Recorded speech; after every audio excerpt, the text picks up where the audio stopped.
Welcome back.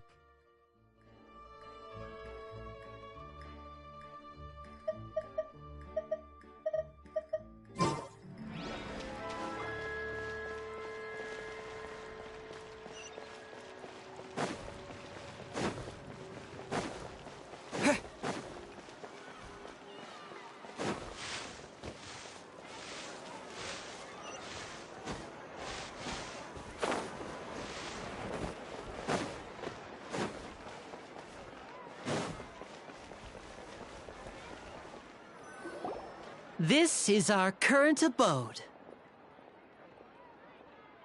Ah, Fremine, you're home. Where did everyone else go? I have some new friends that I would like to introduce. Oh, they all just went out a moment ago. I see. Everyone is getting busier now that Father will be returning soon. I suppose that can't be helped. Allow me to introduce you to my little brother, Fremine. He is a phenomenal diver. Hello. Nice to meet you! Paimon is Paimon, and this is the Traveler! Oh, you sound very proud to have a diver as a brother, Linny.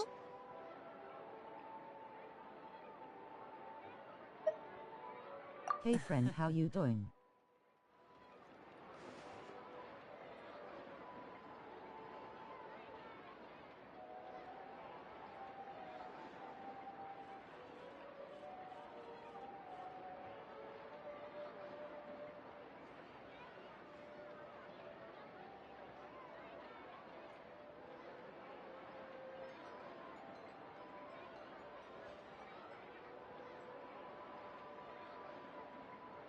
What happened to the mic?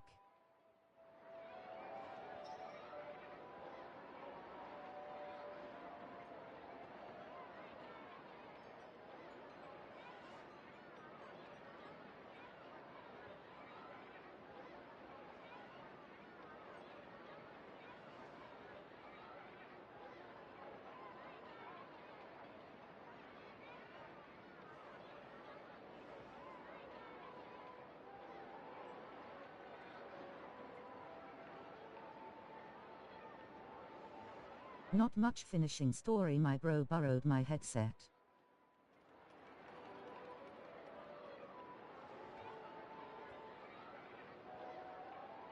PC has broke.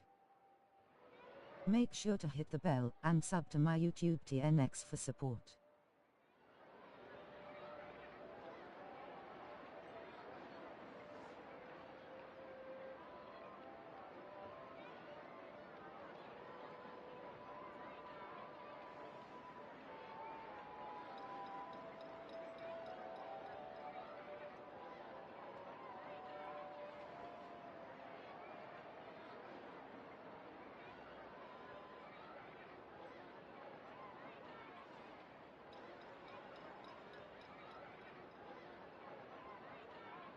Took them, didn't ask. Can't be letting PPL borrow your mic or headset, you need it for content.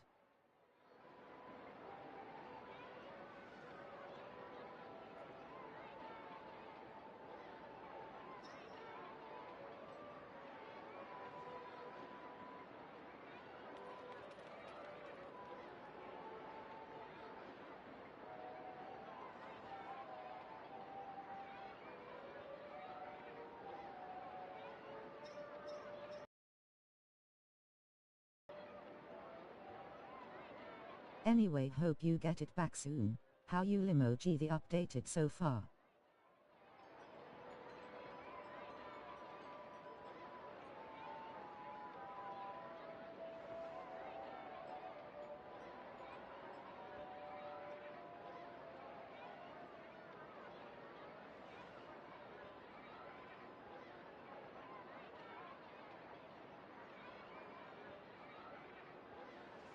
I like the story.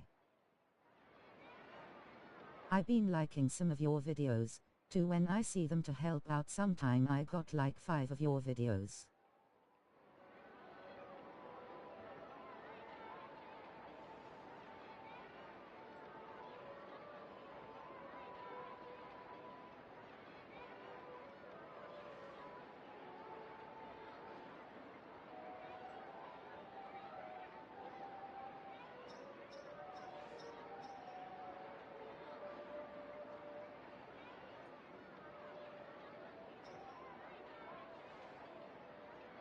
TNX bro. Oh nice, I can't wait till I play it later today and pull for the new characters. But go ahead and keep playing, I try to lurk because I'm running. Did you see next banner?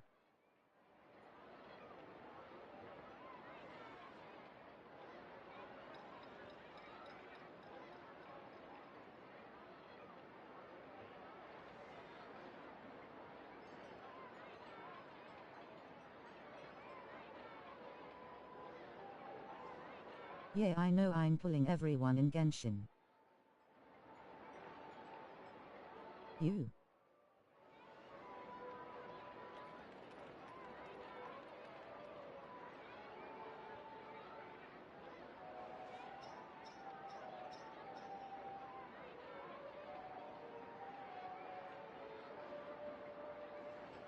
Child and Morath in sec phase Bill try get his weapon.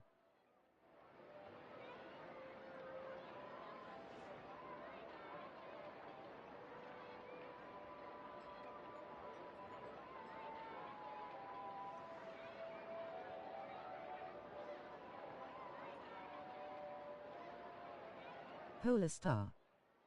Oh nice, child get in a rerun. Lenny, could you come here for a moment?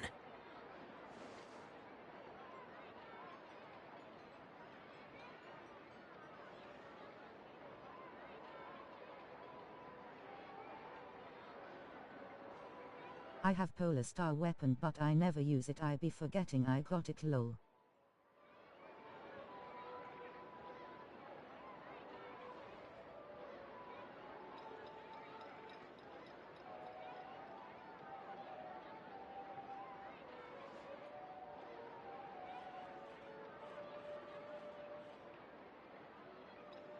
So I have to skip Yalan what lol.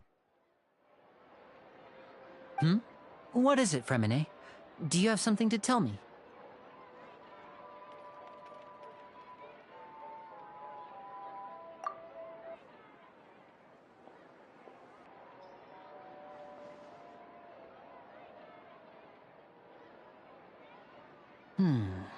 Okay, I see.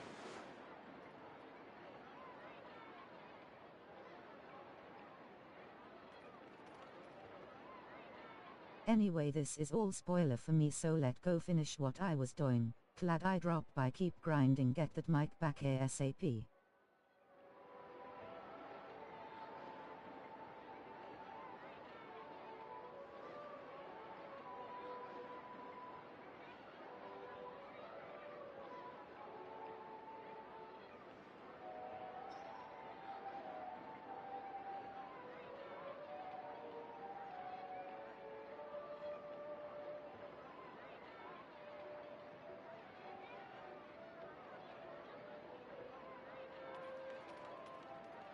Always remember this is the way. But I lost 50-50 on Scara TNX for dropping by bro.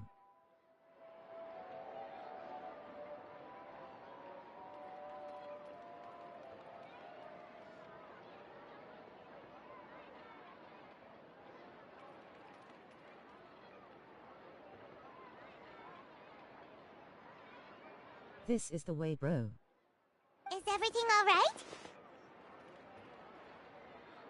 Oh, it's nothing. We were just discussing a little housework. Sorry for the interruption.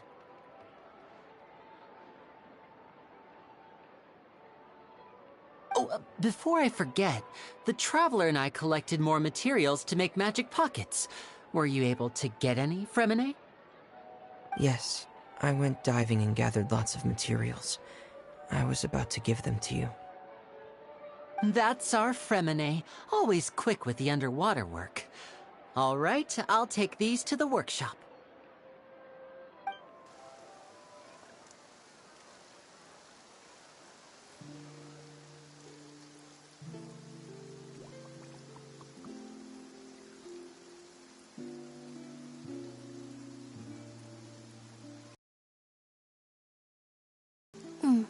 Looks like rain.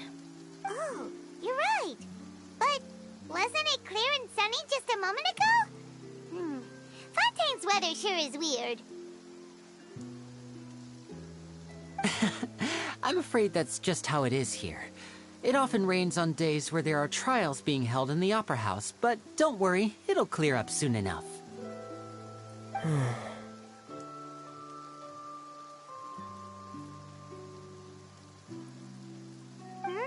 What's wrong, Fremine?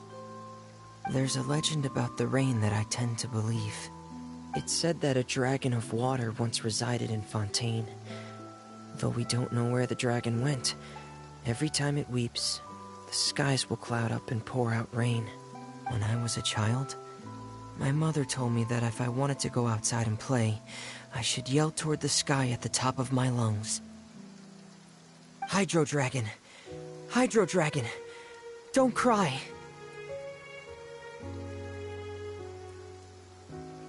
If it's an elemental dragon, then having the power to make it rain wouldn't be very unusual. Let Paimon try something.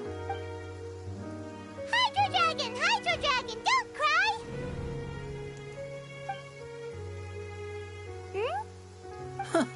Doesn't seem to be of any use. It is just a legend after all. You know, you might be a more popular magician if you understood the concept of romanticism. Or could at least play along. Sorry. It might be because we've never met the Hydro Dragon. Perhaps it can't be comforted by the words of strangers.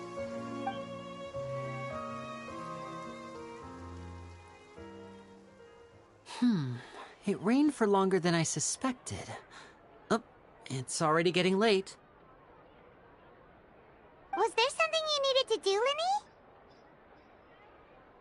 Yeah, some preparations for the show at the Opera House. I need to find a way to catch the last aqua bus of the day. On the day of the performance, just ride the aqua bus to the island of Araneus.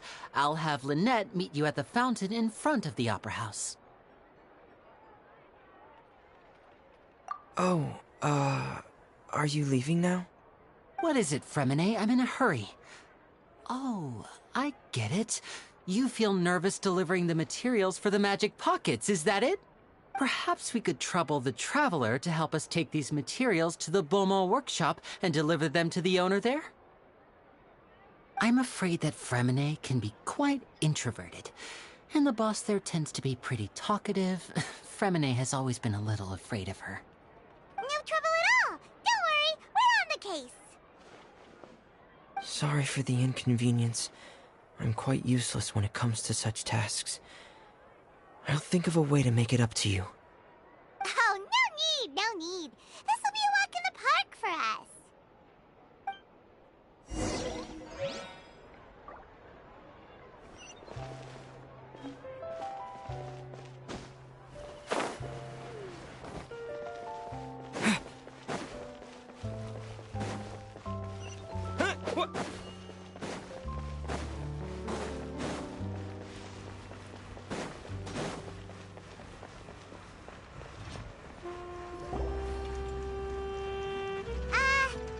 Hello? Is there anyone here? Oh, hello there. New customers? Looking to buy, or do you need something made? Or perhaps you're just looking for a chat with me. Oh no, we're just here to deliver some materials. Here they are. They're for making... what were they called again? Ah, these must be for magic pockets. I could tell right away. I've already made several orders worth now. No need. They've already prepaid several batches worth. When they told me what they'd be using them for, I even offered them a discount. But they insisted on paying the full amount, saying that I had a business to run. It seems both their hearts and their pockets are made of gold. Whoa. So, is Linny actually loaded?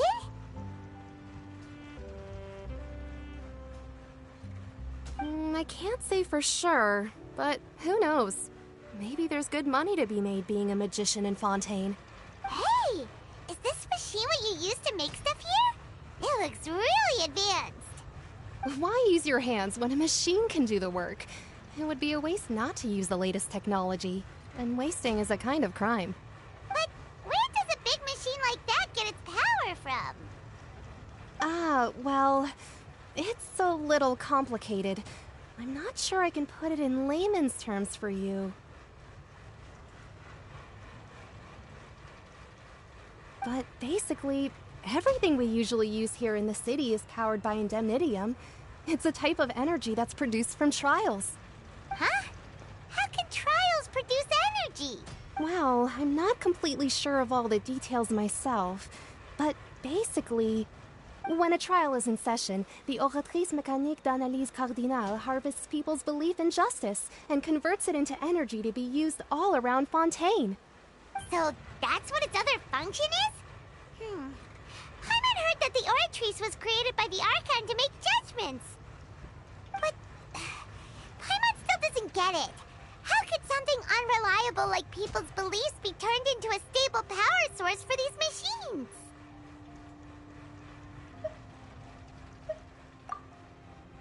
Oh, yeah!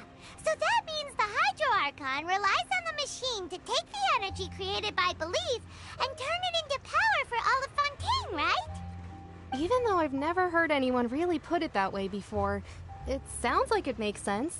Besides indemnitium, we have another type of energy called Mumusia. It isn't produced by the power of the Archon, but it is unstable by nature. Even now, it still cannot be widely used by civilians. I thought I'd find you hard at work, but here you are chatting the day away. Since you're already talking, I'm sure you wouldn't mind a few words with me. You again? Didn't I already promise you that I'd have the more I owe to Confrérie of Cabriere by next month? Why are you hounding me now? Yeah, but how do we know that you won't go running off by the end of this month?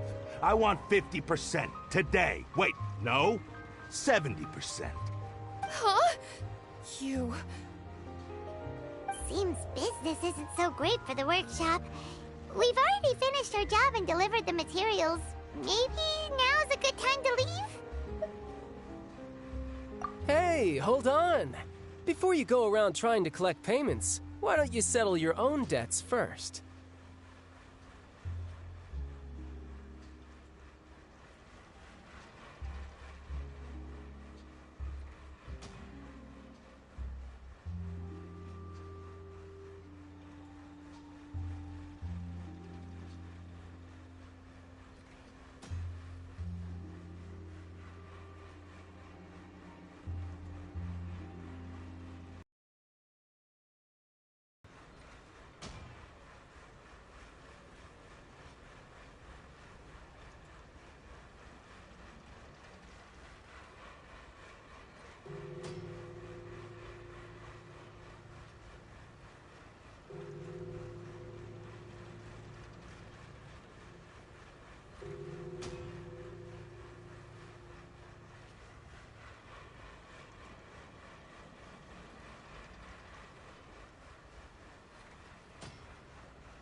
Okay, I saw trailer, but motherfucker, how did child get here?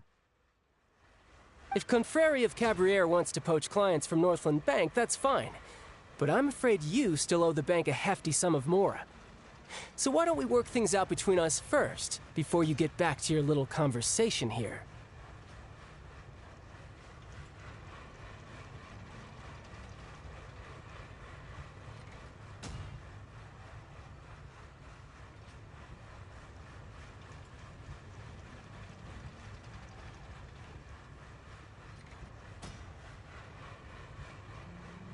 They are dead. Ah, you're from Northland Bank. But we said we'll pay everything we owe next month. Why are you hounding me now?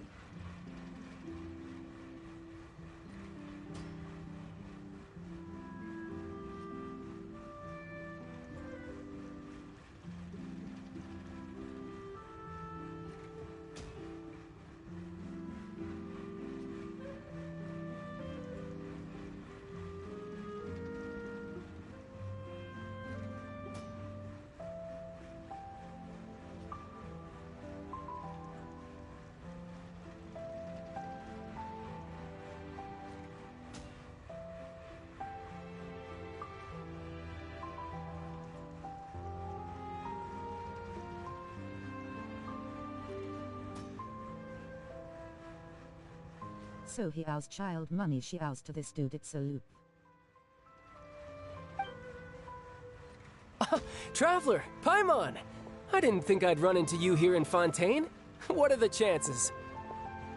We're surprised to see you too! What are you doing here in Fontaine?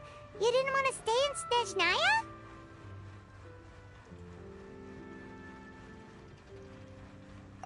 Snezhnaya? Long story short, I've already been in Fontaine for some time now, and honestly, things have been pretty boring.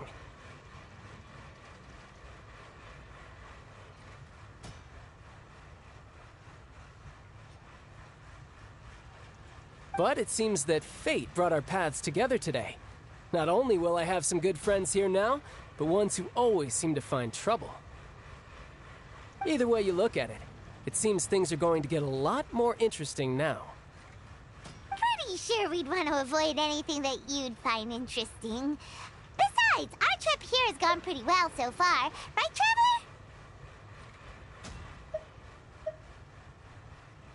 Traveler? Hey, you, Northland Bank boy. Aren't you forgetting something? Don't interrupt.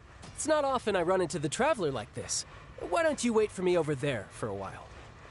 You kidding? Aren't you the one looking for us? You really expect us to sit and twiddle our thumbs while you catch up with your friends? Listen to me, boy. If you want your Mora, fine. Why don't you come and take it?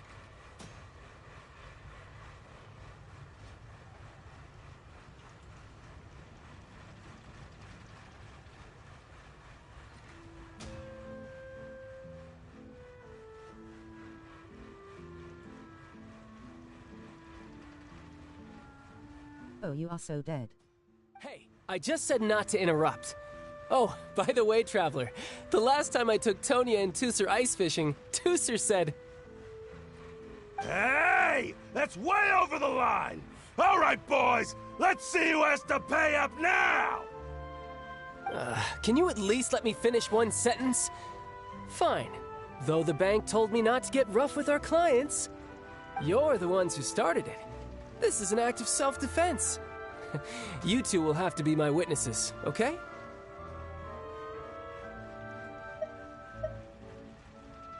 I'm sure this won't take long.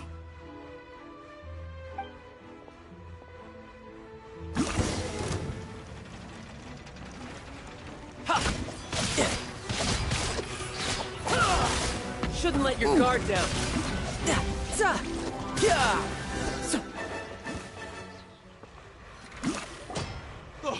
What's your deal, Brad? How are you so strong if you're just a staffer from Snezhnaya's Northland Bank? Wait, don't tell me you're... Oh, now you notice. It's a little late, don't you think? Just make sure you understand that you don't mess with Northland Bank. Got it?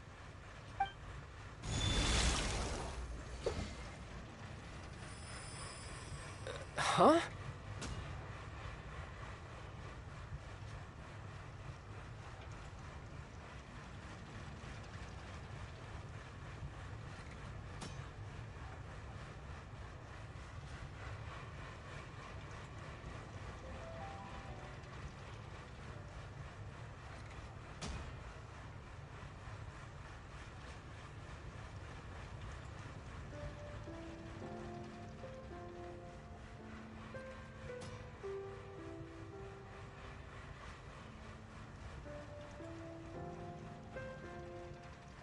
Did Hydro Archon took his vision away?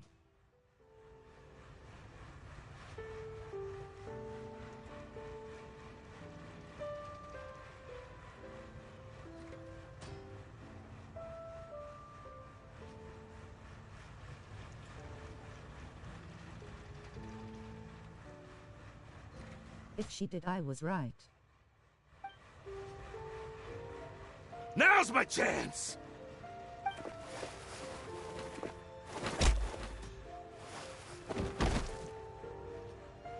Huh. That was weird.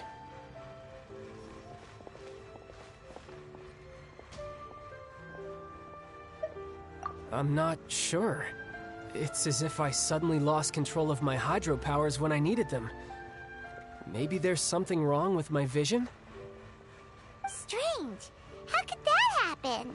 First time Paimon's ever heard of someone losing control of their vision.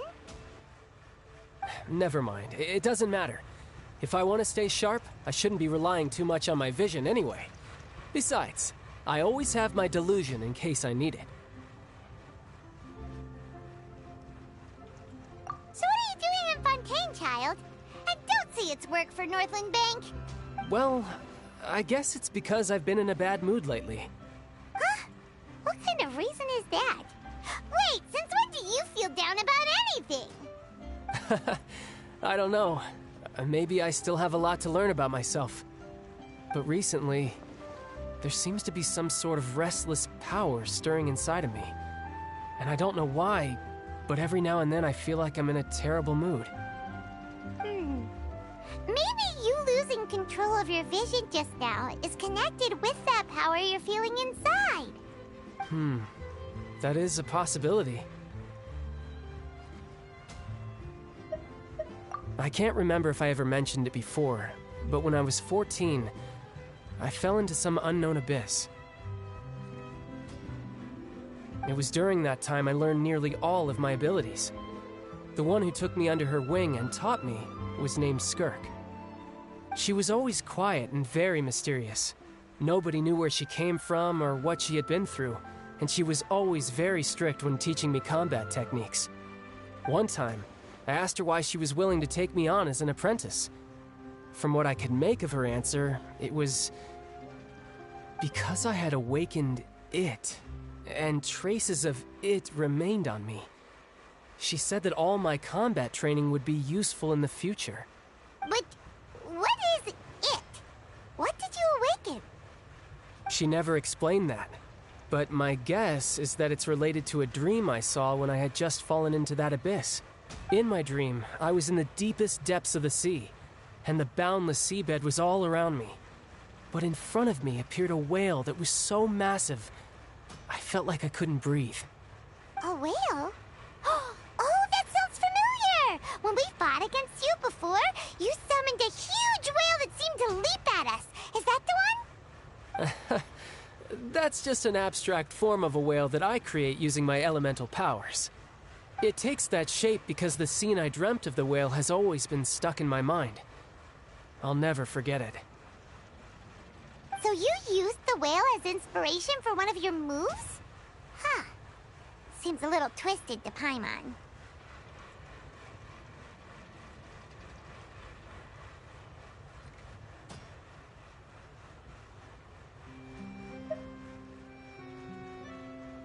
So why don't you just go ask your master? Maybe she knows the answer. You make it sound so easy. Ever since the incident I experienced there, I've never stopped searching for Master Skirk and that unknown abyss. But it's been years now, and I've still found nothing. There is falling into the abyss. Oh, it sounds like some kind of ghost story. Yeah, I'm out of leads at this point, but there's nothing more I can do. It seems that strange encounters in this world tend to be elusive like that. Oh, seems the time really flies when I'm talking with you. I just remembered I have somewhere else I need to be, so I should get going. What? More work for the Northland Bank? No, it's more of a personal appointment. Lately, I've been sparring with some of Fontaine's official champion duelists whenever I'm feeling bored. Official champion duelists? You mean it's their job to duel? Yep, in Fontaine, before a criminal goes to court, they're given one chance to defend their honor by requesting a duel with an official champion duelist. The champion duelists are all-powerful fighters selected from among the nation's best. And the duel itself is a no-holds-barred fight with no specified stopping point. So engaging in such a duel is regarded as a symbol of defending your honor. If a criminal manages to win the duel, they'll be acquitted. But if they lose, they'll have no choice but to stand trial. And the worst-case scenario is that you're simply killed in the duel. Though it's rumored that Fontaine has a death penalty, from what I can tell, no one has ever been officially sentenced to death. So really, the only people who opt to duel are those who have suffered a grave injustice in being accused, or those who greatly value their honor. Otherwise, why gamble with your life? So, do many people actually get out of their trials by winning the duel?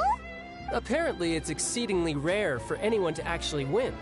Fontaine probably enacted this system as a way to show that the nation respects the honor of its citizens.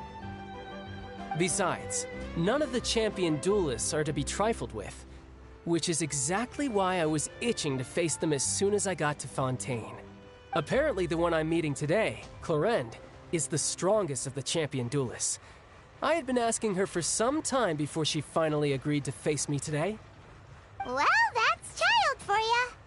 Paimon feels like we heard that name somewhere before. Clorinde. Huh. Oh, before I forget, I want you to have this. Huh? Your vision? You're seriously just giving it away?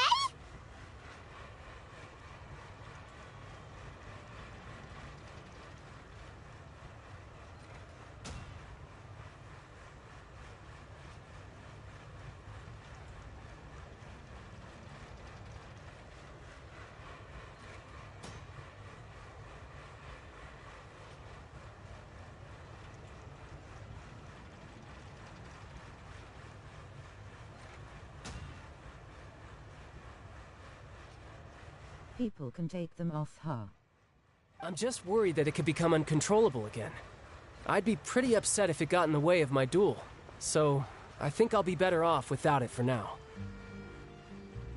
Besides, I just need you to hold on to it for a short while. I'll come retrieve it when I have some time later. Paimon knows what you're up to. You just want an excuse to come talk to us again, don't you? Whatever gave you that idea? I'll be in touch later. That sneaky guy. He said he's been feeling down lately, but he seemed the same as ever to Paimon. Well, since we don't have much to do for now, we might as well walk around and see the city before Lenny's performance.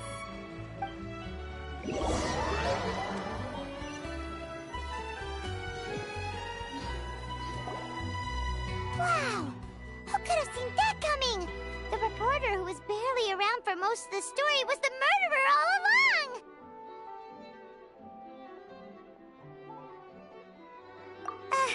Sorry.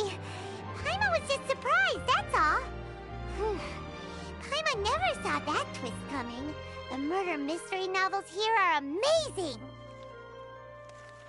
The whodunits here in Fontaine are a lot different than the light novels you see from Yai Publishing House. Both have their merits, but Paimon thinks this style of novels are more, well, novel. It's so exciting to reach the moment when the mystery is uncovered, especially in the one Paimon was just reading. You should buy a copy and read it too.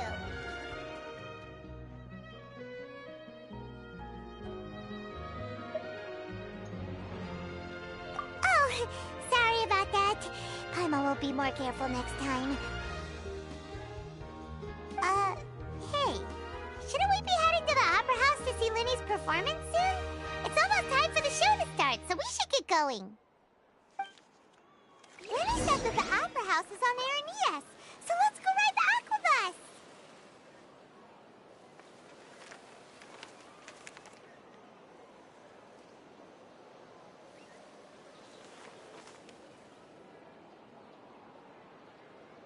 Ooh, I could make a fortune from this. These are the kind of headlines that are going for these days. Investing too much emotion puts you at risk of doing something irrational.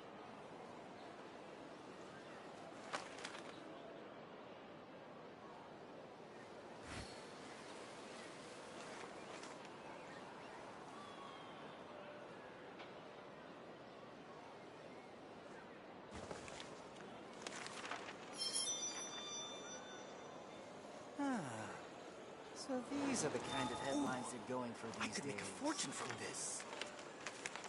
Investing too much emotion puts you at risk of doing something irrational.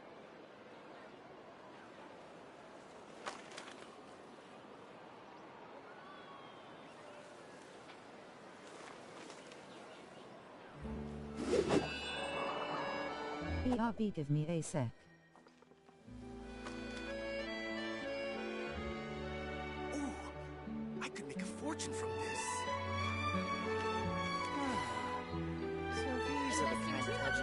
puts you at risk of doing something irrational.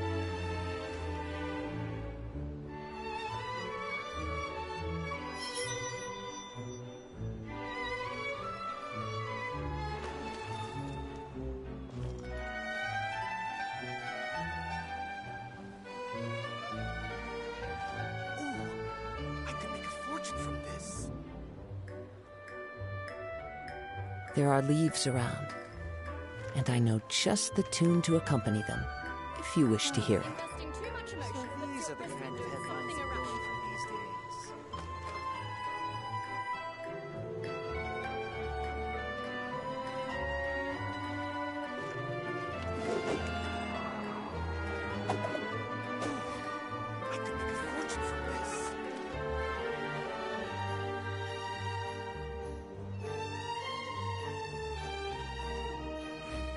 Investing too much emotion So puts these you are at the risk kind of of doing headlines something that are going irrational. for these days. I could make a fortune from this. Investing too much emotion puts you at risk of doing something irrational. So these are the kind of headlines that are going for these days. This scenery is wonderful. I could make a fortune from Surely this. enough to convince anyone to become a wanderer. Investing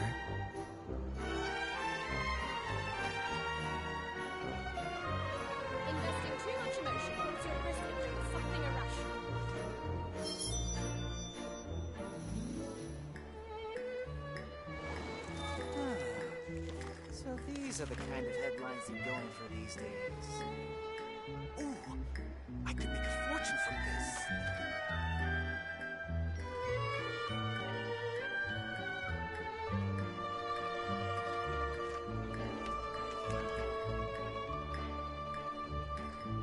Investing too much emotion puts you at risk of doing something irrational. So these are the kind of headlines that are going for these days. Ooh,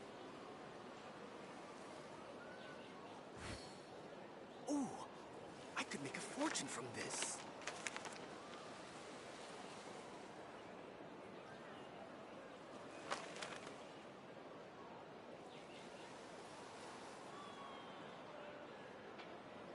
Investing too much emotion puts you So at risk of these are doing the kind something of irrational. headlines that are going for these days.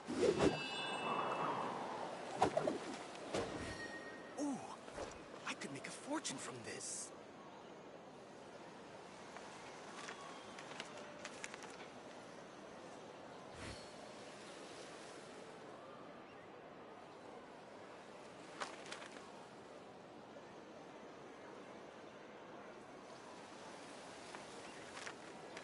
There are leaves around, Investing too much These are emotion the and kind I of know headlines just that the are going for tune these to accompany days. them, I could make a if you wish to fortune hear from it. this.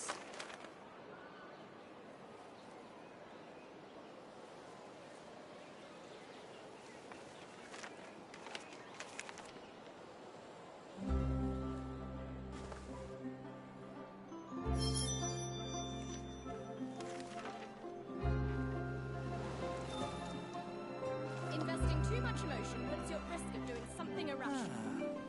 So these are the kind of headlines that are going for these days. I could make a fortune from this.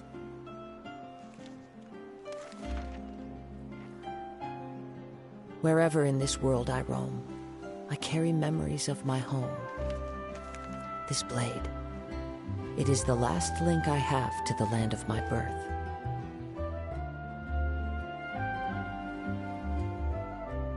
Investing too much emotion puts you at risk of doing something irrational.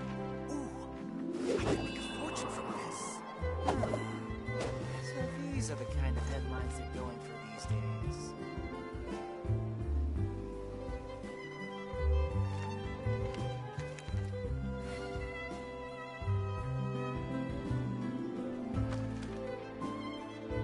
Investing too much emotion puts you at risk of doing something irrational. There are leaves around, and I know just the tune to accompany them, if you wish to hear it. Ooh, I could make a fortune from this. So these are the kind of headlines that are going for these days.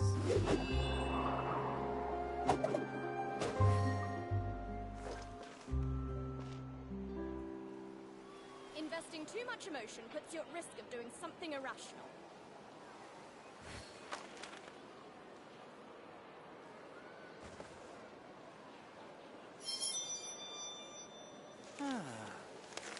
these are the kind of headlines they're going for these days. I could make a fortune from this.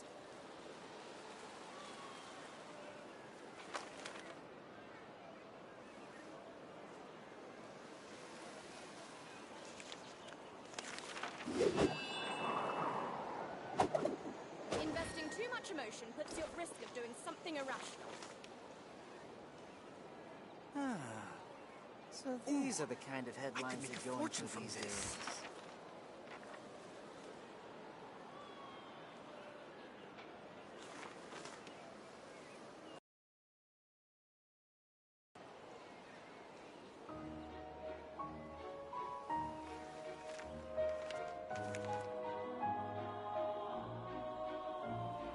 Investing too much emotion puts you at risk of doing something irrational. I could make a fortune from this. Going for these days.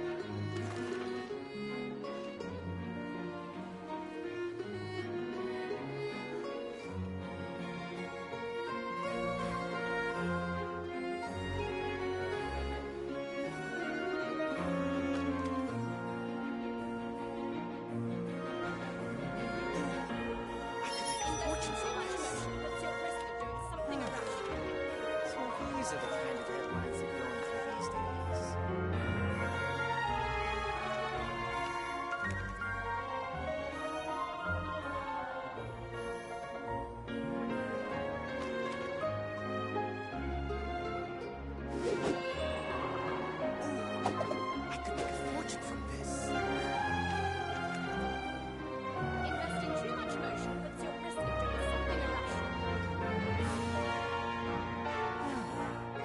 So these are the kind of headlines they're going for these days.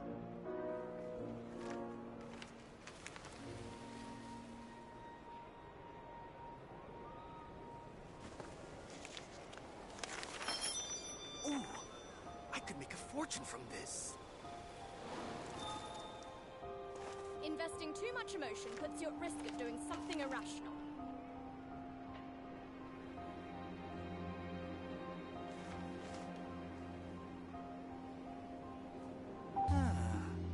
So these are the kind of headlines they're going Wherever for in these this My world I mom roam, needs help with I carry PCBRB as soon memories as I of my can. home. I could make a fortune from this. This blade. It is the last link I have to the land of my birth. Investing too much emotion puts you at risk of doing something irrational.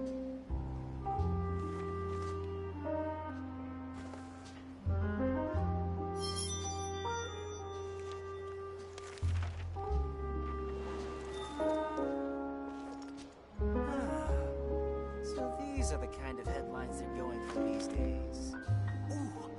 I could make a fortune from this. Investing too much emotion puts you at risk of doing something irrational.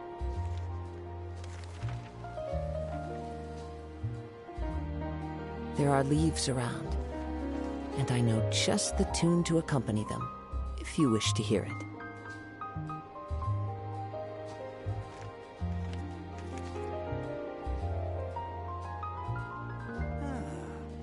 So these are the kind of headlines they're going for these days.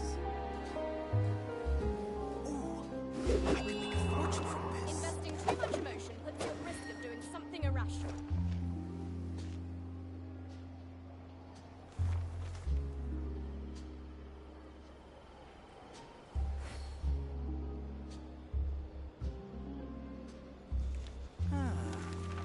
So these are the Wherever kind of in this headlines world they're I going roam, for these days. I carry memories of my home. This blade. Make a fortune from this. It is the last link I have to the land of my birth. Investing too much emotion puts you at risk of doing something irrational.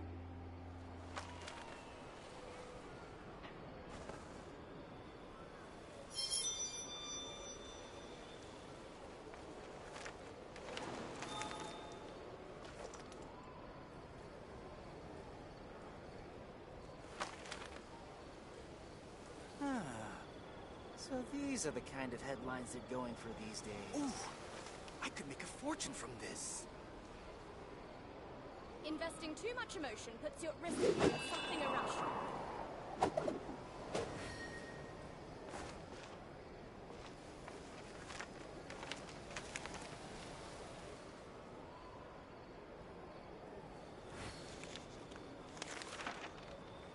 There are leaves around, And I know just the tune to accompany them, if you wish to hear it. Fortune from this. So these are the kind of headlines they're going for these days.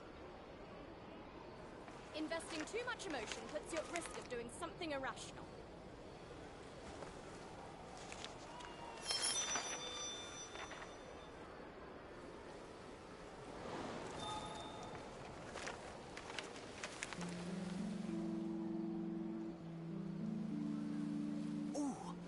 I could make a fortune from this. Investing too much emotion puts you at risk of doing something These are irrational. the kind of headlines they're going for these days. Wherever in this world I roam, I carry memories of my home. This blade, it is the last link I have to the land of my birth.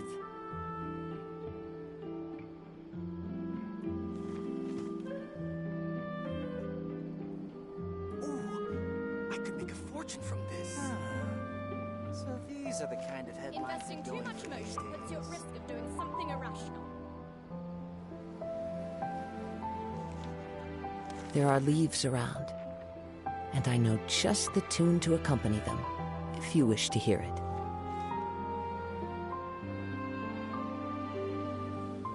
In back. Investing too much emotion puts you at risk of doing something irrational.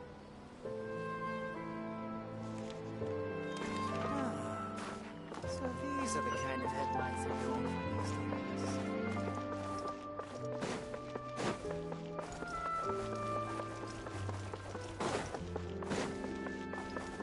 days. Time to go.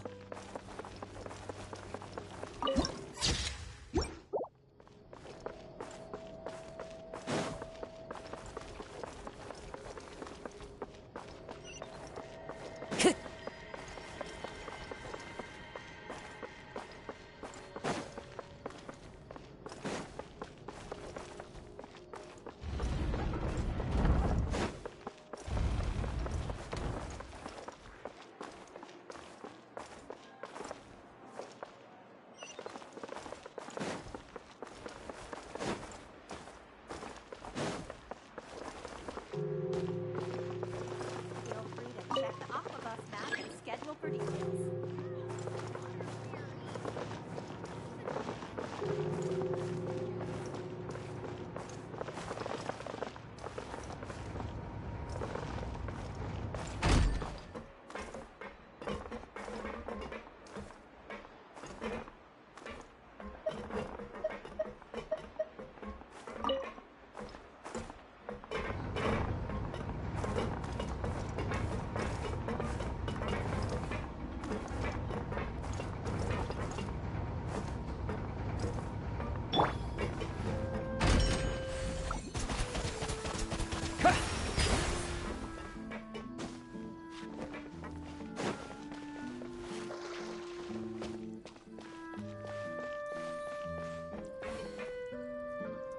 Welcome to the court of Fontaine. Please watch your step.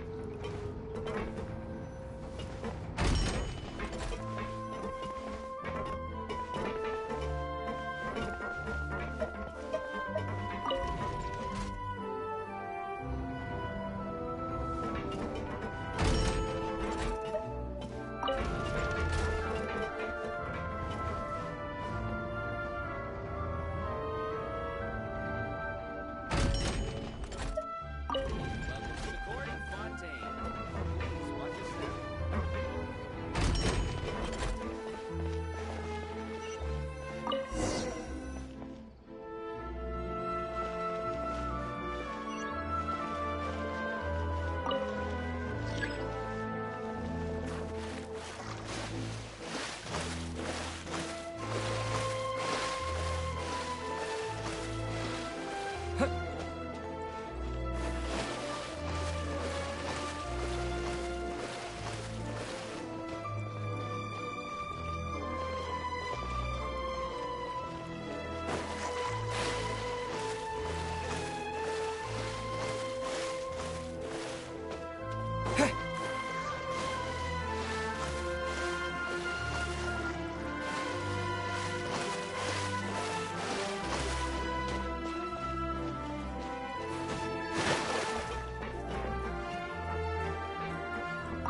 Welcome to the Navia line.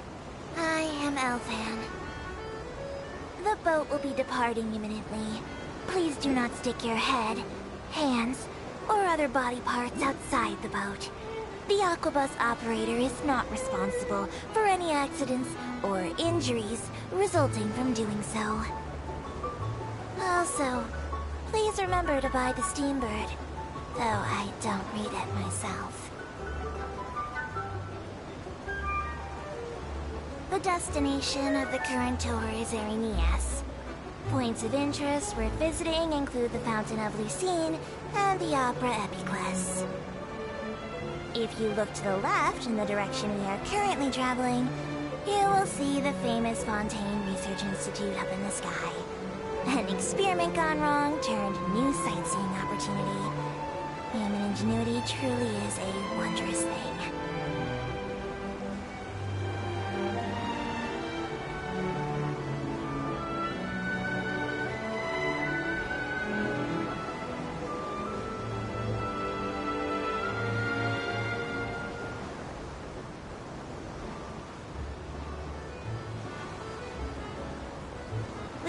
Approaching our final destination.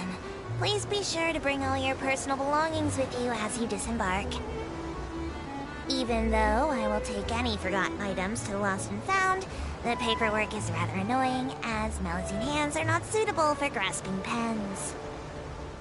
Please be careful when disembarking. It has been my honor to be your tour guide this trip. Thank you.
Brace yourself. This is gonna hurt.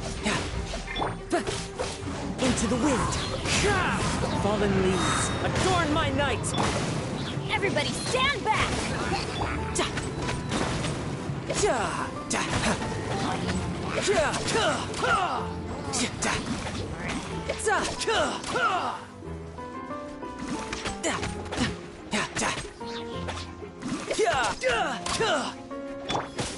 Bombs away!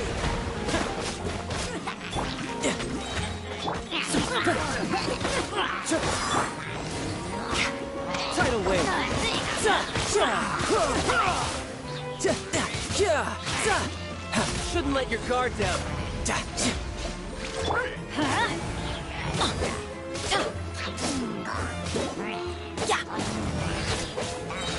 I'm going in!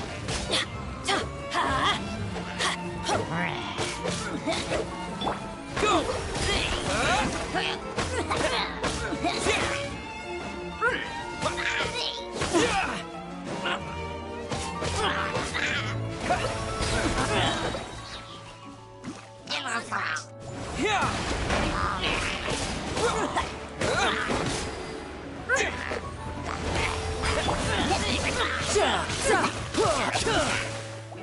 No time. Let's light it up!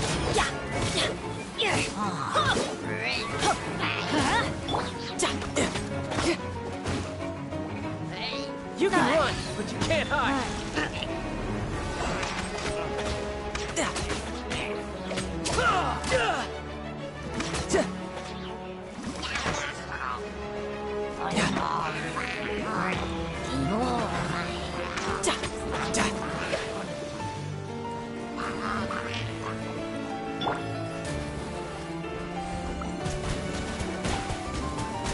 Water jet!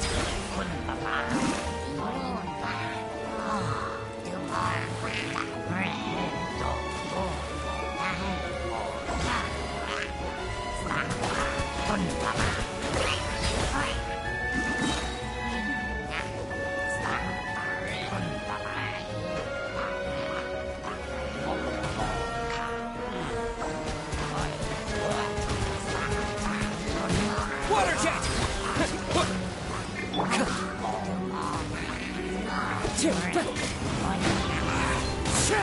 As one with wind and cloud!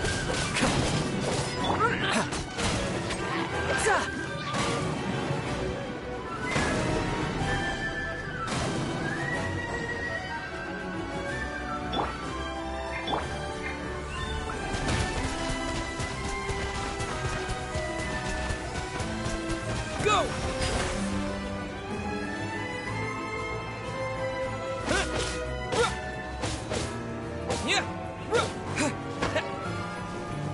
Bombs away! You're mine!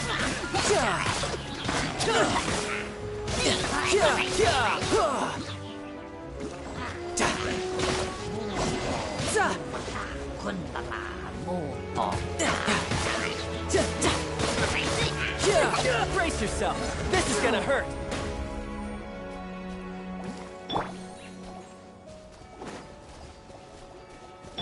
Teamwork is dreamwork!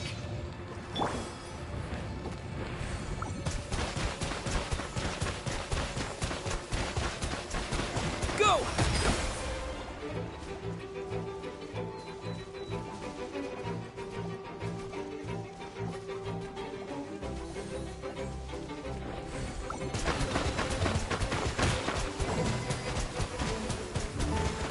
Water jet!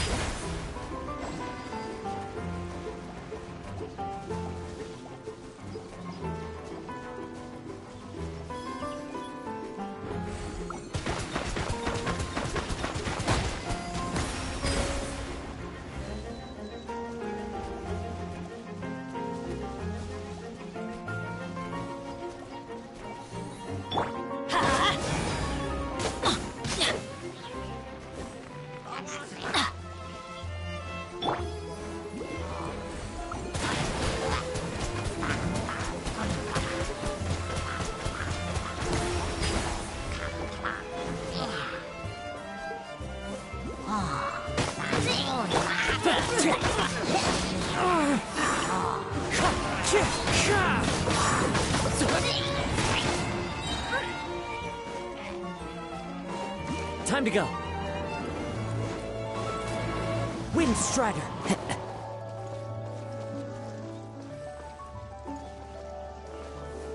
The wind knows me.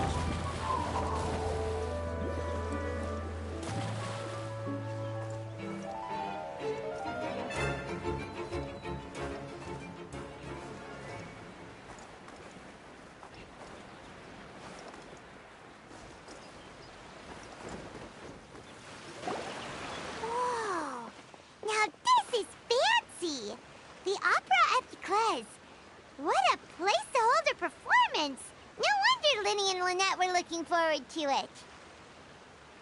Huh. Looks like there's a lot of people standing around the fountain up ahead. Oh, Archon, please bless us with a bright and healthy child. We pray. I don't know why you always feel the need to ask so much. I'll be happy as long as our child is healthy and lives a peaceful life. I guess if they're our kid, then there's no doubt they'll turn out smart.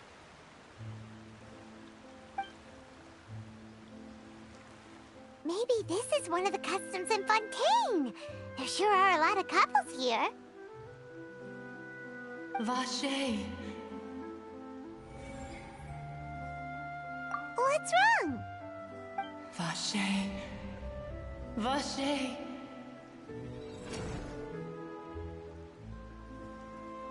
No, Paimon didn't say anything. Are you hearing things? Welcome to the Fountain of Lucine. All the water flowing through Fontaine converges here. It's customary for newlyweds to come here and wish for children.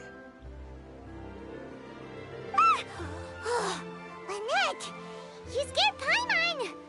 When did you get here? Lenny asked me to wait here for you, remember?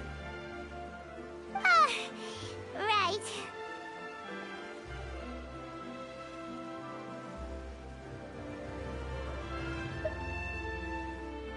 What do you mean? There are a lot of people here right now. Huh?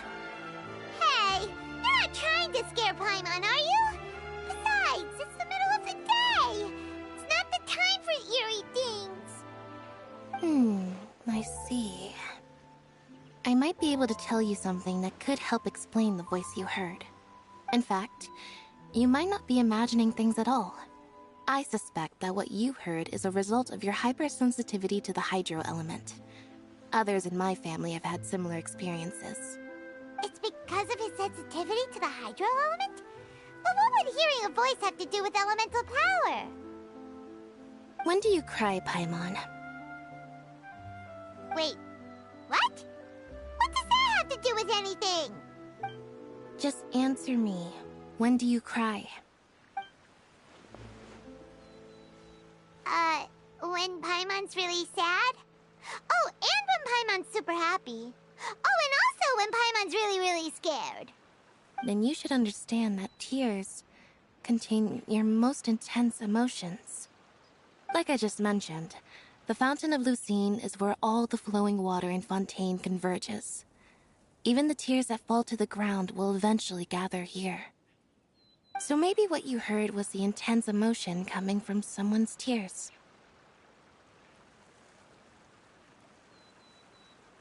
So, what did the voice say?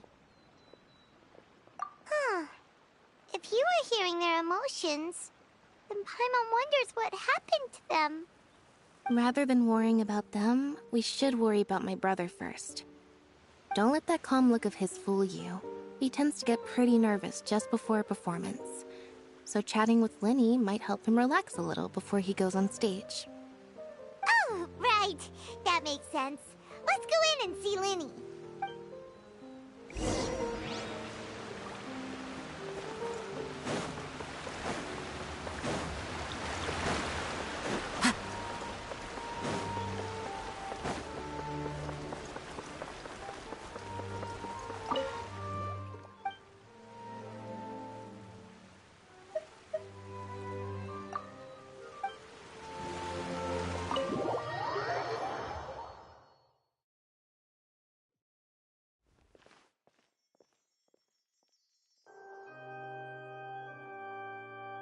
Traveler in Paimon, good to see you.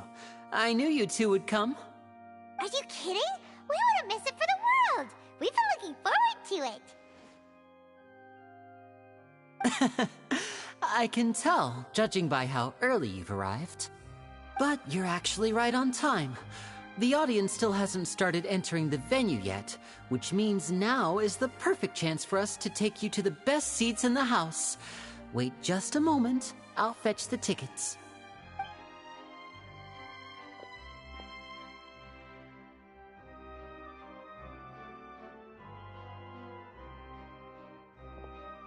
The Opera House has assigned seating, so you always have to make reservations.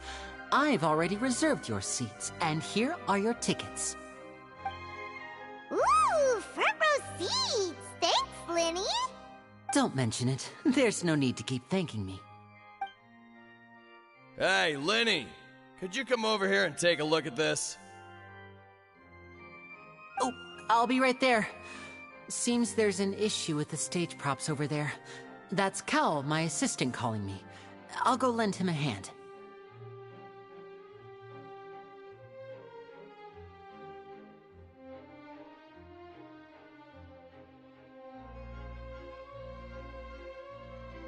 Yeah, we'll just go to our seats. You go ahead, Linny.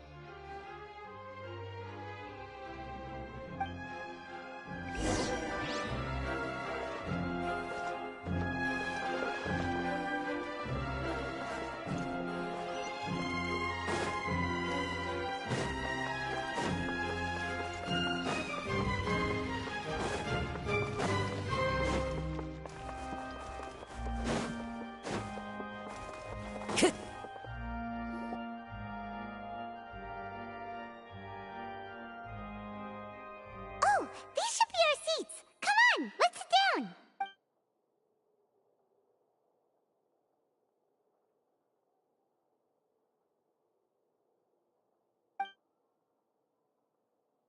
Uh... Uh... Hey, Traveler. Maybe we should strike up a conversation with the person next to us. Since we're sitting together and the rest of the place is practically empty still, it's kinda awkward if we don't say anything. Ah, you little... Of course you put this on Paimon! Excuse me, I did not realize you felt awkward. I am terribly sorry. I would be perfectly happy to chat with you if that is what you would like. Oh, so you heard all of that, did ya? Boy, you sure have good ears. Paimon thought she was keeping her voice down. Wait, that's not it, Paimon's... Sorry, Paimon's the one who was being rude, talking under her breath like that.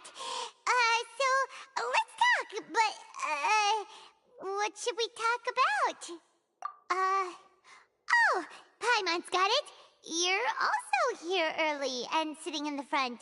Are you a friend of Linny's too? Well, if Mr. Linny would like to be my friend, I would be more than happy to reciprocate. Oh, so you're not friends with Linny then? Oh, this is getting more awkward by the second. Paimon nearly forgot to make her introduction. Nice to meet you. Paimon is Paimon, and this is the Traveler. We just arrived in Fontaine. It is an honor to meet you two. I have heard of your deeds across Tevat. And as required by proper etiquette, I will also introduce myself. I am... Oh, Monsieur Nervillet.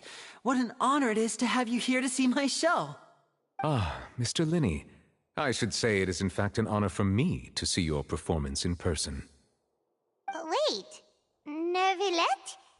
Could he be... I saw you all chatting just now, but it seems you still don't know who Monsieur Nervillet is. Allow me to introduce you to Fontaine's Chief Justice. That seat is always reserved for him. It wouldn't be too much to say that he's the symbol of justice and honesty here in Fontaine. Whoa! Sorry for being so rude just now. Paimon had no idea you were such an important person. No offense taken. Being Chief Justice is merely what I do for work. Nearly every person has their usual reserved seat, so I'm not so special, really. And by the way, I should probably let you know, even though I would prefer not to, there's someone sitting up there in the VIP seats that has been striking a pose for quite a while now.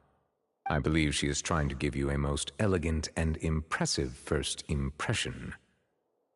So I think you should take notice of her sooner rather than later, otherwise she may become flustered.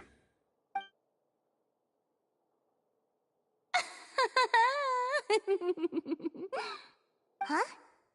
Oh, It's Farina, the Hydro Archon. Huh. She sure has a smug and satisfied look on her face. Guess she has no idea that you saw right through her act. Very good. That is for the best. No need to pay her any more attention. We may now enjoy the show. Huh? So is this what things are like between the Chief Justice and the Hydro Archon? All right, please wait just a moment longer. I've pretty much finished my preparations, and the performance will start as soon as the audience has made their way to their seats. Yay! The show's finally about to start! Paimon can hardly wait! Paimon's never seen a real live magic show before!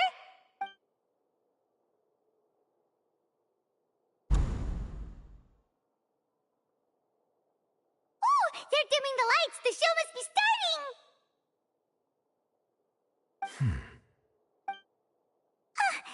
Sorry. Paimon will try to stay quiet. Welcome, one and all, to the Opera Epiclese. I am the star of today's show, Linny. And over here is my sister, Lynette, who will be working as my wonderful assistant.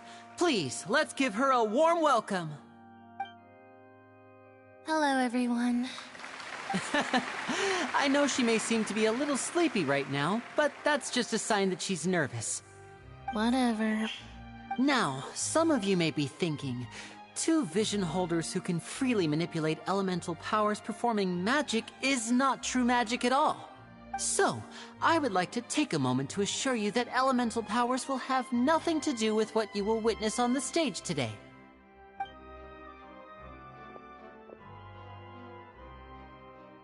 Both Lynette and myself have removed our visions for the show. That way, even the gods won't be able to help us. Oh, good point. That's what makes the show real magic. Now, without further ado, let the show begin. Lynette will now exit the stage to make some preparations. I know you might miss her, but don't worry. She'll be coming right back on stage momentarily. Perhaps in an unexpected way. I'm sure she'll be stealing the spotlight soon enough. Oh, and before I forget, there's one more thing I should say. You never know what can happen in the blink of an eye. A magician's greatest skill is making things disappear or appear. The possibilities are endless.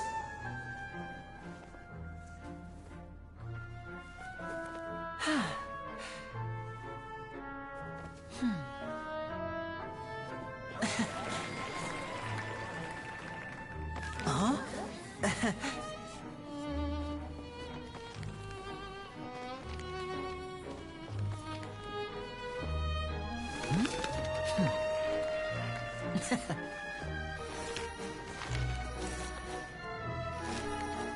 But this isn't what you came for.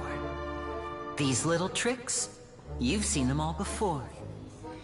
So it's time for something truly extraordinary, don't you think? This one's a little tricky.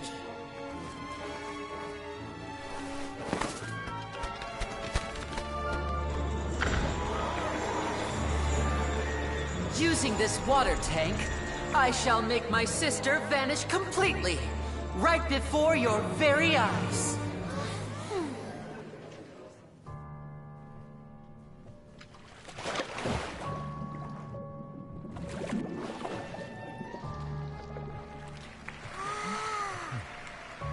It's actually quite simple.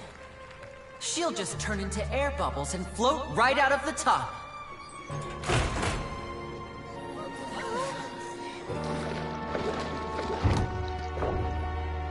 Oh no! I told them to check all the props carefully. With the lid on, even air can't escape. An amateur magician would be getting very nervous right around now. Luckily, it's me on stage, so let me show you what a true virtuoso can do.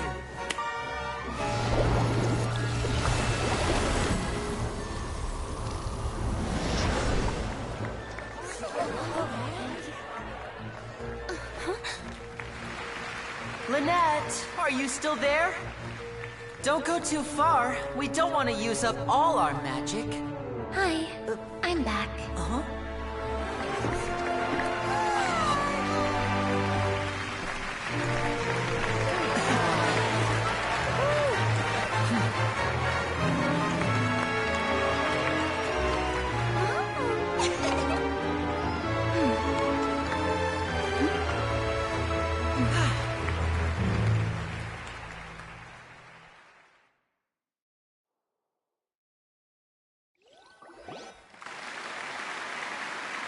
Whoa!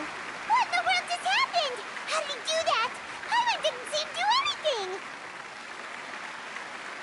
Wasn't Lynette inside the water tank?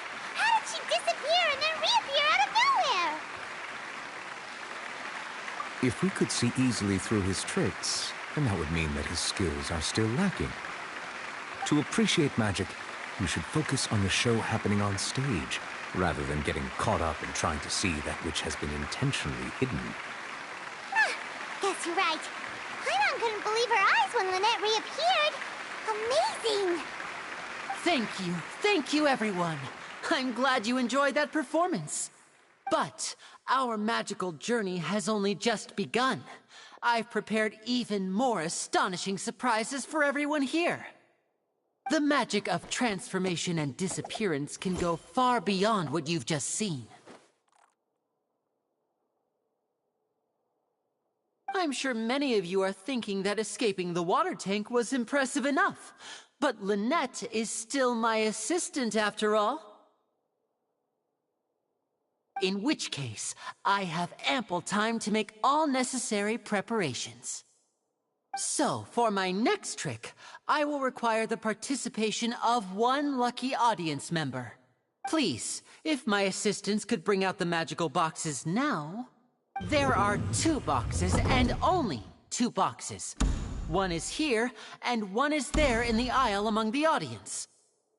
I'm sure many of our clever audience members have already guessed our next magic trick. A swap! Our lucky audience member and I will each enter a magic box. After 1 minute, we will each emerge from the opposite box. Now please, everyone pay very close attention to the box you see here. Don't give me any chance to make a move. Wow! How's he gonna do this? Hey, do you think this is all magic tricks, or does Lenny have actual superpowers? The lucky audience member will be generated by this random number selector. It selects numbers entirely at random. Even I don't know who will be chosen to participate. Now then, let's begin.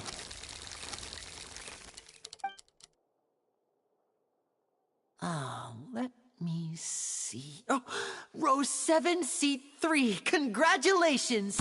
You now have the chance to experience magic firsthand for an entire minute. Please, come forward.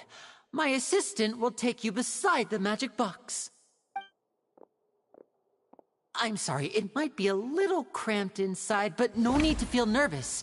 We've carefully arranged everything for you to be as comfortable as possible. You don't need to do anything, but no matter what strange things may happen, don't come out of the box. If the magic is interrupted, who knows where you might end up? You might even find yourself in the Fortress of Meropide. Oh, okay. All right. Before I enter the magic box, there is one more thing I need to ask the audience to do. Could you all give me a countdown? Like this. 60, 59, 58. Just keep counting down. You can go a little faster or slower if you like. I won't be able to see anything in the pitch-black box, so I'll be relying on your voices to know when time is up. Oh, and no tricks now. If you quickly count from 60 in just 30 seconds, then I'll be in a tough spot. Ooh! Paimon kinda wants to count faster after hearing him say that! No, that won't do. I can see it in your eyes. You still can't be trusted. Let's practice together. Come on, repeat after me. 60, 59, 58. 60, 59, 58! That's right, perfect. Keep it going. All right, I'll see you all on the other side once you've finished counting. 54, 53, 52? Why aren't you counting, Nervalet? I am counting in my head. I think things are exciting enough in here as it is. Merely a consequence of my identity and personality. Do not worry about me. Just enjoy the show. Oh, all right. You look so serious. Something. 40, 39, 38! Mr. Linney, are you all right in there? Is everything ready? Yes, I'm fine, I'm just double-checking the direction of the magic. It would be a disaster if we get sent to the wrong places. For example, midair right above the audience. Even though he's saying that, Lenny doesn't seem nervous at all.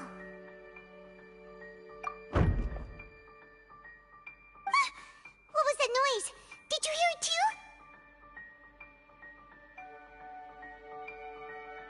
Not sure. Anyway, it doesn't seem like anyone's worried about it. 25, 24, 23! What's wrong, Mr. Linney? I can still hear you moving in there. I seem to have accidentally knocked over a decoration. I'm trying to fix it, but it's pitch black in here. I can't tell left from right.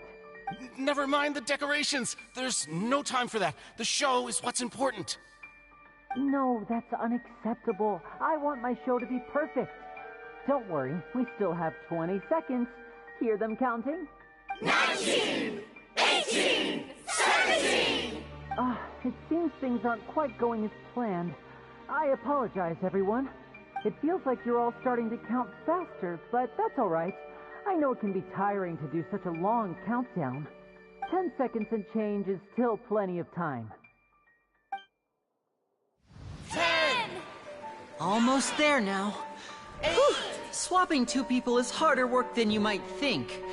Even a master magician like me can't guarantee I'll get it right the first time. Hey, wait! Is this the back one?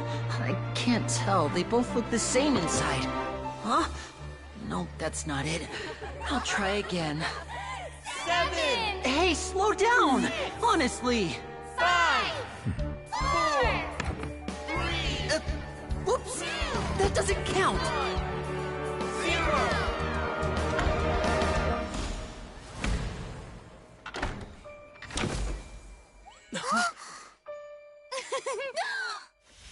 Ta-da!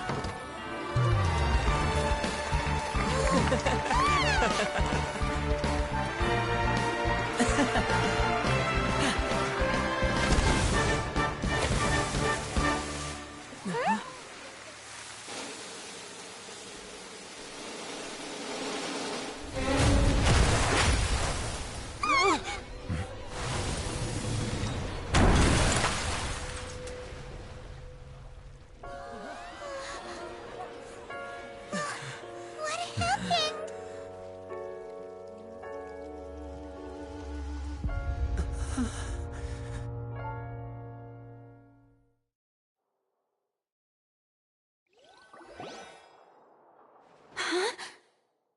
Oh shit.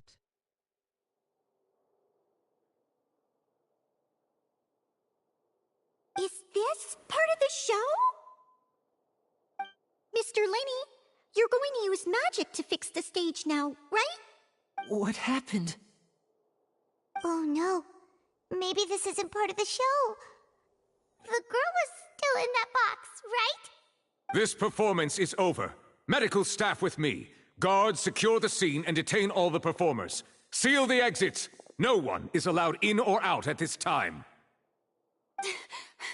Yes, that's right. If this was just an accident, then we must investigate the cause. But if this was all part of some scheme, then those accountable will not escape the judgment of the God of Justice! No need to be alarmed, you two. We'll get to the bottom of this soon enough.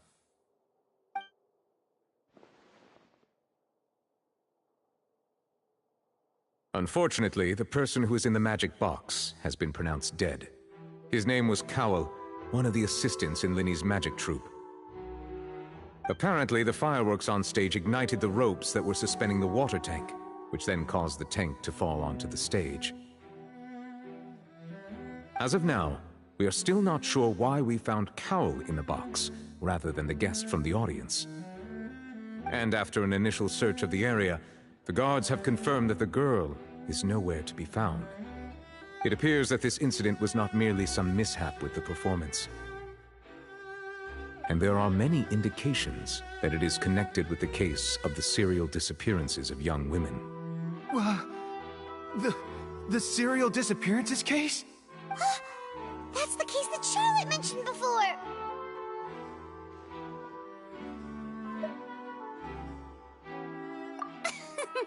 I know the truth. I can see through the whole thing. Really, using such a shallow and obvious mystery as his finale. Did he really underestimate us that badly? I say that our powerful magician, Mr. Linney, is now the prime suspect for the serial disappearances case. Huh? Why me? This whole thing was an accident. No, this all occurred during your magic show, did it not? The missing girl disappeared after being chosen, did she not? The deceased is one of your assistants, is he not? Now that I think about it, that whole speech about magicians making things disappear was nothing more than a provocation, a bald-faced challenge. That can't be right! How can Linny do this? He was in the box on the stage the entire time! We can even hear his voice! Besides, before the show, he told us that he would like to catch the criminal behind the disappearances! He couldn't possibly mean catching himself! Save discussion for a later time, please. Lady Farina, may I assume that your comments just now constitute an accusation against Mr. Linney and his associates, and that you are pressing charges? Huh? I just think that I think it might be a little early to talk about formally pressing charges. But what Lady Farina said just now makes perfect sense. Looks like she's gonna personally deliver justice.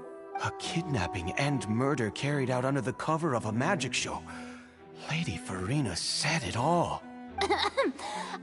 I mean, of course, my dear people. But what excites me even more than the obvious truth before our eyes is the opponent I'll be facing.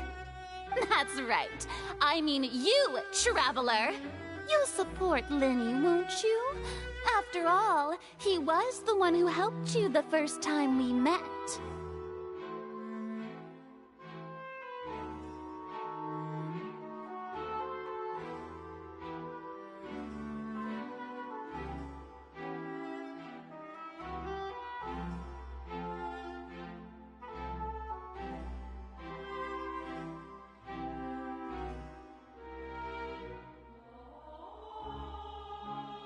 Okay, I can fight, here I go again. Then there's no problem at all. You know, the Traveler and I already had a duel the first time we met. But with Linny's help, our little duel ended in a draw. But draws really are the most boring possible outcome. So, no more draws. Between the two of us, there must be a clear winner and loser. And what better place to hold such a riveting showdown and decide the true victor than here, on the grandest of stages, the Opera Epiclese.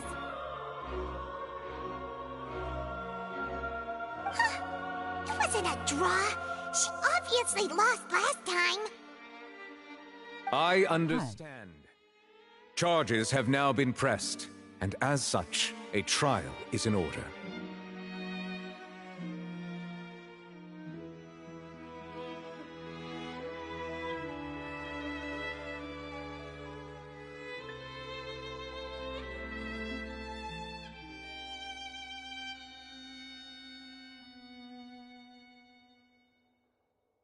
Hi Toadie, welcome. Well, Traveler, seems Lady Farina has set you in her sights. But putting her dramatic rhetoric aside for a moment, would like to ask you.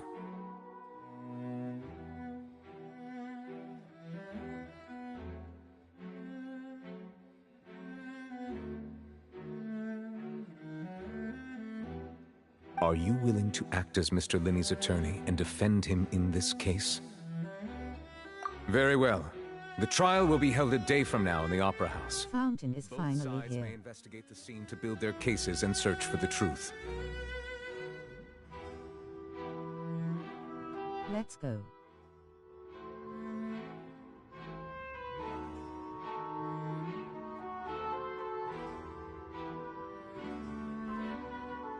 Make sure to hit the bell and sub to my YouTube TNX for support.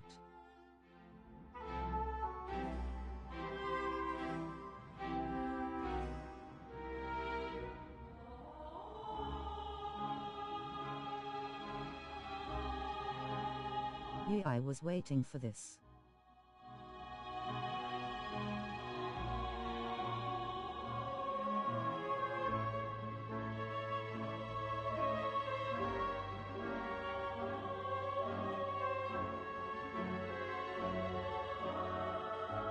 So many twists.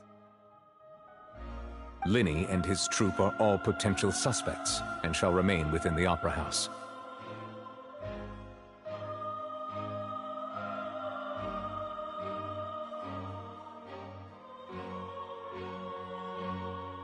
The audience may begin to leave in an orderly fashion once they have been cleared by the guards.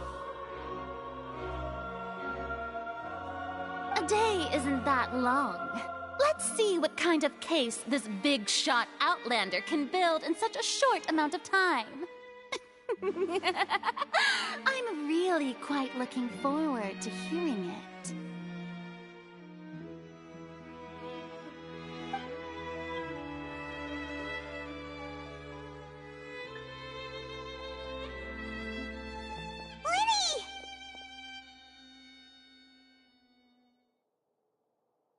Sorry about everything that happened just now.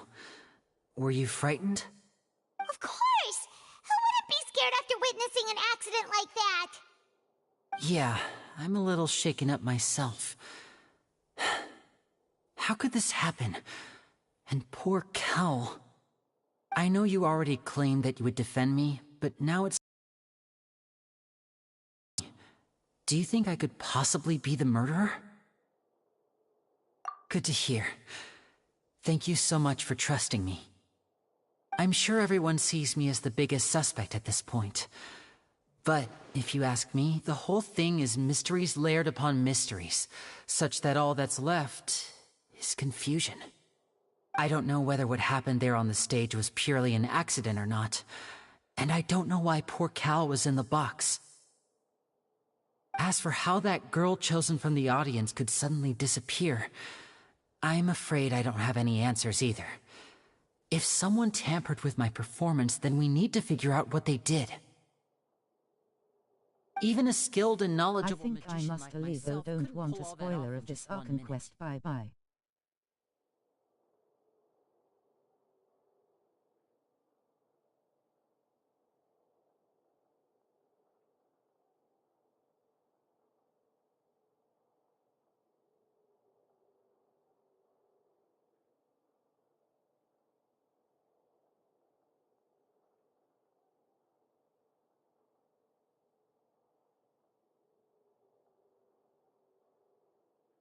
It's okay TNX for stopping by.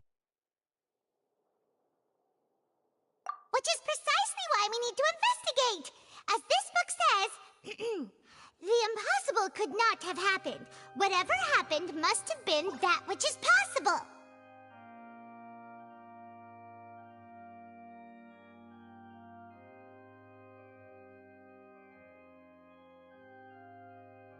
Paimon bought them when we were reading at the bookshop in the city earlier. Pretty cool, huh? Don't worry, Paimon used her own savings to buy them. It wasn't from our travel funds. I think they look cute on you, Paimon. You have good taste, Lynette! That's the right attitude. Feeling depressed isn't going to help me now. I need to get back to my normal self. But with the guards watching our every move, it's going to be especially difficult for Lynette and I to prove our own innocence. Good thing you agreed to be our attorneys. Thanks for that. We'll be counting on you. Yes, thank you so much. Yeah, just leave it to us. Oh, since we're going to start investigating, Paimon has a question first. Where did Lynette go during the performance? Ah, well, I'm afraid that would involve some of our essential trade secrets as magicians. The secrets behind our magic are past saving, Linny. I suppose you're right. The truth behind our tricks is going to be important evidence that will be weighted during the trial. 'Tis truly a pity.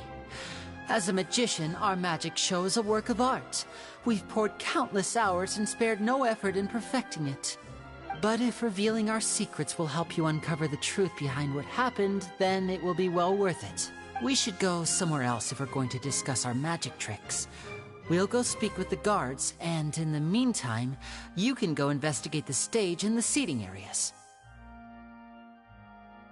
Alright, let's go have a look while the investigation teams are still here. Detective Paimon is on the case!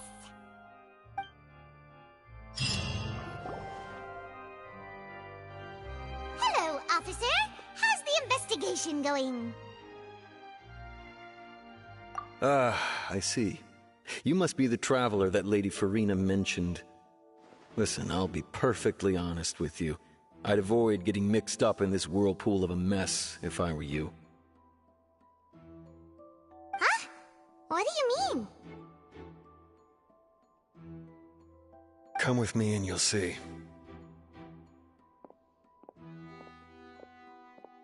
The deceased is one of Linny's assistants, named Cal.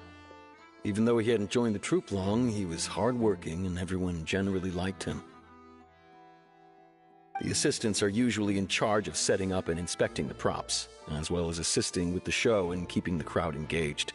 As you probably saw when you were in the audience, the water tank suddenly fell and smashed the box with Cowl inside it. This is the real mystery. We've already searched the scene and were unable to find any traces of the girl. However, if you look carefully, the box was positioned directly under the water tank. The ropes holding the tank were then burned by the pyrotechnics on stage, causing them to snap. All these factors lining up so perfectly makes it hard to see this as a mere accident. If anything, the more logical explanation is that the whole incident was intentionally planned, and Linny is the most likely person to have access to all these areas. But he doesn't have a motive! Are you both good friends of his? Well, you can't say we're good friends, but we've known each other for a little while. So in just a short time, he was not only able to win your trust, but even convince you to act as his attorneys. I know there's no such thing as magic. The real trick of a magician is holding the audience in the palm of their hand. I've seen a lot of cases, and I can tell you that people are the least reliable kind of evidence. Sorry, I tend to be pretty straightforward. Just know that I'm warning you for your own good. Anyway, you may investigate the scene of the crime yourselves if you're curious. Who knows, maybe you'll be able to come up with some new evidence.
the murderer was. They must have made preparations well.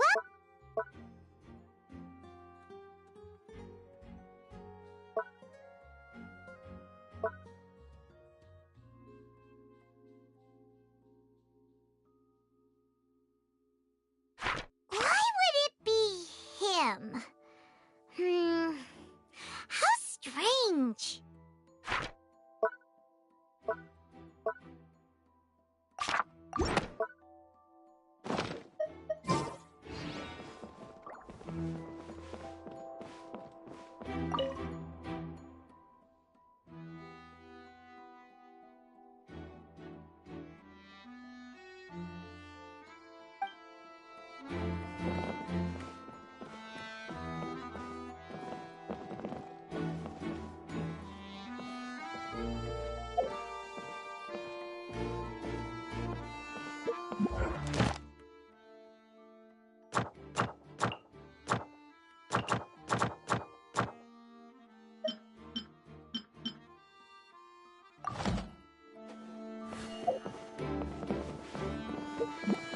Once, there was a glorious kingdom established among the heavens. From that kingdom came a crowned heir, tasked with seeking out the Genesis Pearl from the kingdom of darkness. The first crowned heir began her journey of seeking the pearl. But she was deceived, and the memory of her noble origins faded. She now believed that she was the queen of the kingdom of darkness. But take heart. A second crowned heir had already taken up the path where the first had stumbled. This is the story of your journey, of your tale to be told.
Hey, you! Yes, both of you. Over here. I've been keeping an eye on you for a while now. Huh? You mean us? That's right. If I'm not mistaken, you're also among those who wish to cut down the thorns and pursue the truth. No? And by the looks of it, you're not from Fontaine.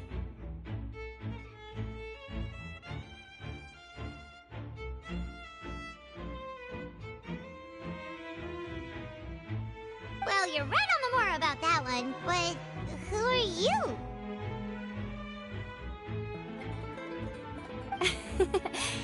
Have you never heard of the Spina di Rosula? From mediating disputes and providing protection to solving conundrums, you name it, Spina di Rosula does it. And I, president. Though those who play by our rules call me boss. I'm Silver, her attendant. Pleased to meet you. And I'm Melus. Demoiselle's various daily needs and affairs are under my purview. Huh? Boss? Demoiselle? What gives with the names?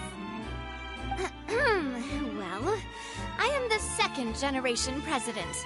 Malus and the others are still used to my previous title. My apologies, demoiselle.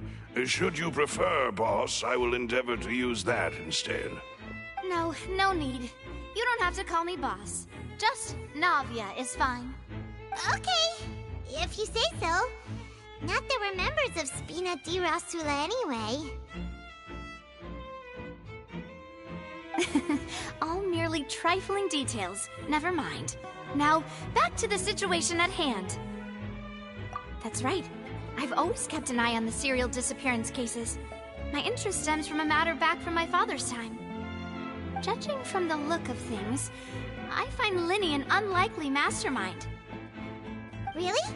We think so too! That's why we're looking for clues now. But how did you come to that conclusion? Intuition, naturally. My unparalleled intuition. Farina sure was quick to point the finger at Linny without any decisive evidence whatsoever, wasn't she? But that's not uncommon for her.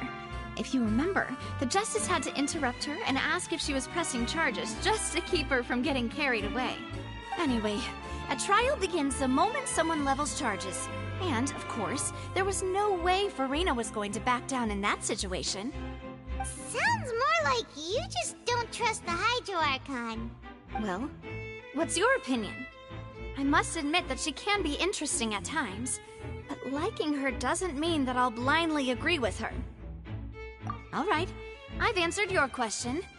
Now, it's time you answer mine. Wait a minute, did that answer count? Well, I say it does. But don't worry, you won't hear any pointless questions from me. In your opinion, do you think it's right to treat a trial like it's an opera? Well? And why would that be? My mom needs help with PCBRB as soon as I can. I was waiting for this. So many twists.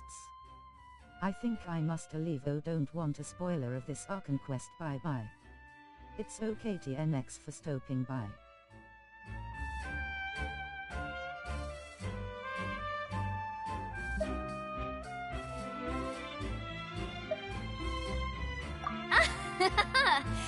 See, Silver and Malus? I told you they'd be different. Most astute of you, demoiselle. I too think that the traveler's response was most excellent.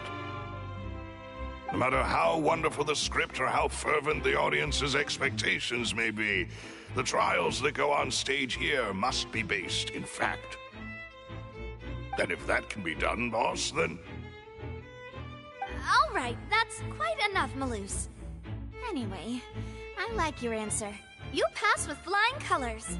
Now, I need to make some preparations, following which our joint investigation shall commence. You two shall be my assistants. Wait! Since when did we become assistants? Oh, well, I can be the assistant, sure. Or your companion, if you like. I'm really not that fussy.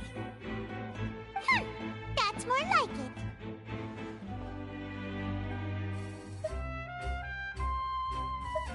Far be it from me to brag, but I believe that Demoiselle's intuition will be instrumental in uncovering the truth. You wish to save a friend from false accusations, and we wish to unravel the disappearances.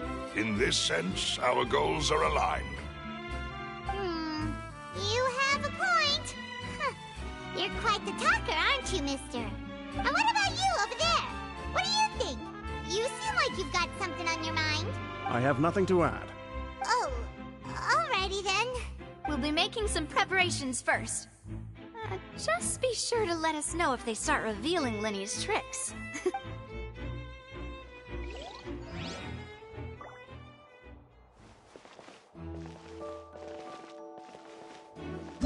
Whoever the murderer was, they must have made preparations well beforehand. Whoever the murderer was, they must... Why would it be him?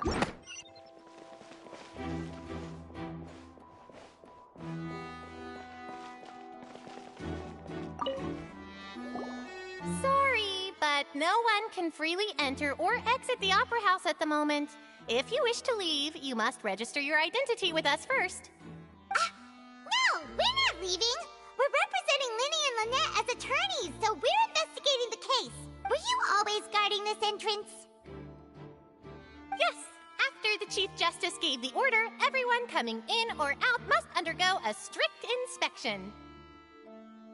So, the missing girl couldn't have left from here. At least, not from that point on. I doubt there was much opportunity then, either. How can you be so sure, Well, because I was in charge of security near the entrance at that time. I couldn't see Linny's performance from here, which was quite a shame. Just my luck. But still, I did not abandon my post, and I stayed put no matter how loud the applause was. If someone had so much as even approached the door, I would have noticed it, let alone if they had tried to leave. We Melusines are good at that sort of thing, you know. So, it's safe to say the girl couldn't have left through here. Alright, thank you for your help. This'll be useful info.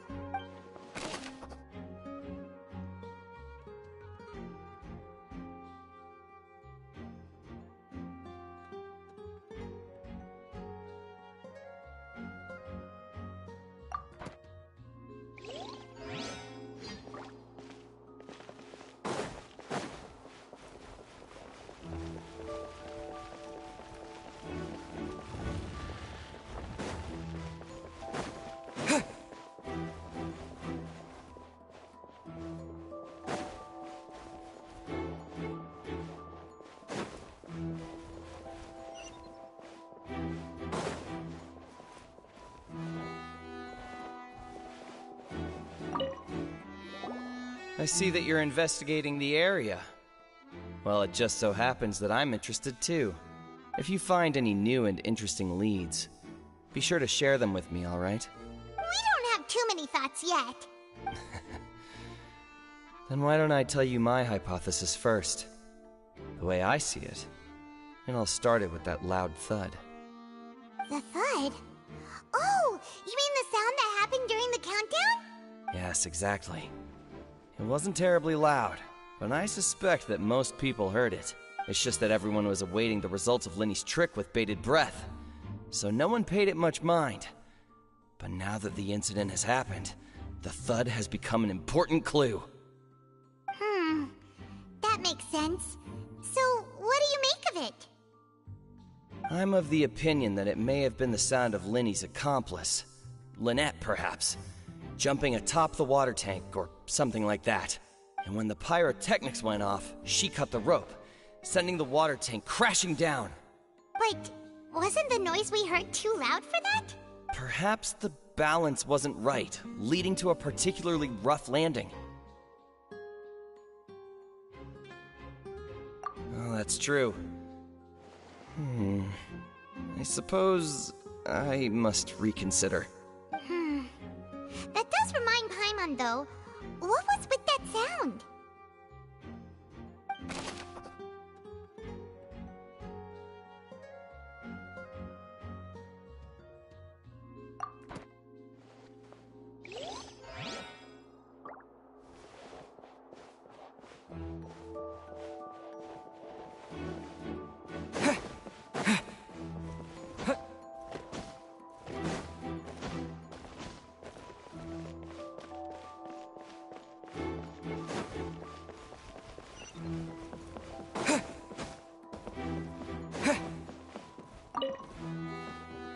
Go ahead, have a look around.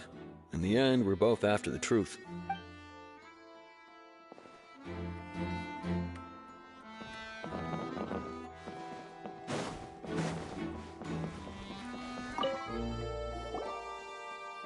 The investigation team has some new findings. Turns out there's an issue with the random number selector after all. See, I told you. What if the machine picked some big guy's seat? You think the murderer would have still made his move then? Sorry to interrupt, but we're helping Linny and Lynette with their side of the investigation. What were you saying about the number selector? There's something wrong with it? You're trying to help them? That'll be a tall order. Lenny used the machine to pick a random member of the audience during his performance, right? The lucky girl that later disappeared. Well, we thought there might be a serious problem with the machine, so we had it taken away for further inspection. It turns out that the seat number it picked wasn't random at all. The machine picks that same number every time. I'm sure you already know that you have to make a reservation in advance to get a seat, regardless of whether it's a trial or some performance. In other words, Lenny knew who would be sitting where from the very beginning. That much checks out. Lenny reserved our seats for us, too. Bet you see why I was saying it'd be tough to make a case for Lenny. Even though it's bad for Lenny's case, Paimon had better write it down.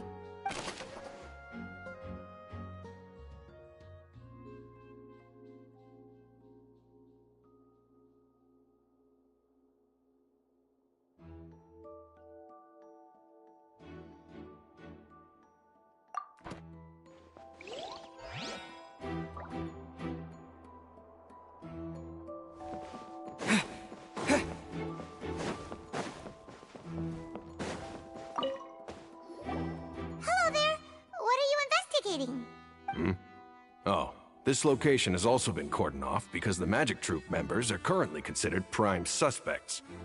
The investigation team is still collecting evidence.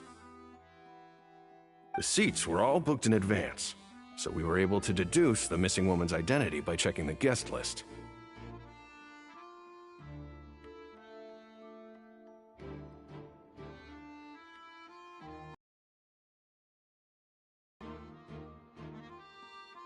Sure, it's not like this is confidential information.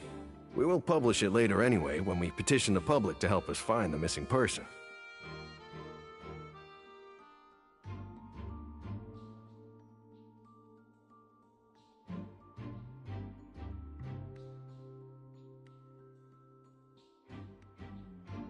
Her name is Halsey.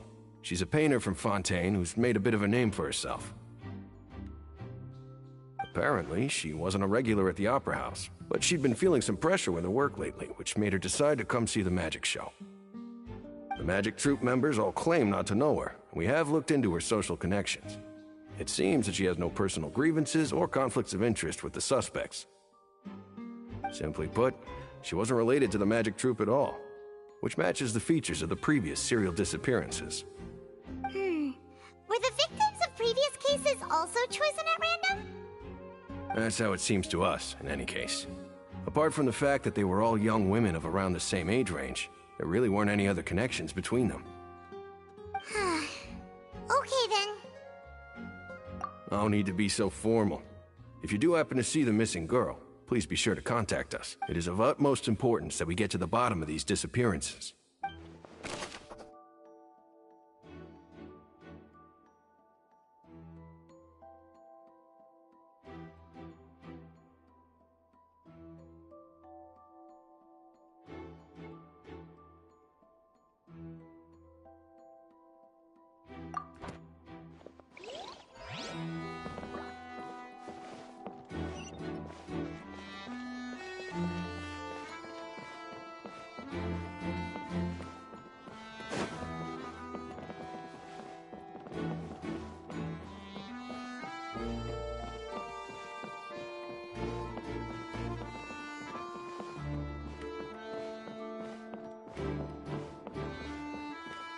Lenny's magic trick.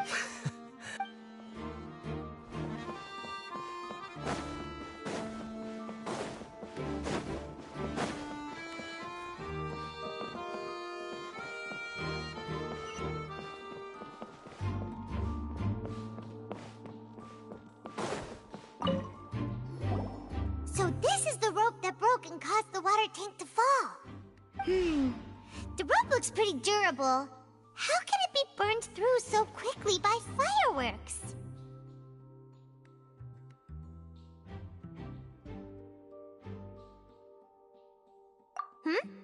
Why are you suddenly so serious, Traveler?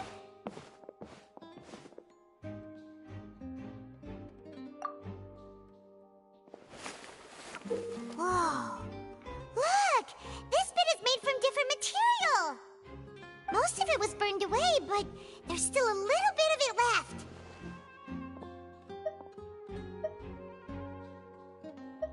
Huh. So if a rope meant to hold something was made with that kind of material in it, then that means... Wait! Paimon should write all this down! Let's take notes!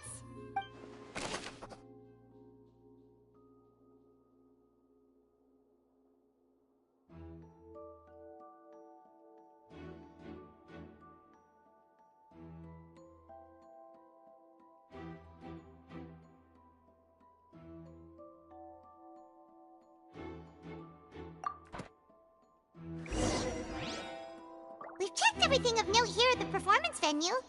Paimon wonders how Linny's discussion with the guards is going. Let's go see, shall we? Ooh, things are getting interesting, huh?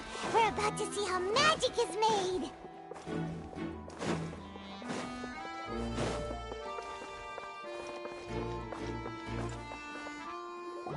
Understood. Then I will be going with you. Just so you're aware, I will be monitoring your actions and making notes as necessary. Very good. Thanks for being so agreeable. I'd pull a rose out of my hat as a gift for you if I could. You may spare the pleasantries. I'm just doing my job. You've arrived. Who's this? Me? I'm Spina di Rosula's guardian angel. If you've got a problem, I've got the firepower. Sorry, I got a little carried away there. Call me Navia. I'm a partner of theirs, and will be helping investigate this whole situation. And these are my companions. Would you mind if they join as well? Fine by me. Oh, new helpers? I would be most grateful. Well, let's just say we're tagging along. It's not every day you get to see the secrets behind magic performed on such a large scale. I appreciate your kind interest. Come with me. We'll be heading below stage. Huh? Below stage? Yes, a world of secrets is hidden beneath this magic box, prepared specifically for this switcheroo trick. But before I reveal everything, you should have a look first. Notice anything strange here?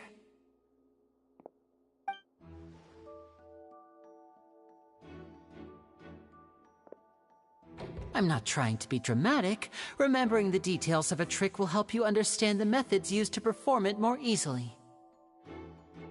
Huh. Weren't there balloons and other decorations here? Where did all that go? Ah, good eye. That said, you're still far from discovering the answer. The back? You mean the inside of the door? What's different about it? Paimon didn't notice anything. Very good indeed. I thought you might not be able to catch that, given that you were sitting in the first row. The back of this door was patterned. Those patterns are now gone, replaced by a smooth wooden board. So, if you put 2 and 2 together, what do you get?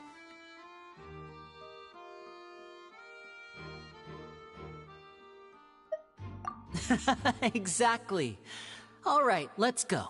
I'll tell you how it works as we head down. Oh, so there was a passageway under the magic box! I knew you'd figure out most of it as soon as you saw this place. The 2 magic boxes are positioned right above the 2 entrances of the tunnel. See this flatbed trolley? The box with the lucky audience member in it would be shuttled over to the other side using the trolley. This trolley can raise and lower and even rotate, ensuring that the box will face in the right direction. I see. So that's the purpose of the box inside another box. Precisely. The inner box would descend after the audience member was put inside and be moved along the trolley, all while the outer box would remain on stage as if nothing had ever changed. So that's how you did Once the box was lowered, the trolley would store some energy through this device here, with which it would complete the rest of the steps. The audience member would only be able to feel some slight movements in the dark, and by the time she walked out, she would already be back on stage.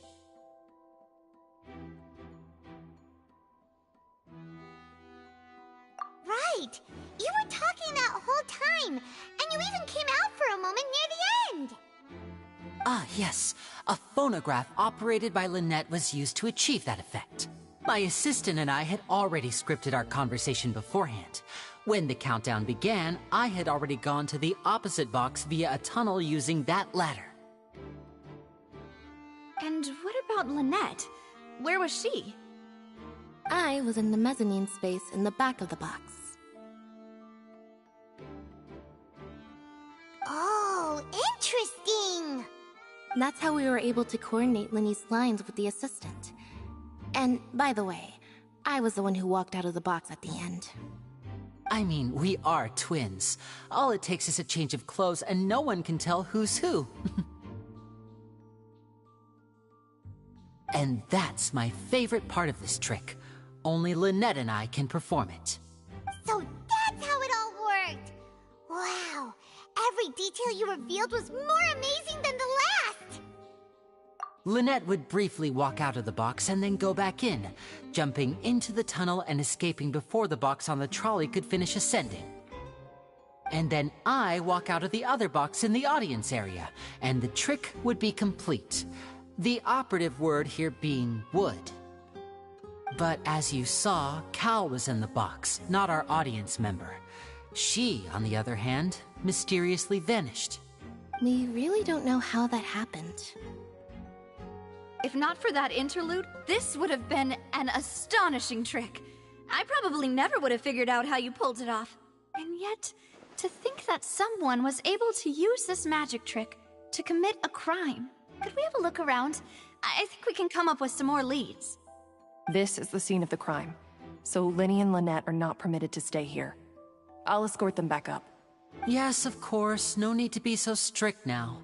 I won't disappear into thin air, you know. Thanks, everyone. We're counting on you.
What's this?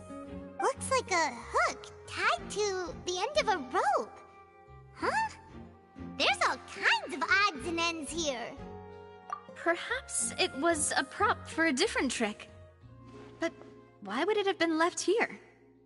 Whatever it is, let's make a note of it first.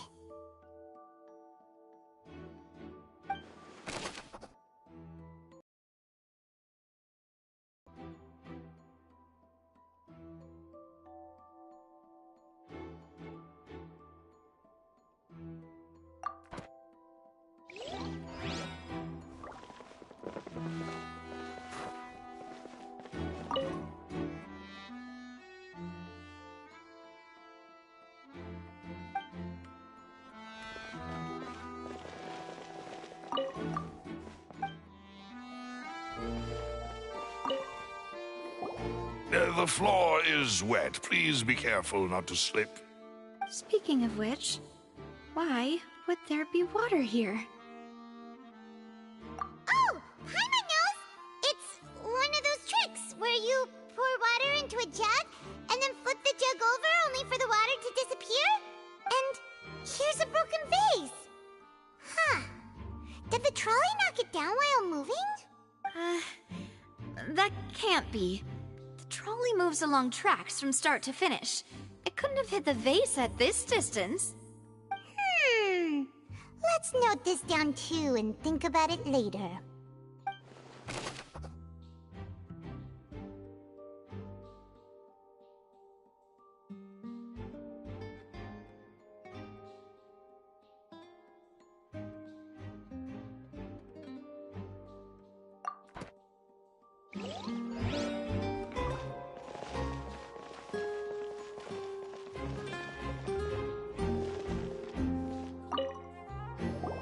Oh, these are the clothes that the lady chosen from the audience was wearing, right?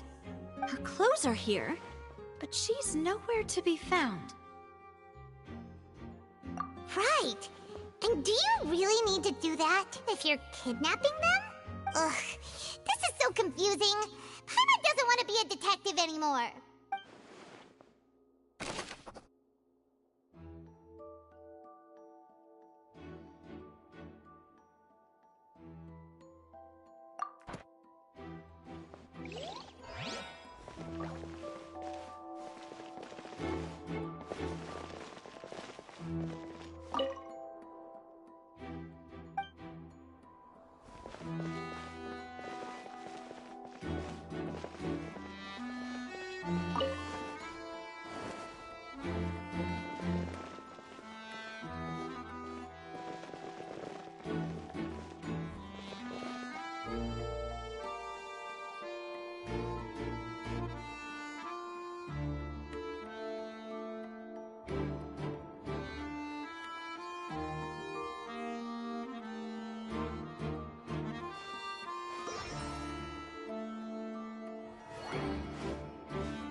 I think I know who did it.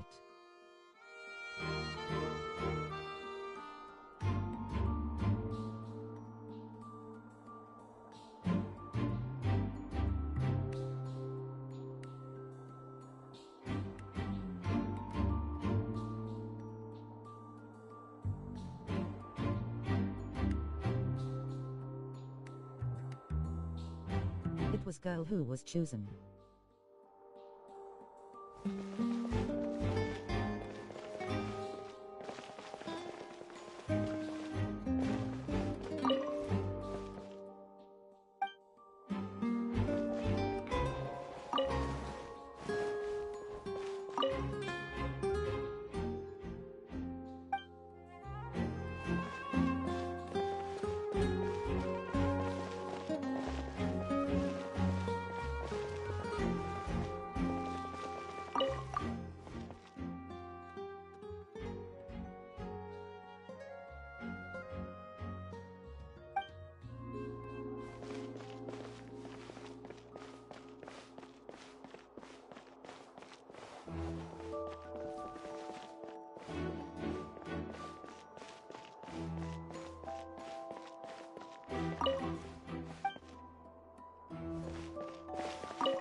the murderer was.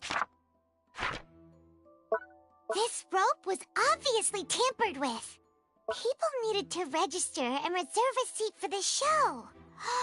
That, combined with this number selector, could allow you to pick a young lady instead of some old fogey. This is probably a prop, too. Oh, looks like it could hook onto a lot of things. Like the Traveler's fishing rod! This is probably a prop, too. This flower vase is probably a prop for the show. But it also could have been used in the crime. Paimon doesn't get this at all. You think about it for a bit, Traveler.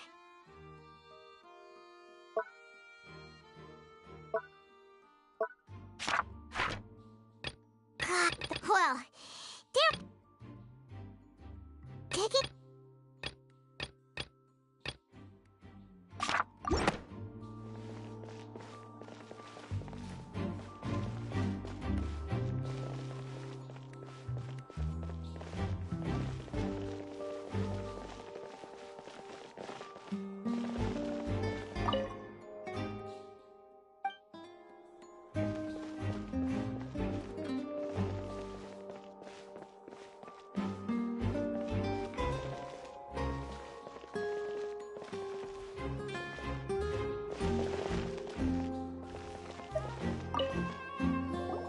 What is this place?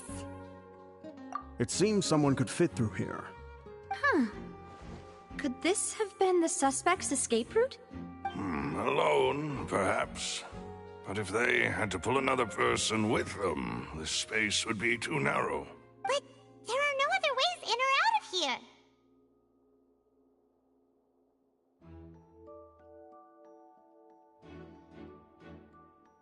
Oh, you're right! Let Paimon write that down.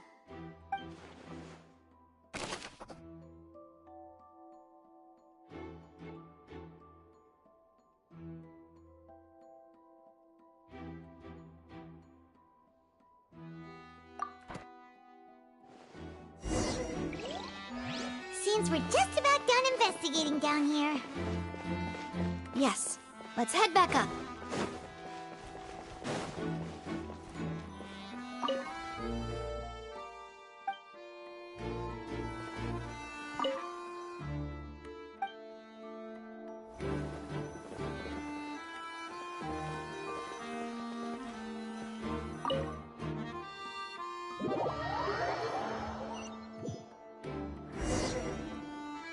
Well, we've ascertained the state of the crime scene. Let's find a place to sort out our findings once Malus returns. It seems to me that there are several things that don't add up here. Apologies for the wait, demoiselle. So, what did the guards say? Did the criminal escape through the vent? They believe the odds of that are very low, since the vent leads to the Opera House's basement. The guards have checked the area carefully. No one left through the basement during the performance or after the incident, and no one was found hiding there.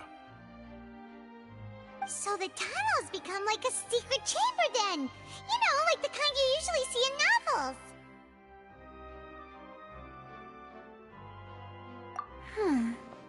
The plot thickens. Halsey's disappearance and Cowell's death are both quite inexplicable. No wonder Farina was so confident in her accusation. All the current evidence points toward Linny and Lynette. In other words, the charges are very likely to be upheld unless we make some considerable progress. Charges and then trial. So if the charges are upheld, they'll announce a sentence? That's right.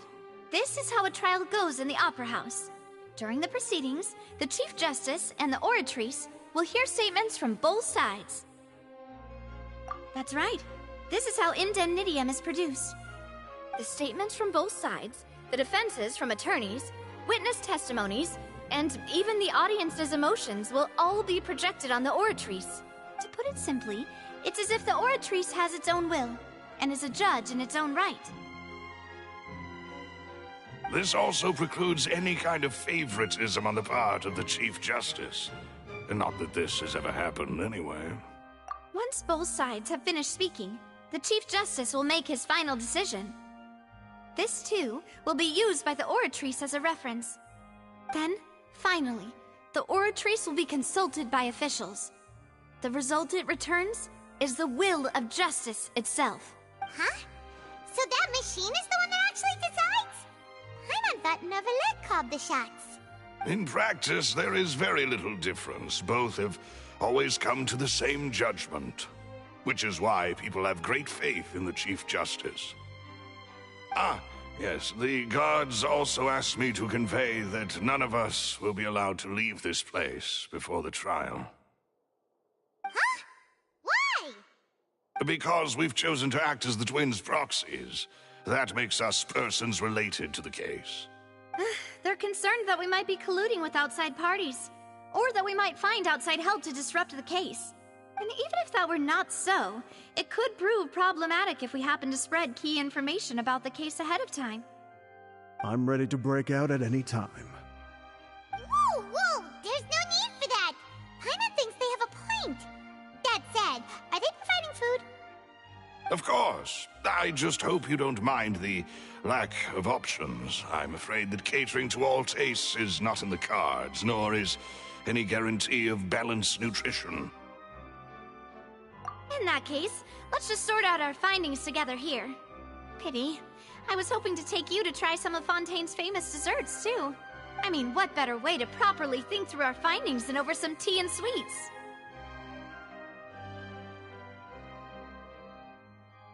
Huh. Breaking out suddenly doesn't seem like such a bad idea after all. Just kidding! Just kidding! Paimon will still do her best, even if there are no snacks. What do you mean, no snacks? Of course we'll have snacks. If we cannot buy some, then we'll simply make some. Huh? Here? But how? Understood, Demoiselle. Everyone, please come with me.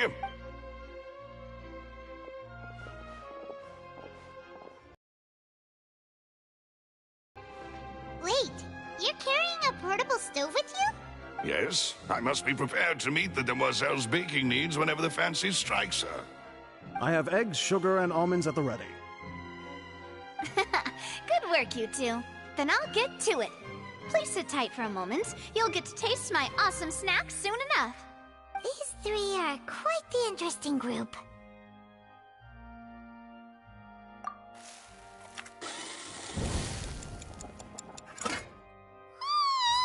And Paimon thought it smelled good while it was still in the oven! Oh, it's even better now. Paimon can't stop drooling. From the way you had these two guys carrying all that stuff around, Paimon thought you'd have them do more during the baking process. But you ended up doing the entire thing by yourself! Beating the egg whites, grinding almonds, everything! I was applauding. And I was giving encouraging smiles. Paimon was just thinking, aren't you worried about getting your fancy dress dirty, beating egg whites, and baking like this?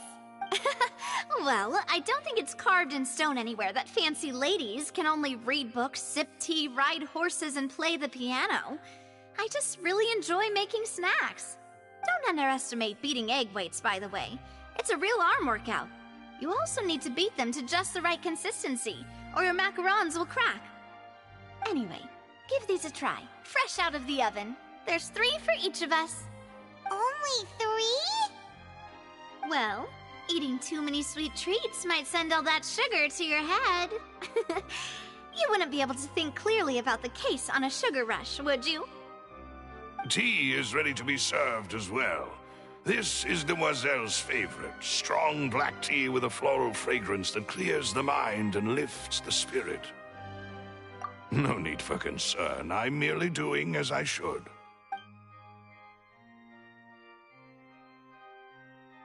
All right then. Down to business. As Paimon mentioned previously, the tunnel seems to be something of a secret chamber. However, we can assume that Linny and Lynette were not alone within it. Some criminal also occupied its sealed confines. The magician twins could have committed the crimes, of course, but they lack any logical motive. Exactly! Why would they do such a thing right when everyone was watching?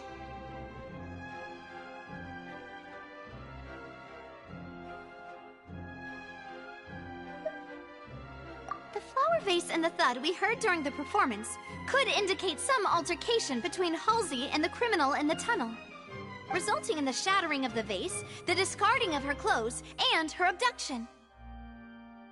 Perhaps the criminal thought that since she was chosen from the crowd, she would be too easy to identify if she was still wearing the same clothes.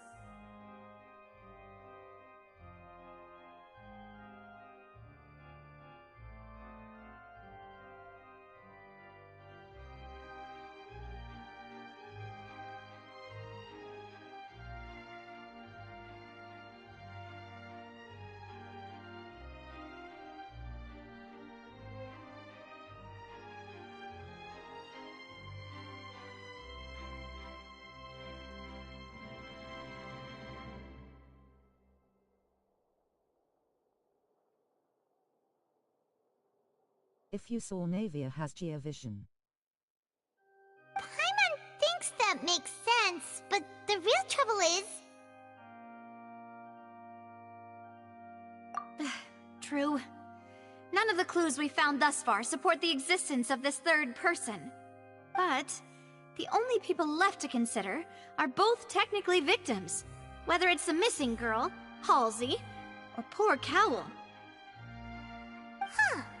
Could Halsey have secretly made modifications to the magic props in order to murder Cowl before making her escape?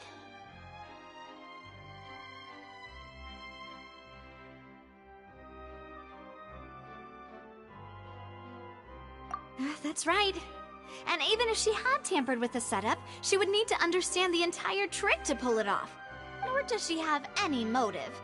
The guards said that she has never had any dealings with the magic troop's members. Were we not thorough enough in our search? From the sound of things, this is turning into an impossible case. Your macarons are amazing though, Navia. They smell great! They're nice and crisp and super sweet! They are my specialty after all. And I see you've already had 5 of them. What? 5? Oh, that can't be right. Paimon only counted 3, honest! Please don't worry about it. At my age, a few less sweets might actually be a good thing. No! Being greedy is one thing, but Paimon knows how to count. Besides, Paimon knows that if she ate too many, then others wouldn't have enough.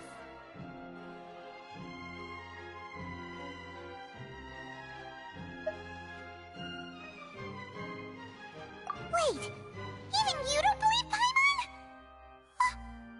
How could you? If Paimon ate those 2 extra macarons, then may they turn into stone in her stomach! All right, we get it. Well, I suppose one of us might have gotten too engrossed in our chat and eaten them by mistake. No big deal. Lelouch, set up the stove again, if you would.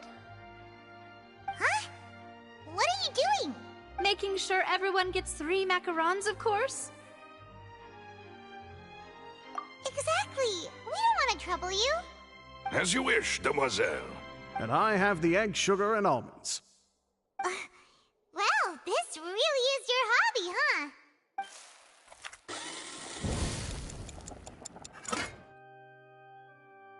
Well, that's it for snack time.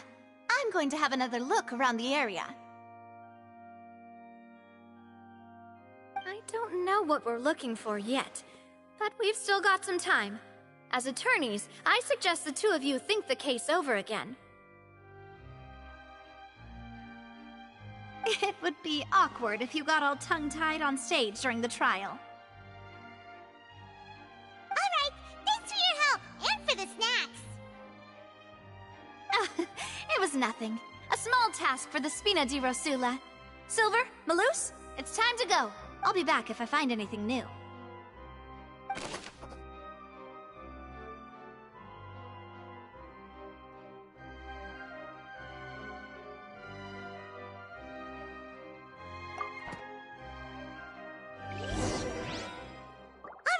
It's time to put our heads together. We've got to get our defense ready for the trial. Oh, it's probably gonna be a long and difficult case. There's no point in worrying about that now. We just need to prepare. Here, take Paimon's notes. They should help you review the situation.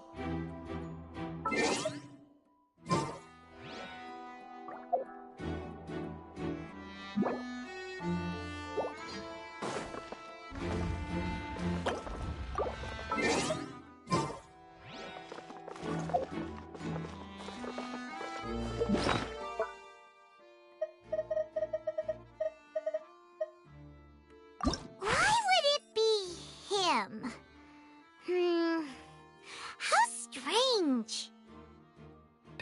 Gosh, no wonder the serial disappearances never got solved. We all heard that noise, didn't we? The performance would not have been visible from where the doors were guarded. If Paimon were on duty, she would have snuck back into the audience seating. Well, there was no chance Paimon could have seen that the box had 2 layers. But there was no third person. And Paimon didn't eat more than 3 macarons either.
Into the wind.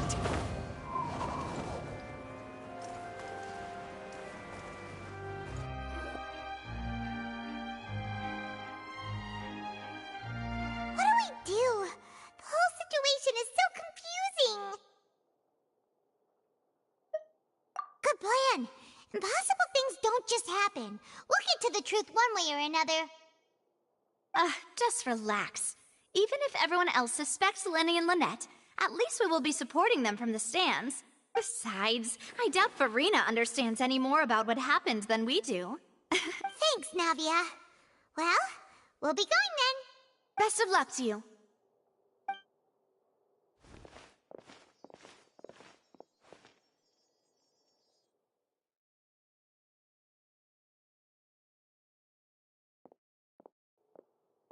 Ah, finally, you're back. Well, how did your investigation go? To be honest, you might be disappointed. No. We're already very grateful that you were willing to help. Well now, don't you all look disappointed. Don't tell me that your investigation came up empty-handed. That was to be expected, of course. The guilty can never produce proof of their innocence. But don't let that stop you. I shall be terribly disappointed should you, my most anticipated foe, concede so easily. Since both parties are present, I declare that the trial regarding the magic show incident is now in session. Firstly, in order for the audience to understand the causes and results of the incident, could we please have Mr. Linney explain the trick? Yes, of course. I will explain while Lynette demonstrates on stage. All the necessary items have been prepared.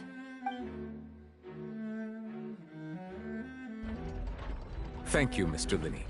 In that case, I take your statement to be that you ran to and remained hidden within the magic box in the audience stands once the trick began. and thus could not have committed the crime. Is this correct? Yes, that's correct, Your Honor. In that case, I call upon the prosecution. Lady Farina, do you wish to refute his statement in any way? Why, of course I do. Allow me to take the first shot and break this case wide open. Mr. Lenny is clearly lying. There is no way you could have been in the box the whole time if you were to abduct Halsey and murder Cowell. In fact, I'd say you were hardly in that tunnel at all. That is simply your hypothesis based on the presumption that I'm guilty. Oh, is that so? And if I may ask, what did you hear while you were inside your box?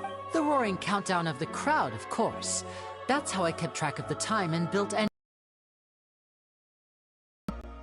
And you didn't hear anything else at all? Nothing that might leave an impression of any kind? No, nothing. I see. But when the count reached 30 seconds or so, there was a thud. One so loud that I believe practically everyone heard it. Huh? Hey, hang on! Something's not right here. Yeah, I'm sure he could have heard a noise that loud from inside the box. I was right by the box, and I definitely heard the thud. Look at those scales. Could those mean... Well then, ladies and gentlemen, allow me to use the words of the magician himself. You never know what can happen in the blink of an eye. Indeed, it seems his alibi can also collapse in the blink of an eye. Of course, I have armed myself to do far more than smash your alibi. Confidence cannot go unfounded, and my foundations are rock solid. Tell me, aren't you and Lynette actually from the House of the Hearth? The House of the Hearth?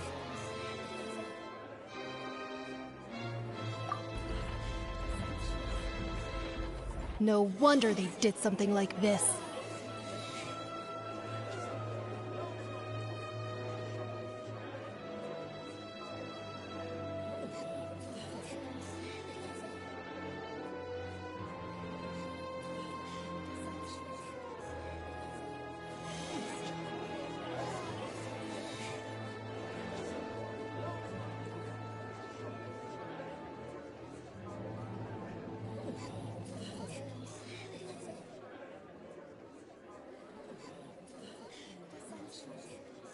Wow, wait, stop for sec, the hell.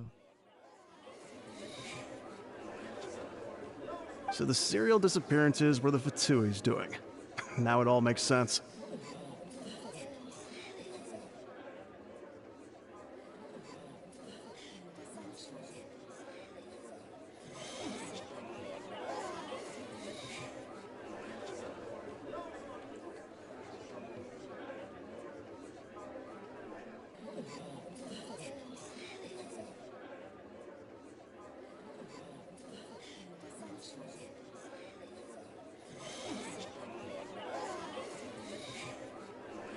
Did child kill the dude?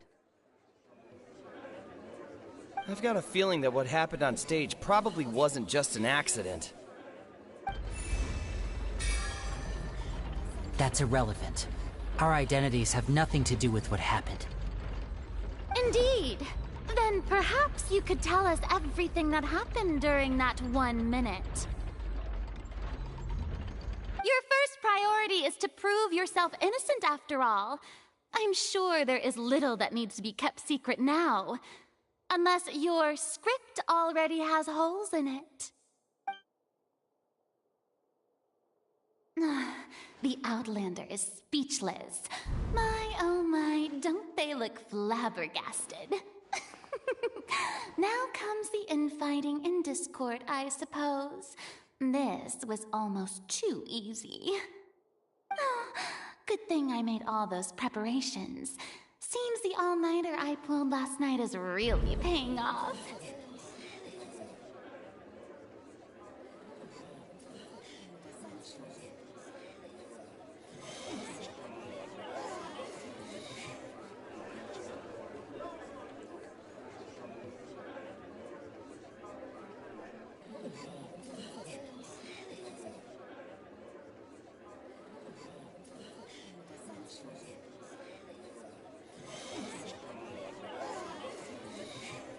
who she was, hell no. Hey, Linny! Why didn't you tell us this before? Order! Order! Mr. Linney, allow me to re-establish the facts. Lady Farina has raised 2 points. First, when the thud was heard in the Opera House, you were neither in the box nor the tunnel.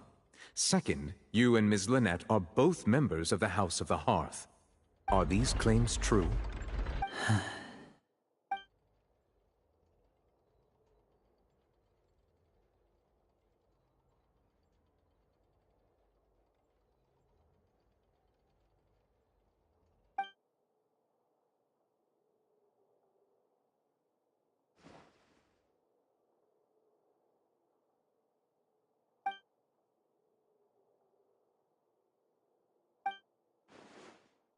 Please answer my question, Mr. Linney. I'm sorry. Yes, they're true, Your Honor. I knew it! Well, that's it. We might as well move on to the sentencing already.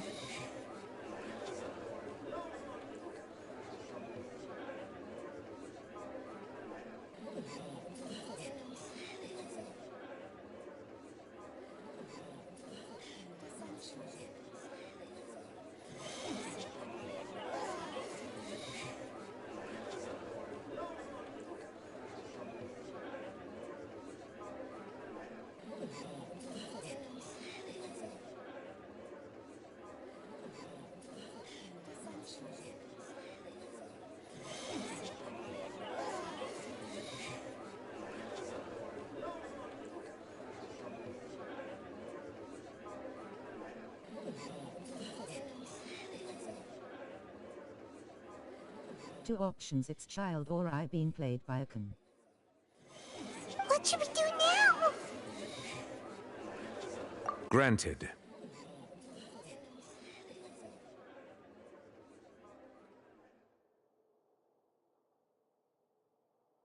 In that case, what is your request?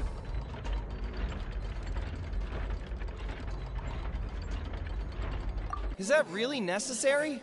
They're already as good as guilty. The defendant deceived their own attorneys. What is there left to discuss? Order! Order, I say! Your request is reasonable, and we shall adjourn. This trial will reconvene in 1 hour. So you would stick to Mr. Linney's defense even after knowing what you do now? You certainly have more professionalism than I thought. In that case, my dear audience, let's allow the joy of victory to steep for a little while longer.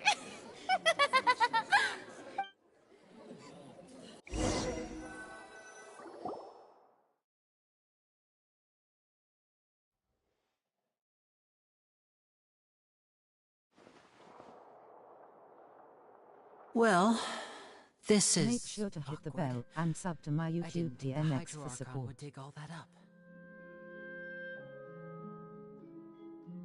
I'm sorry, Traveler and Paimon. Yeah, sorry. Paimon doesn't know where to start. We trusted you two. We based our entire reasoning on the assumption that you weren't bad guys. Not to set the wrong tone or anything, but Paimon's really mad! I'm very sorry. I know you're angry, and reasonably so, but please, let me explain. I know you've clashed with the Vatui several times before. I wouldn't be surprised if just hearing the word is enough to make you upset. But our organization is very, very large, and the Harbingers have very different personalities and goals. Right now, we want to save people. As many as we can. That's right. I'm sure we're on the same page when it comes to this nation and the disaster that its people might face. I knew if it weren't for our respective identities, we could become good friends. That's why I didn't wish to flat out lie to you, but chose to hide some details instead. The truth is very important, but being completely transparent about everything would see us spending more effort than we need to.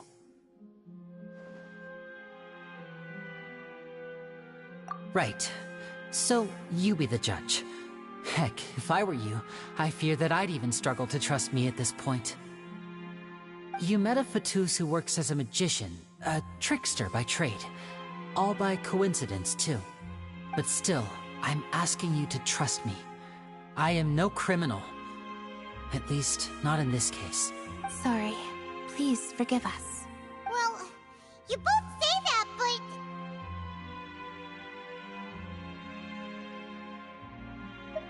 Right. Let's hear your answer first, and no lies now! Of course. I'll answer any question you ask. We've been trying to find out how the Oratrice operates. We want to know why it has a consciousness. Why can it deliver sentences accurately? During our investigations, we learned that the machine's core is beneath it. From that moment on, Lynette and I have been designing this box swap trick with the objective of getting close to the core. Is that why you needed a whole minute? That's right. In truth, the audience would take about 75 seconds to count down from 60, while I would only need 15 to get to the opposite box. So, after jumping into the tunnel, I accessed the Opera House basement via the vent, and went to investigate the room in which the core is stored. That air vent was created during the construction of the tunnel specifically to execute this step. Well, nothing. As soon as I reached that room and was about to investigate, I heard someone's voice, which should have been impossible, of course. I was quite certain that I was the only one in the room. That voice seemed to recognize me and tried to speak to me. I chose to err on the side of caution and retreated the way I came. On the way back, I saw the broken vase and the clothes on the ground, but the countdown was almost finished, so there wasn't time to give it any thought. After that, the homicide occurred just as you saw. Well, that explains why you didn't hear the thud.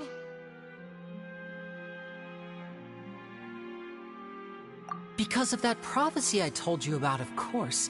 We must know all we can about this nation's secrets in order to deal with that prophesized crisis. That's the only way we can save everyone. So, there you have it. The whole truth. I swear, I didn't hide anything from you this time. It was never my wish to proceed under this cloud of mistrust either. But like I said earlier, you can be the judge.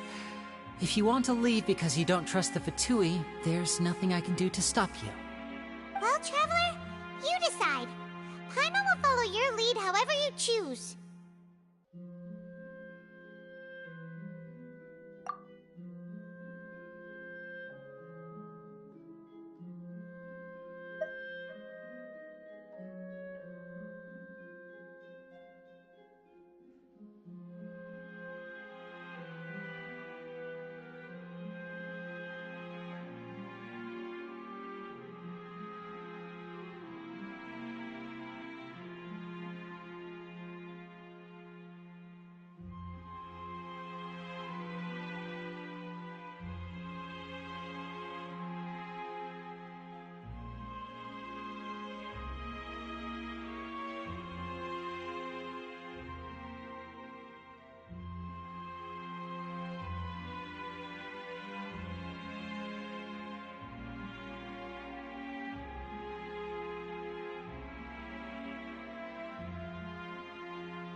I think depending on this choose, everybody will get different end of game.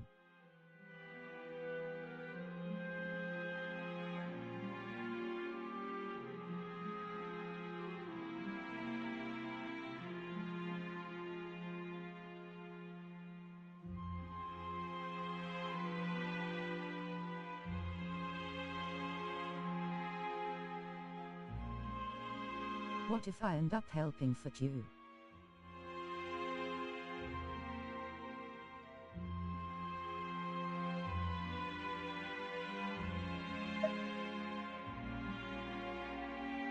Okay, thank you.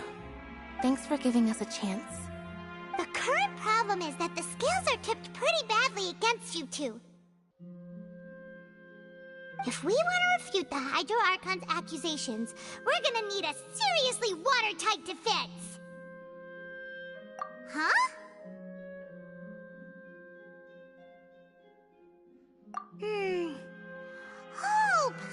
think she gets what you mean?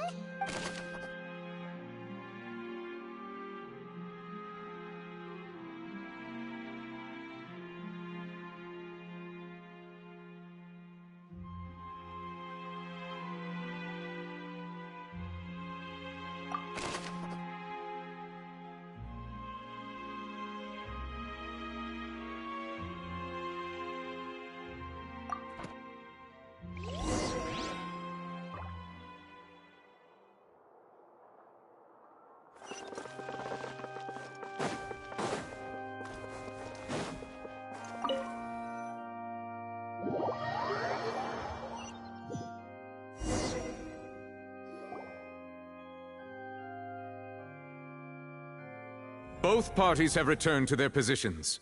Let us continue the trial. When last we left off, Mr. Linney acknowledged the new evidence presented by Lady Farina as fact. Therefore, Lady Farina may continue stating...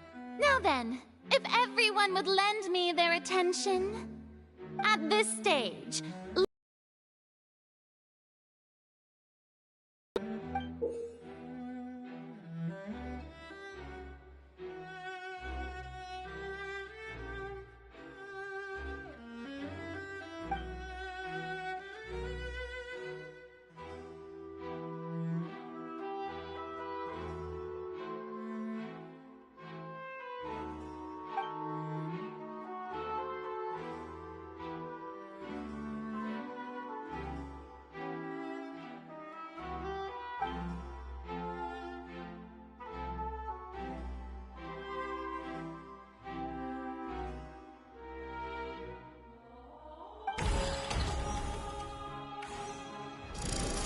countdown began, he entered the tunnel.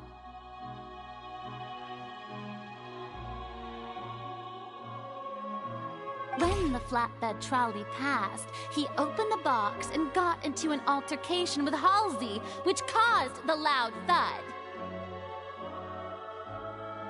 He did not realize that this sound could be heard by everyone in the opera house, which is why he claimed earlier that he could not hear the sound. Finally, he used the vase to knock her out, before making her change clothes to prevent others from recognizing her. At this time, Cowell arrived in the tunnel, having heard that strange noise, and caught Linny red-handed. So Linny proceeded to knock him out too before stuffing him into that box. Afterward, Linny passed the unconscious Halsey to his accomplice through the magic box in the audience stands, before operating the devices such that Cowell's death would be ruled an accident. And there you have it. That's the truth behind what happened. Does the defendant's side have any objections to Lady Farina's description of the events? The key to refuting Lady Farina is the order of events, what Linny experienced, and what he saw.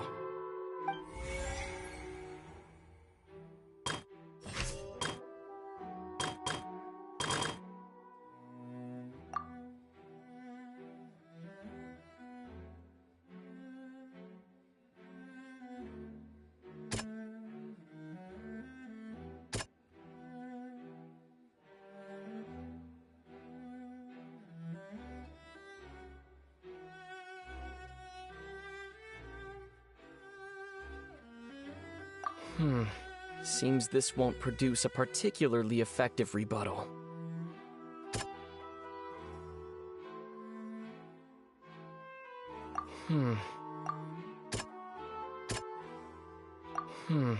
Seems... Seems this won't...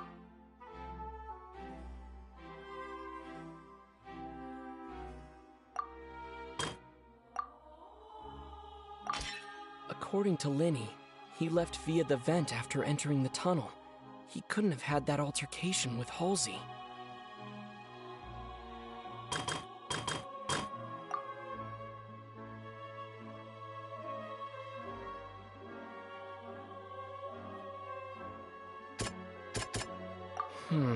Seems this won't... Linny went to the room that contains the Oratrice's core. this is the actual truth.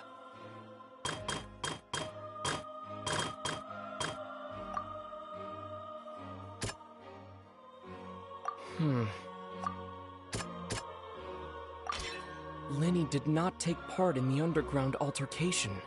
He only witnessed traces of the aftermath. Attention! Ace Detective Paimon has something to say! When the countdown started, Lenny did indeed go into the tunnel. But he immediately used a vent to access the Opera House basement, which is where the underground core of the Oratrice is stored. Once he reached that area, he heard a voice in what should have been an empty room. Since he felt something was amiss, he returned immediately. The crime scene had already developed by the time he reached the tunnel again, and in order to complete the magic trick, he did not remain there for any length of time. Finally, he reached the surface, and that was when the accident happened from his point of view. Therefore, he's innocent!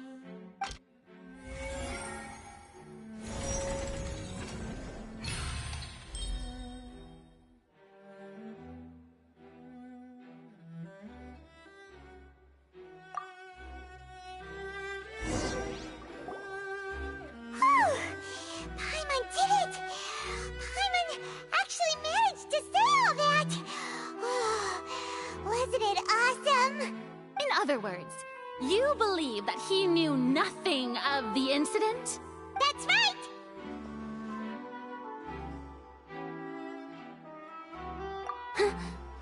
My reasoning?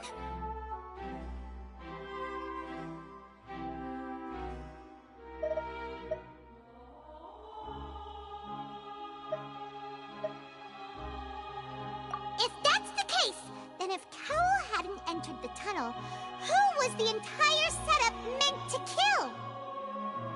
Assuming that what you say is true, Lenny only needed to kidnap the young girl to cause a new disappearance case. What would the point of killing someone on stage be? Oh, they have a point. That's right, you tell him! And that's why they're partners of mine. They've managed to turn things around. Well, your denial is very strident, I'll give you that. But what proof do you have to back your claims?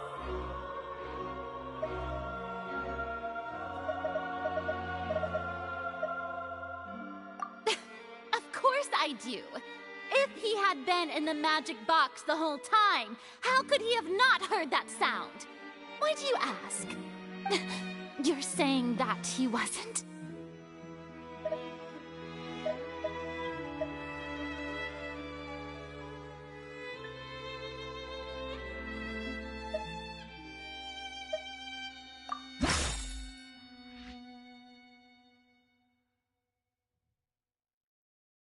Are you sure we don't need to give this more thought?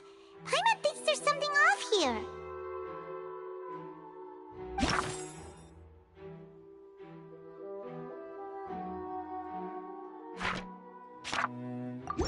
That's right! Lenny wasn't in the box or in the tunnel. That's why he didn't hear anything strange during the performance. This means that when the crime happened, Lenny had already entered the basement via the vent. The same clue you used to disprove his alibi has now become the best proof! How do you like that? Well played. To think you'd use such logic. Well then, if it wasn't Lenny who committed the crimes, then who was it?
Halsey is the missing person and an ordinary audience member. Or did she have her own scheme all along?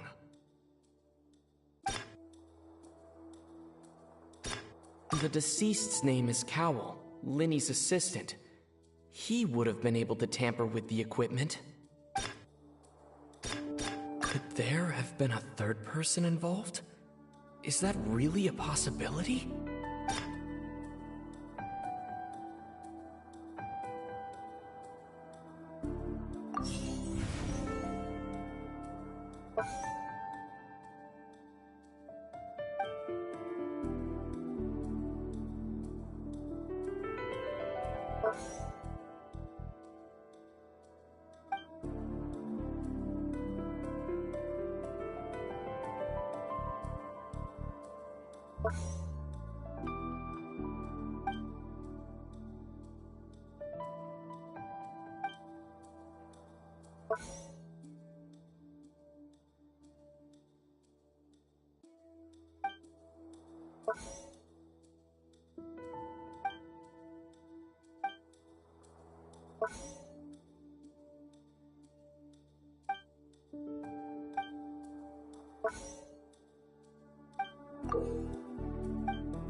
Halsey is the missing person and an ordinary audience member.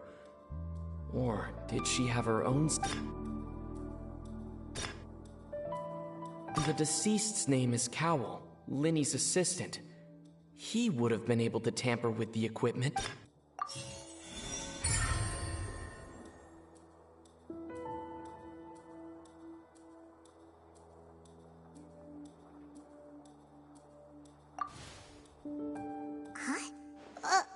That can't be right.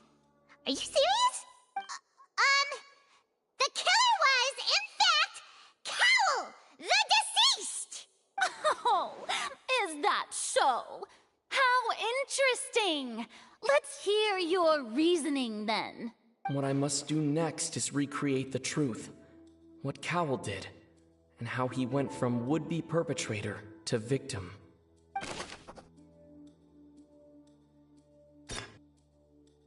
The deceased's name is Cowell, Linny's assistant. He would have been able to tamper with the equipment. No one entered or left the Opera House through its entrances. So where would the criminal have wanted to take Halsey? Halsey's clothing was in the tunnel, so there must have been some fear that she would attract attention. The sound we heard may have come from a clash between the missing Halsey and the criminal. Linny was not in the tunnel at that moment, which gave our criminal ample time. Linny was not in the tunnel at that moment, which gave our criminal ample time. It would have been tough for both people to fit into that vent. They would likely have bumped into Linny as well.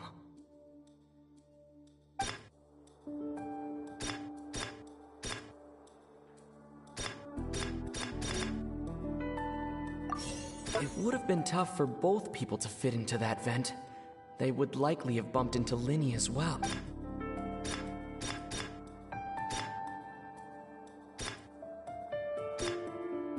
Halsey's clothing was in the tunnel. Halsey's clothing was in the tunnel, so there must have been...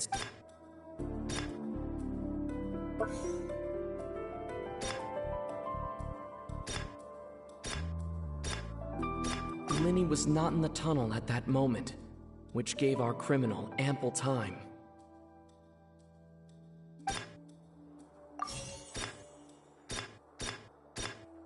Linny was not in the tunnel at that moment. The deceased's name is Cowell, Linny's assistant. He would have been able to tamper with the equipment. It would have been tough for both people to fit into that vent. they would likely have bumped into Linny as well.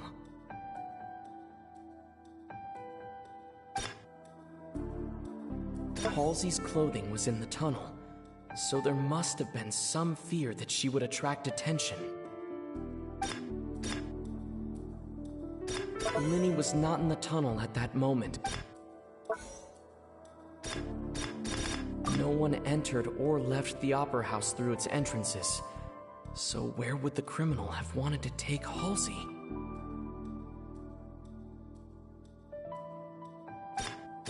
The deceased's name is Cowell, Linny's assistant. He would...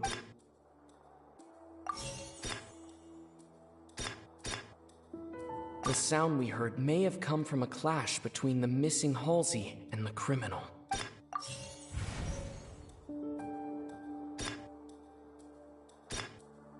It would have been tough for both people to... The sound we heard may have come from a clash between the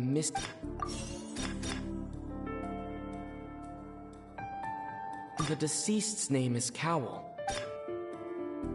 No one entered or left. Halsey's clothing was in the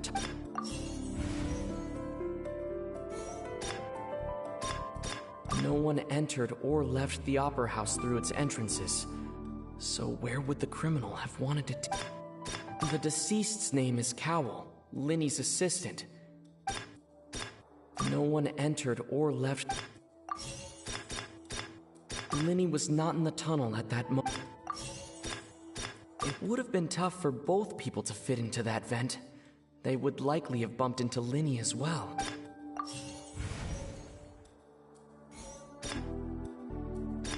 Halsey's clothing was in the tunnel, so there must have been some fear that she would... The deceased's name is Cowell, Linny's assistant. No one entered or left.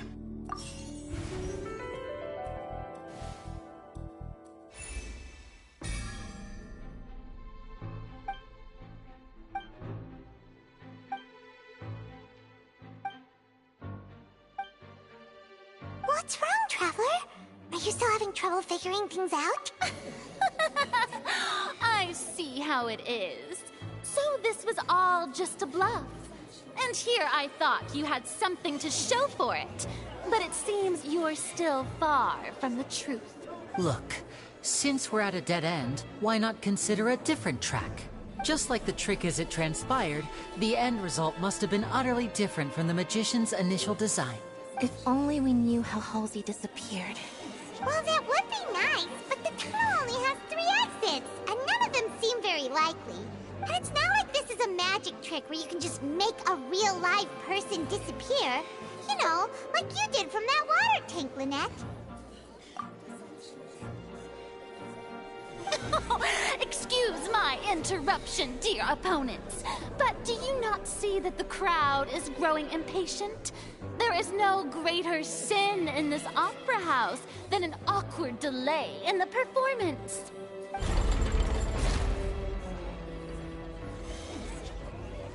If the defense is unable to make further effective arguments, we will move on to the next stage of the trial.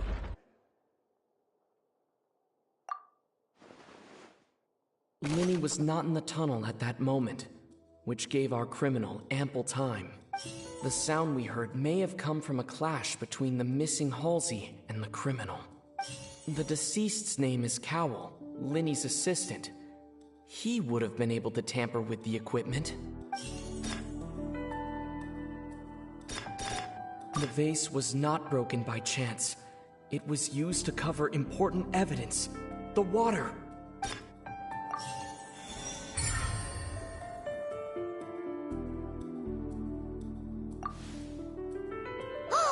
Paimon gets it! It all comes together if Halsey disappeared instead of being kidnapped. Lynette escaped from the water tank, vanishing gradually and leaving only clothes behind.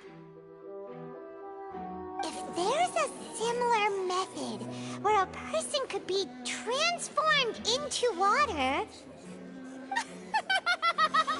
Oh, just a moment, please. I do hope you know how preposterous you sound at the moment. How could a person ever be transformed into water? This is reality we're talking about here, not some magic trick.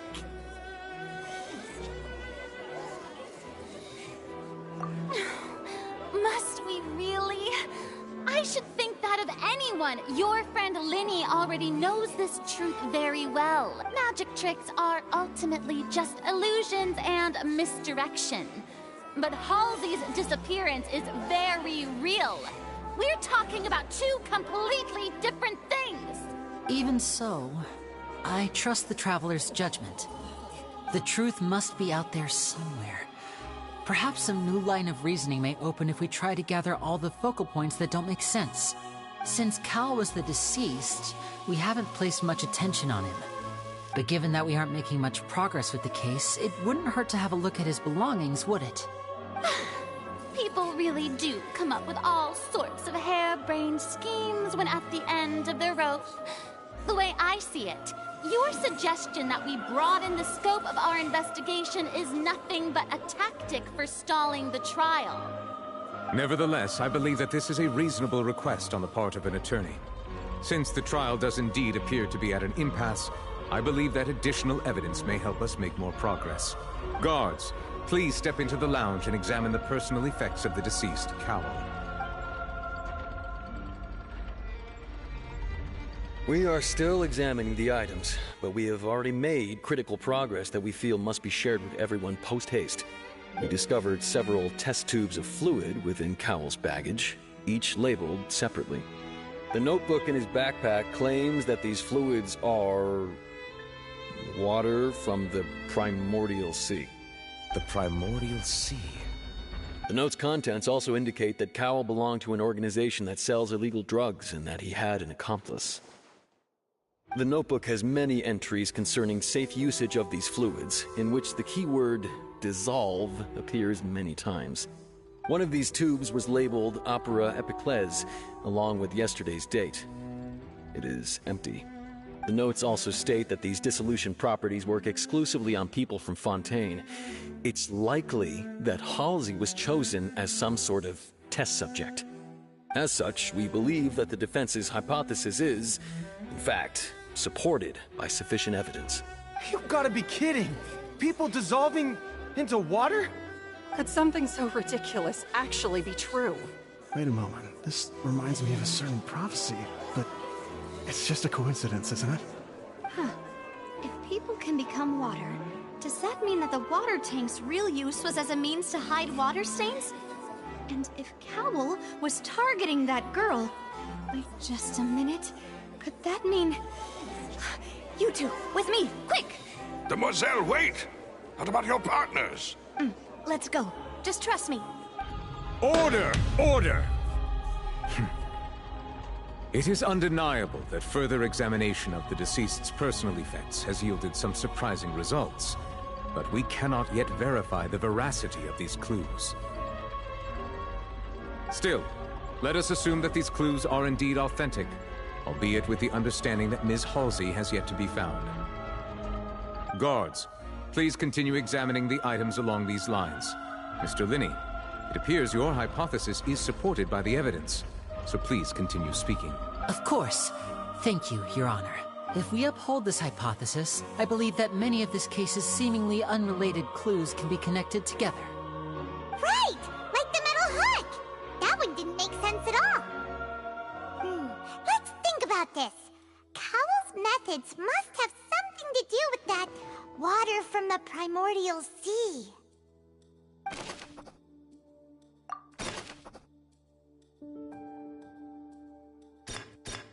The water from the primordial sea should have a magic box.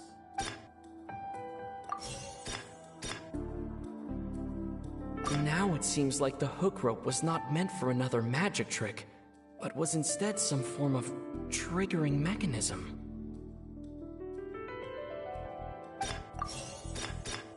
The rope that held the water tank up was lit by the fireworks and snapped. As such, the focus here is on the water and not the tank. Lynette was in the magic box on stage the entire time. Did she have something? I remember there was something else within the inner layer of that box. Lynette was in the magic box.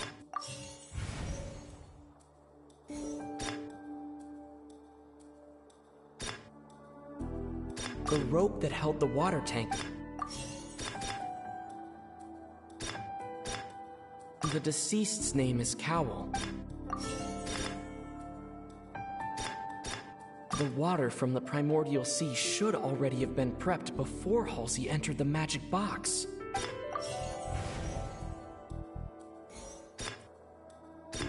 Lynette was in the magic box on stage the entire time. Did she have...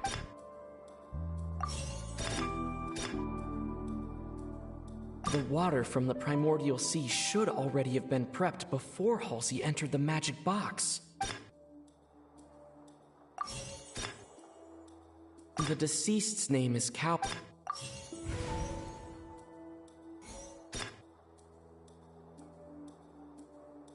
I remember there was something else within the inner layer of that box. The deceased's name is Cow. The rope that held the water tank up.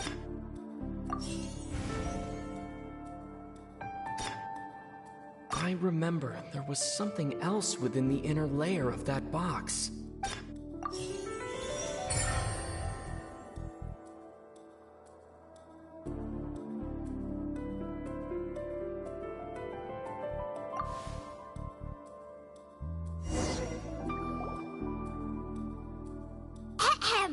It's Ace Detective Paimon's time to shine again! In the original plan, Cowl would tamper with the water tank rope and the number selector securing his target. When the magic box containing Halsey was lowered, the metal hook would retract gradually and pierce the balloon at the top of the box. When the balloon attached to the box popped, the water from the primordial seed inside it would pour down and dissolve Halsey. Afterward, Cowl would enter the tunnel and break the flower vase to conceal the water inside the tunnel, with the remaining evidence being covered up by the water tank on stage. But he encountered something unexpected in the tunnel and wound up being fatally hit by the same water tank he meant to use to cover his tracks. Huh. That does make sense. That actually links together a lot of the more confusing pieces of evidence. Oh dear, what do I do? Even I think they sound convincing now. Have I falsely accused an innocent person? What a humiliation. Now, it seems like the only point of contention remaining is the exact circumstances that led to Cal's death. His notes mentioned he had an accomplice who could be related to the situation. On that note, the guards have just contacted me indicating that they uncovered new evidence. I shall now invite him on stage to share it with us. Thank you, Your Honor. We were just inspecting the luggage of the other people involved in this case, and we found an identical sample of the water from the primordial sea among Linny's personal effects. What? That can't be. Oh, I see. Well, how wonderfully comedic to have your own counterattack only to come back and wound you. Does this not clear all doubt? My dear citizens, my loyal audience, allow me to present my reasoning and bring this performance to a swift close.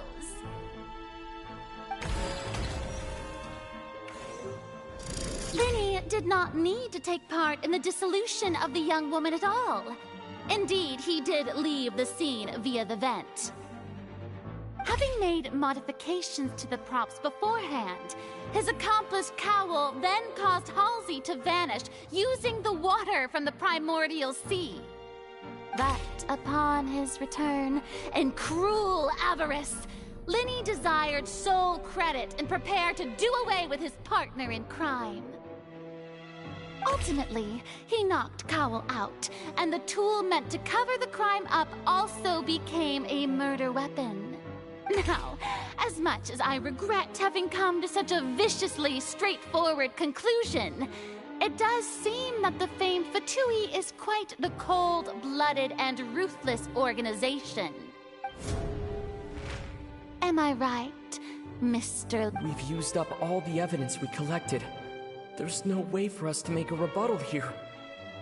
Is this the end of the road? Oh no! Paimon can't think of anything either. It doesn't look like there's any way around this. Seems using the water as new evidence was too good a move. Why did this have to happen now? I think we've all seen enough now, and we have ample witnesses to my flawless reasoning. I believe this is indeed the finale. Now then, my good, noble Chief Justice, should we not, in your view, move... Excuse me, everyone, but I must interject. Miss, I must ask you not to shout, and to respect the ongoing legal proceedings. Oh, come on. Don't be hasty. I have a good reason for interrupting, you know. Now, would anyone here like to take a little break from all this debate and see a little magic? I'll show you an amazing trick. One that can bring a young woman who has disappeared back in the flesh, right before your very eyes. Please, do the honors, Mr. Linny, if you would be so kind. What in the world is she saying? No offense, miss, but miracles like that are beyond my scope as a magician. Come on now, don't be silly. Magic is all about misdirection, isn't it? It often conceals the truth while presenting a fascinating illusion. But once everyone believes the illusion, can't magic reveal the truth to them once again? And wouldn't such a trick be the most marvelous finale to today's performance? Come on, Linny and Lynette. Give it another go. Don't worry. Spina di Rasula has made the necessary arrangements on your behalf. But, as the magic makers and stars of the show, I think I should leave the final performance to you. I understand.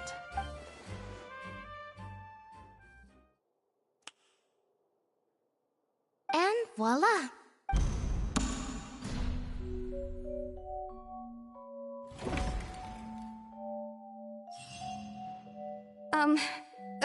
Sorry for the interruption.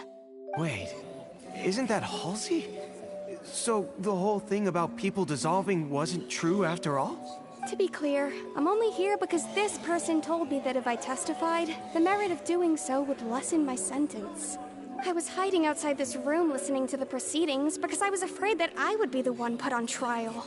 I was just feeling happy that no one had noticed me, and then before I knew it, she caught me.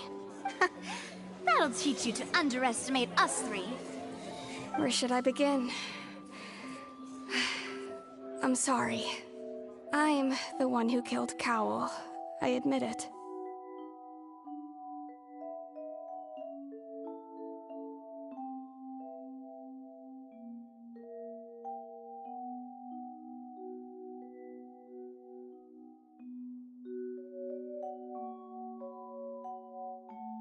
I know it. What? Why? Firstly, my name isn't Halsey. It's Lillian, and I'm originally from Mondstadt. I heard that Linny's show was gonna be a real thriller, but I missed the chance to buy a ticket, so I stole one. That's how I make a living. I steal stuff here and there. And I'd never been caught before. But I was noticed at the harbor a few days ago, and I barely got away. Linny was the one who caught me in the act. Hey, no wonder you look familiar. So you were the thief! Liddy even mentioned that you were pretty skilled.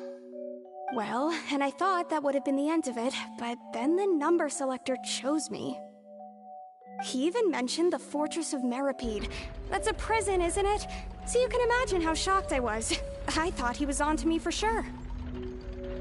So I played along with the show while looking for an opening to flee, but then I got water poured on me for no reason, and then someone jumped into the tunnel to nab me. I wasn't going to take that lying down, so I knocked him out and stuffed him into the box. There was nowhere to run from there, though, so I had to change my clothes and hide in a box containing performance costumes. I slipped out after the first guard arrived at the scene and continued hiding inside the opera house. Can a person even hide in there?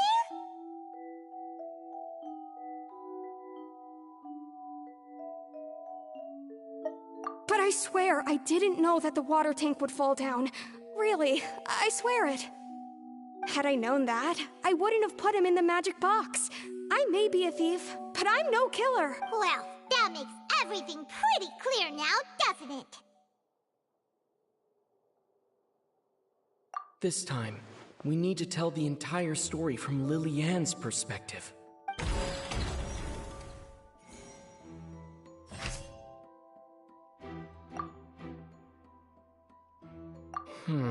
Seems this won't produce a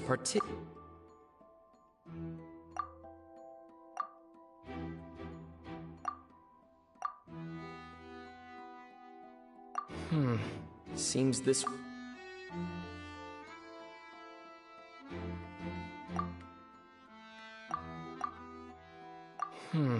Seems that... Seems this won't produce a particularly effective rebuttal. Seems this won't produce a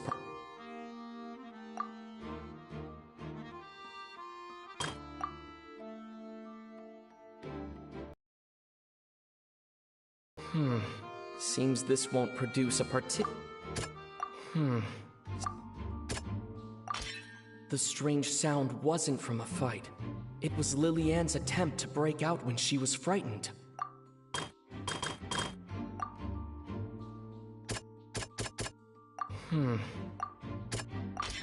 The flower vase was not broken to cover anything up, but it was smashed during the struggle between Lily-Ann and Cowell.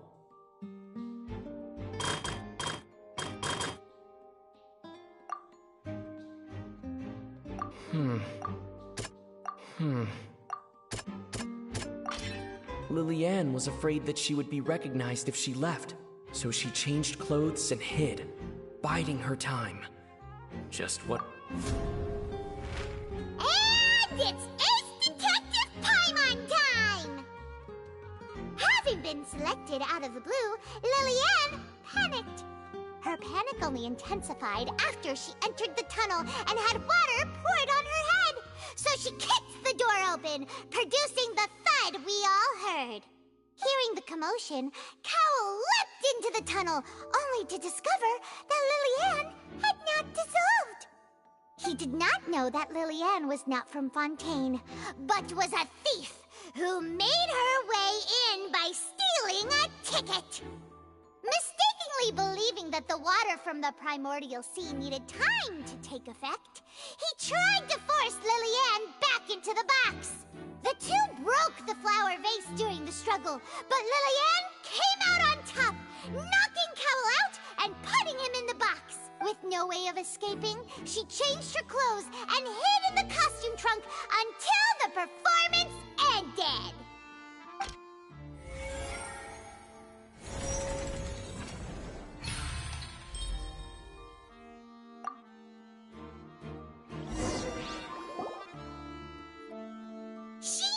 That she would have to go through guard inspection if she tried to leave afterward.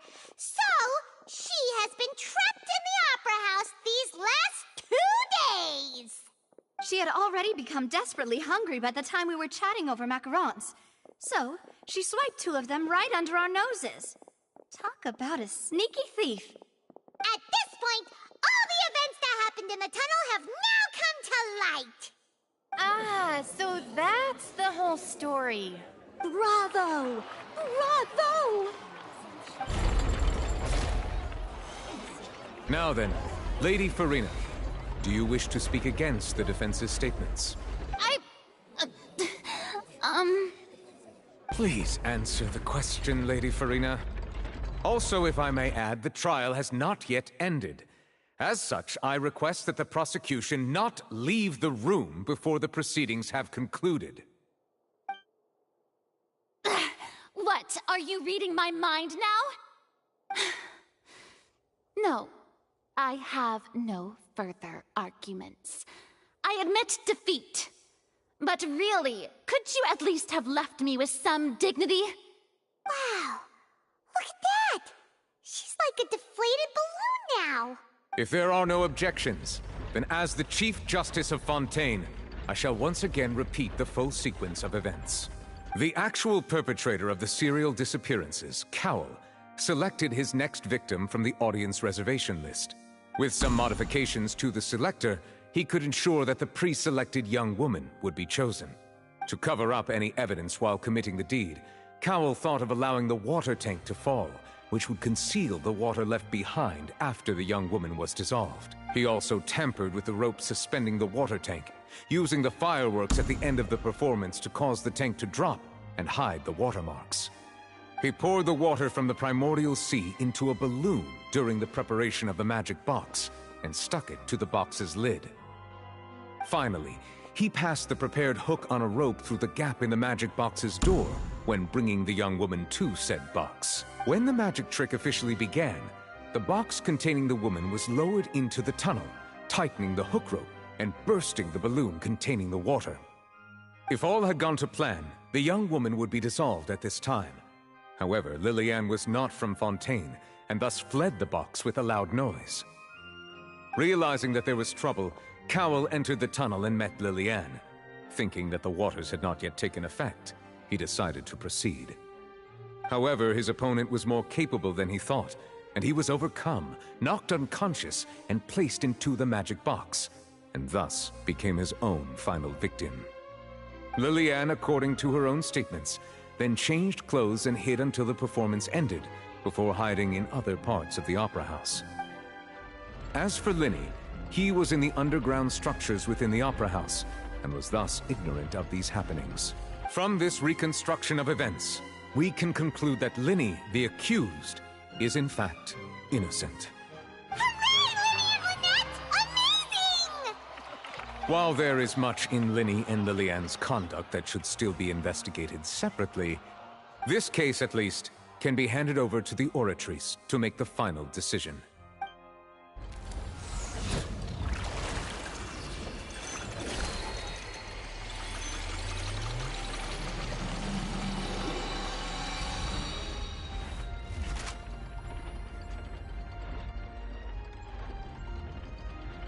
As such, Linny and Lynette are officially declared not guilty.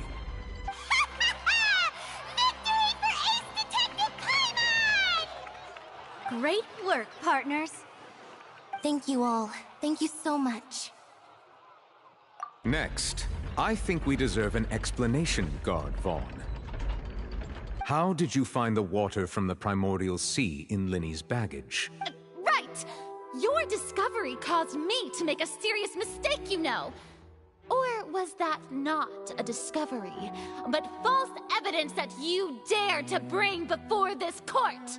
I suspect that the accomplice mentioned in Cowell's notes was not Linny, but you, yes? I'm sure you know what you must do to lessen your sentence. Speak quickly! Unless you want to earn yourself a one-way ticket to Coupon Town. I was just following orders. We were supposed to place blame for the serial disappearances onto Linny, and thus cause suspicion to fall on the Fatui. The higher-ups said this was the best opportunity to do so. And now that your plan has fallen through, and the secrets of the water have been revealed, you have become a liability to said higher-ups, yes? Therefore, you would be wise to tell everything you know, and seek the protection of the guards. Yes, I'll tell you everything I know. Our boss discovered that the water can cause people to dissolve. It can also be made into a potion, which when extremely diluted, can cause people to experience unforgettable exhilaration.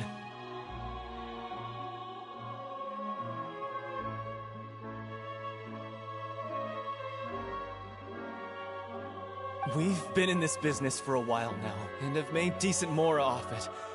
The disappearances were also the boss's idea.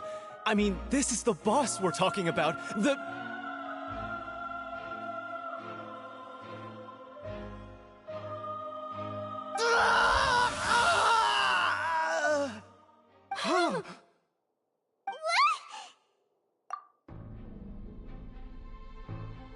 And now he can no longer talk. Such ruthlessness. I shouldn't have expected any less of them. An outrageous act.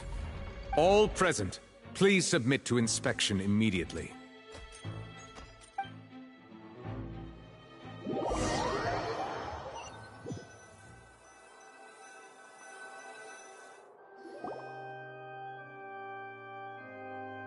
So, we're just going back now?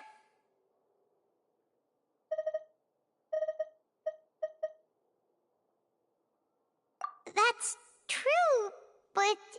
Traveler, Paimon! Please wait. Lenny... I know you may not want to speak to me right now. Maybe you don't even want to look at me. But still, let me thank you again for defending me to the end, even after you learned that I'm a member of the Fatui.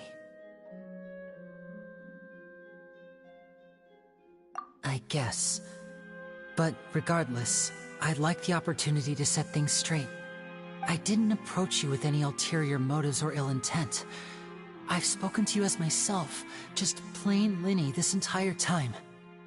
As for why I'm a Fatus, it's because the goals of the House of the Hearth align with those of an orphan like me. That's all.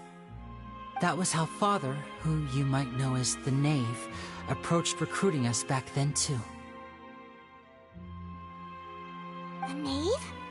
The one who controls the House of the Hearth? She's your father?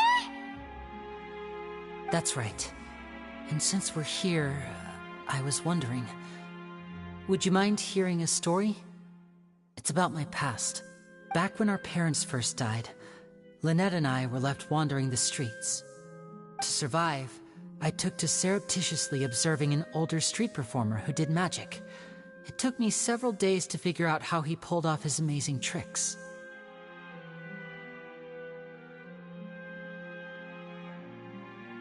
I took my sister through several streets until we found a crowded corner, and we began to perform magic tricks there. To my surprise, we proved to be pretty popular, and we could at least stop worrying about where our next meal would come from for a time. But I didn't want my sister to remain a street rat together with me forever.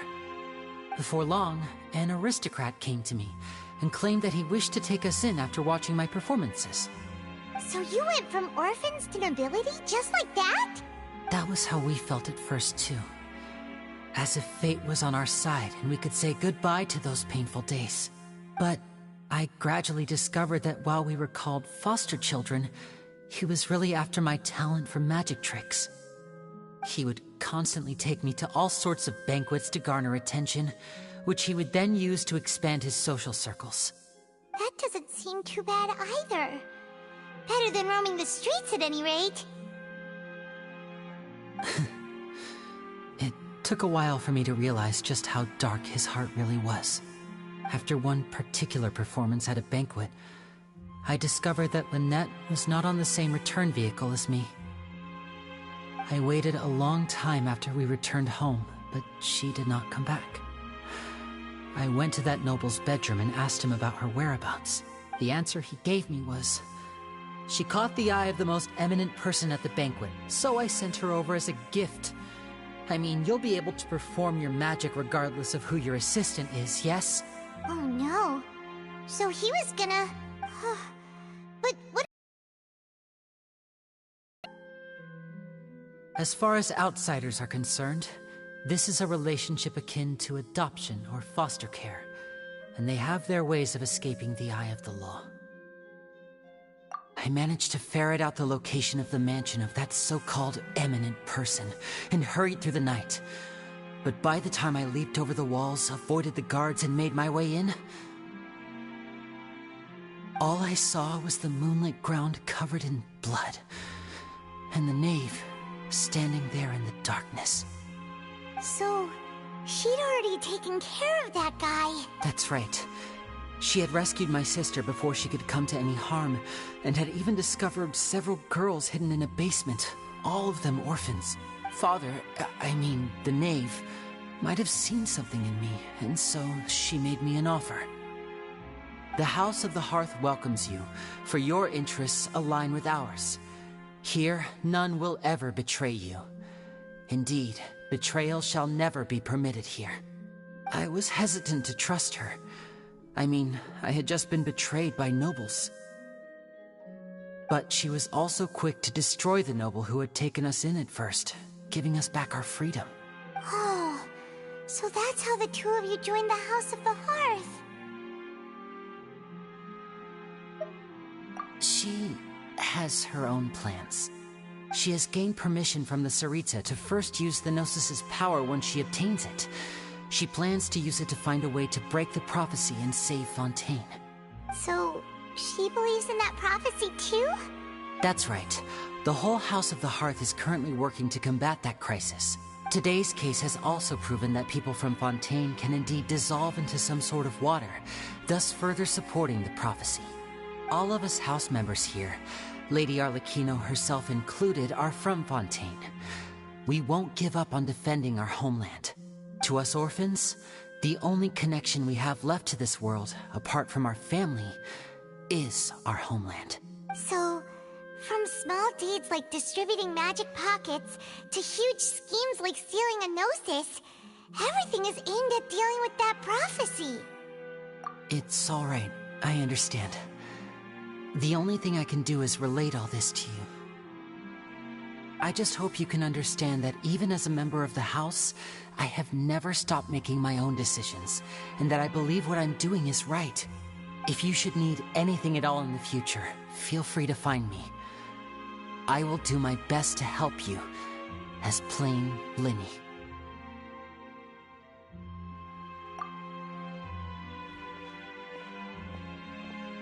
Bye, Linny!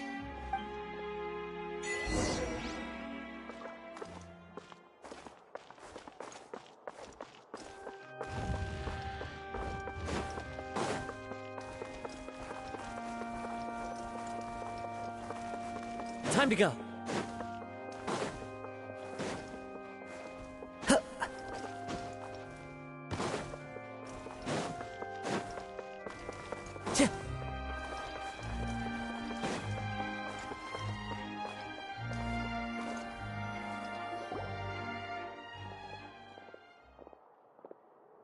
Hey there. What was with the disappearing act you pulled right as the trial ended? Were you looking for us, Navia? Well, this whole thing isn't exactly over, is it? I do feel that we're getting closer to solving the serial disappearances case, though. Don't you think so, too? Huh? What's wrong, my dear partner?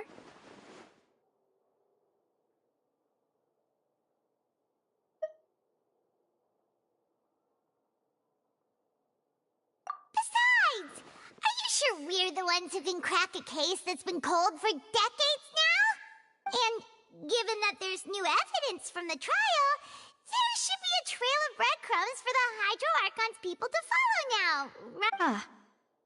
I see. Well, I won't lie. I'm a little shocked to hear that from you. But I suppose you are just travelers who have only arrived in Fontaine after all. Sorry. I might have been too presumptuous. Don't say that, Navia. Ah, and we were having so much fun investigating with you, too. It was like having new waters flowing into a stagnant mire, causing new hope to spring forth, and the reflection in the murk to become clearer. Sorry about that. I'm a bit prone to nostalgia. Don't mind me. Wait, shall we have a farewell meal? You know, to commemorate our time as partners? Huh? Do we really need to get that formal? Well, guess you really did treat us as partners, huh? Well, I'd just like to have a proper ending to every important memory. That way there are no regrets later. Anyway, it would just be a meal, so it shouldn't take up too much of your time. You don't have to twist Paimon's arm. If Boss Navi is treating, count Paimon in! Oh, wonderful. in that case, why don't we return to the Court of Fontaine and head to the Hotel de Boer? I believe we'll make it just in time for dinner. All right then, let's have our farewell meal.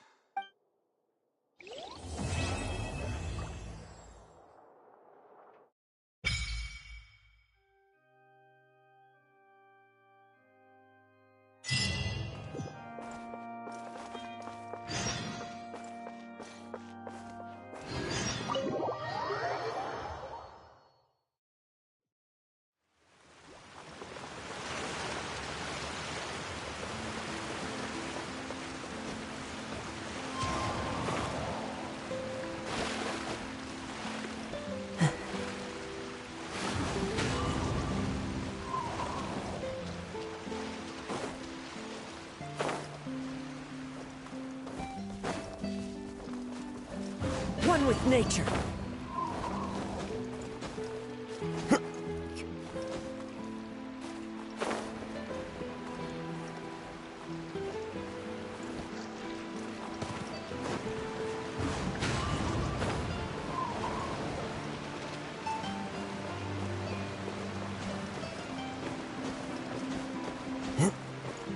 The wind knows me.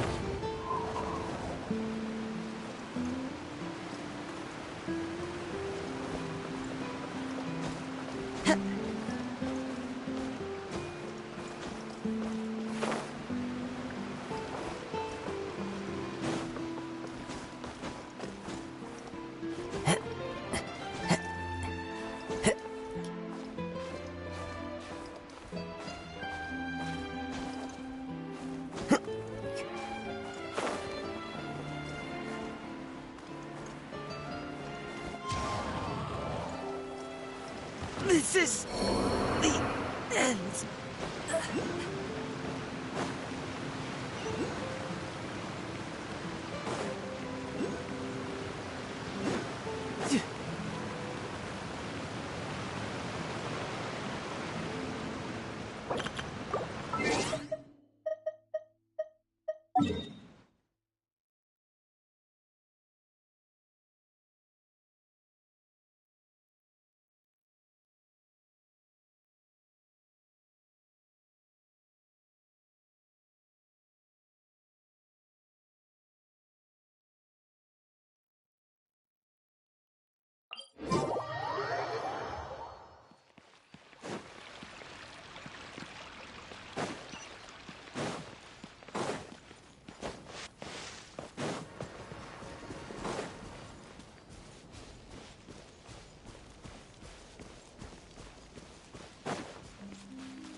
My mom needs help with PCBRB as soon as I can.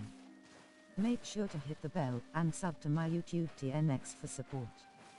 I think depending on this cheese, everybody will get different end of game. What if I end up helping fit you? I know it.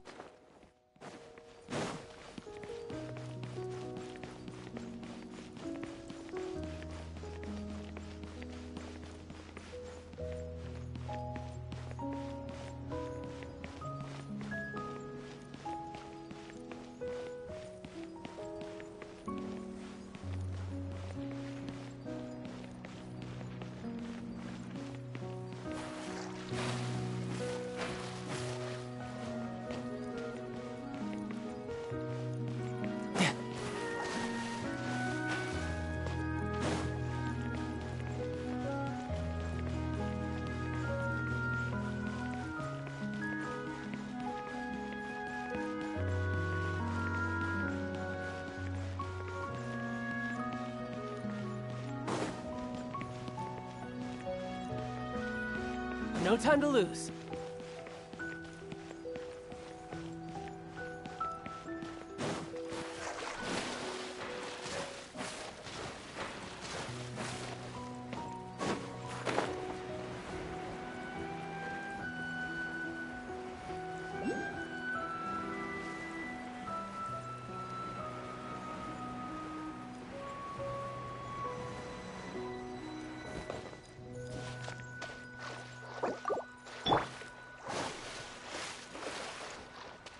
into the wind.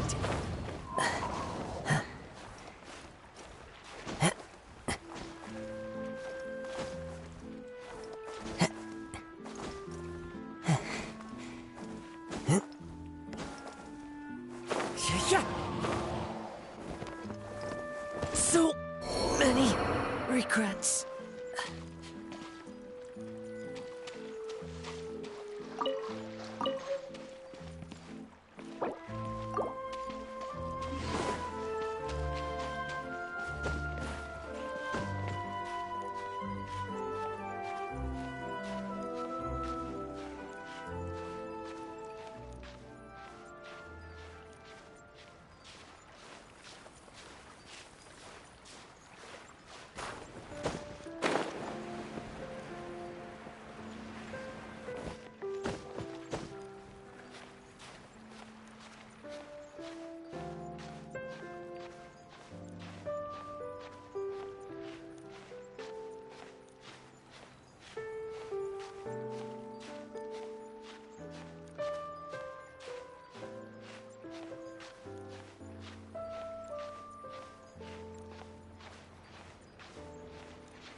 No time to lose.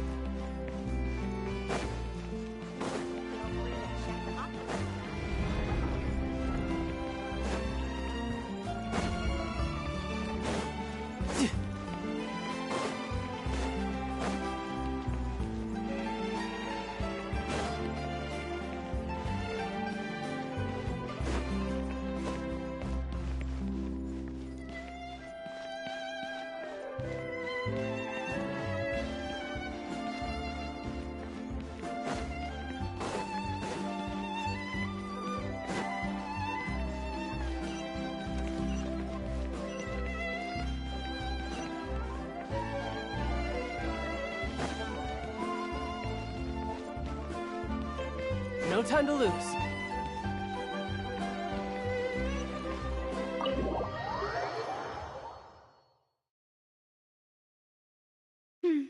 I came here several times with my father when I was little, but stopped eating here as often after growing up. I hope the food here will be to your taste. Oh, don't worry. We haven't eaten at a hotel like this in a while. Paimon's getting excited already. In that case, I'll go order for us first. Please wait here a moment.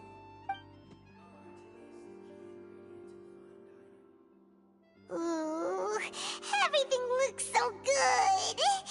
People in Fontaine sure know how to enjoy life. Why, of course. Go ahead, try whatever you like. If the food's good, I'll make a group reservation for the rest of Spina di Rosula next time. And if it's not? Well, then I'll still bring everyone.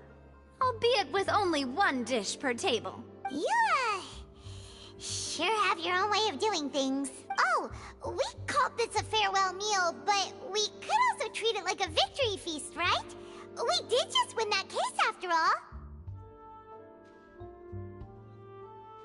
Oh, true. Very true. In that case, boss, we'll have another 2 dishes. Huh? Paimon didn't mean that you had to order even more food.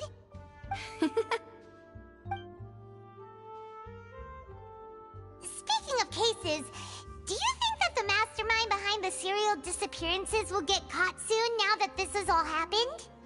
Well, we've certainly taken a big step forward, but I feel that's about it. We know that there's an organization that means to dissolve these young women, but we still don't know what they are really after. If it hadn't happened right in front of us, Paimon wouldn't have ever believed that a person could be dissolved like that. Right? Yet it was because this was such a preposterous notion that the investigation could never really move forward before. Ugh. If only that guy could have finished speaking! We were so close to hearing who was behind it. In such investigations, even the smallest step can seem like a yawning chasm if the trail of clues is cut off. To be honest, I don't have high hopes for any follow-up that the authorities might conduct. It's not that I don't have faith in their ability, it's just that a different perspective is required in some matters. It's easy to guard against and deceive a single narrow perspective. A shift in thinking is required at such times in order to produce a breakthrough. Which is exactly why the Spina di Rosula exist. Those highfalutin folk are not all-knowing. That's why we exist. To seep into the cracks where filth falls through, where their watch fails them. That's the kind of problems we solve. Seems Paimon thought things were simpler than they actually are. It's all right. Well, this was supposed to be a farewell meal, so I doubt you have further interest in this business, right?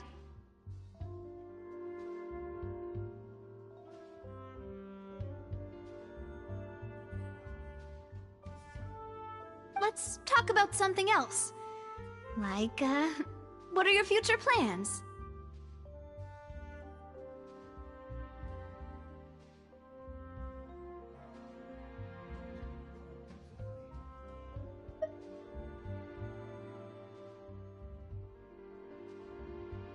That's true. We didn't have a chance to speak to her after the trial ended. It didn't really seem like the right time or place to do it anyway. I see. So, your primary objective, which has been foiled so far, was to have a chat with the Hydro Archon. I've heard that there's a long line of people waiting to meet Lady Farina. I suspect you'll be waiting for quite a while, considering that you missed your chance today. Yeah, we've heard that she's super popular here in Fontaine, and that it'll be tough getting any of her time. Well, would you consider some more, unique ways? Perhaps even methods of, let's say, questionable legality? Guess that's Spina di Rosula's boss for you. Chock full of sketchy ideas. Well, what did you have in mind? Well, one way would be to infiltrate a performance troupe at the Opera House, only to abandon your act at the play's climax and ask to speak to her after the performance. I'm sure Lady Farina would be eager to see the ending, and would agree in order to finish watching the play, don't you think? Could you suggest something a little more practical? This plan seems pretty hard to pull off. We'd have to go learn how to act, and acting's really hard. All right, here's another. Find a way to conceal yourselves under her bed. Then wake her up in the dead of night and demand answers. Don't let her go back to sleep until she answers all your questions. I can personally testify that this one works. When I'm sleepy, I'll do anything as long as I can finally get some sleep. That might work, but that's not really the problem. The problem is we don't want to get ourselves arrested. Ah, valid point. I overlooked that part. I was just thinking about leveraging a person's desire for sleep. all right, no more joking around. Perhaps you could... Oh, I don't know. Cut the line when she's on a break. You did defeat her in court, clearing citizens of hers from false accusations. False accusations she had nearly upheld personally. I imagine that she feels quite ashamed about the whole thing. You mean that if we catch her while she's on a break, she might be too embarrassed to refuse? Oh, that does make some sense. Why don't we give it a try after this meal? You know, strike while the iron is hot and all. Huh? Paimon, did you drink my Fanta? Was this your drink? Sorry about that. Paimon wasn't really paying attention and the cup was right next to Paimon. Would you like to order another? No, it's fine. We're just about done here. Alright. Honestly, Paimon wouldn't recommend Fanta anyway. It tastes kind of salty and icky. Is that so? Huh. Well, in that case, we'll have to blacklist the Fanta here then. If we're all finished eating, then I'll go pay. Yeah, we're stuffed. Thanks for the treat, Navia.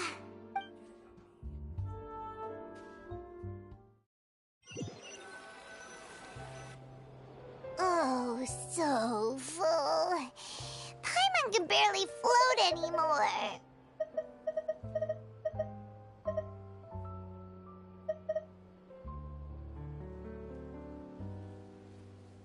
Nah, that would be so... normal. You know, like you. Okay. As for expenses this month, we're left with... Hey, Navia! What are you doing over there? Oh, nothing. It was just a meal, you know? Nothing the Spina di Rosula can't cover.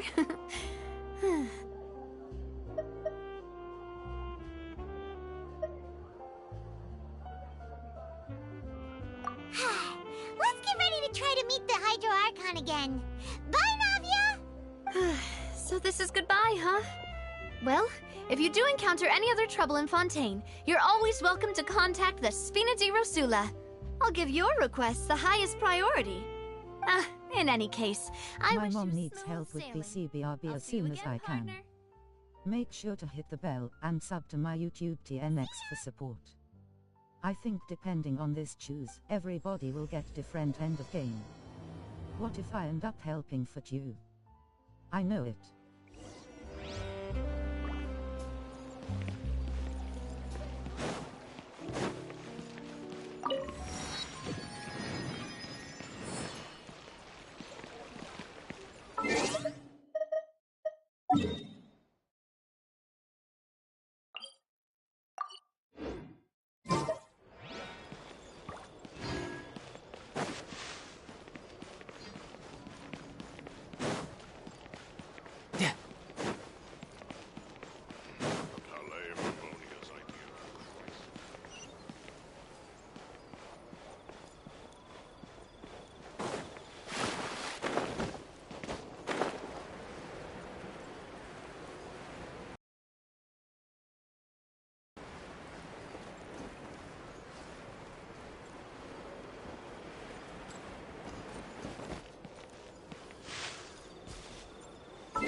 No time to lose.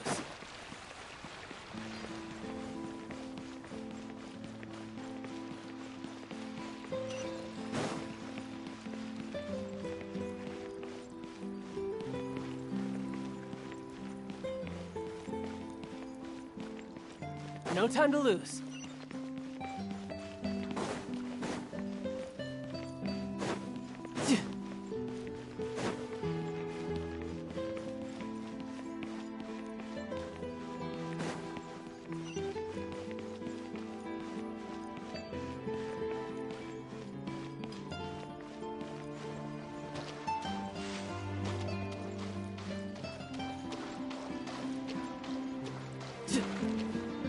No time to lose. Stories here never have a happy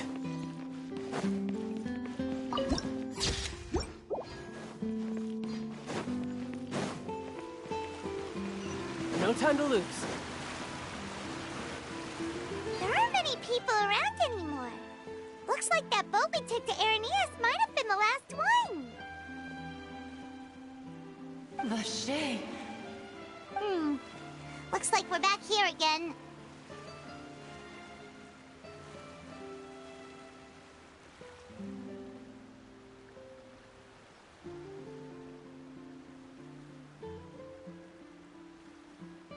Huh? Traveler? Are you hearing voices again? Ugh. That's kinda spooky. Are you sure we don't want to come back in the morning? Vache? Vache. Hey, why are you still walking towards it? There might be something nasty in the water. Huh? Hang on. Paimon can kinda hear a voice.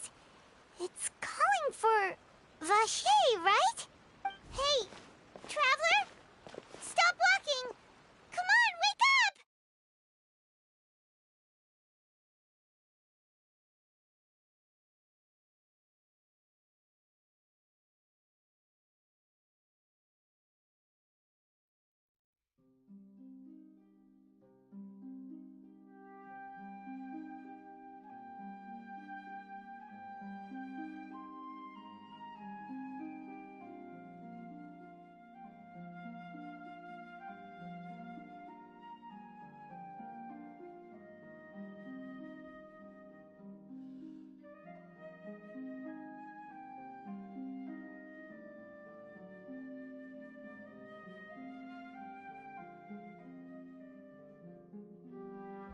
I had hoped he wouldn't faint this time.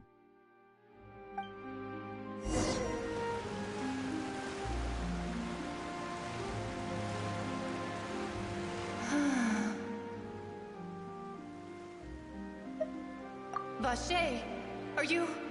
my dear Vache? No, wait. You seem to be someone else. Do you know Vache? Do you know where my love is?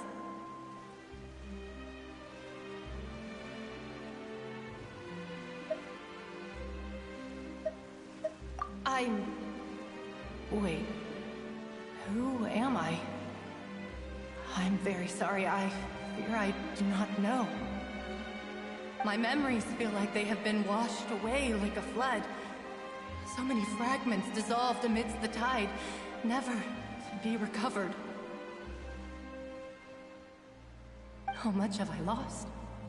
How many things that I once held dear while on land have I since forgotten?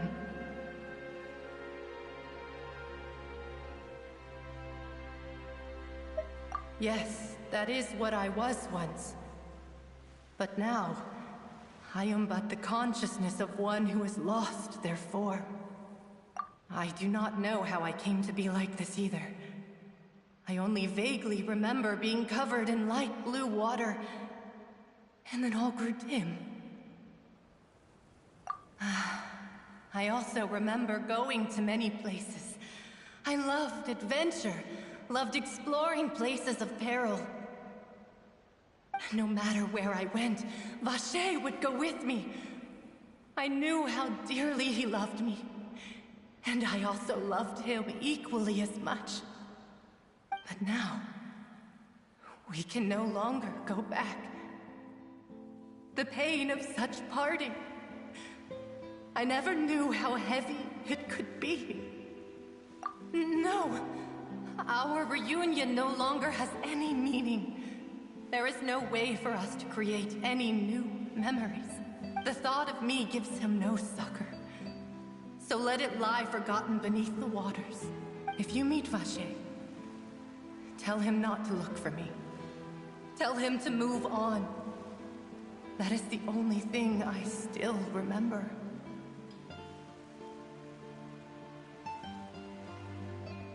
Perhaps that is so. As I was submerged in the waters, losing consciousness, I saw Vache above the surface. His eyes were filled with such sorrow, such longing.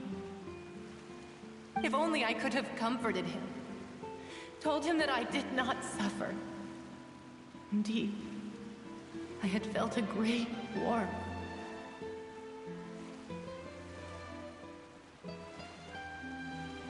Is that what you call it? Dissolving? If anything, I consider it a form of release. It was a state of neither fear nor frenzy, with only an endless peace, like the water's still surface. I could also liken it to being a thirsty person who drinks water for the first time, and only then sees how they have lived for so long in a world of endless want and anxiety. I think I hear your companion. It's time for you to go, I think.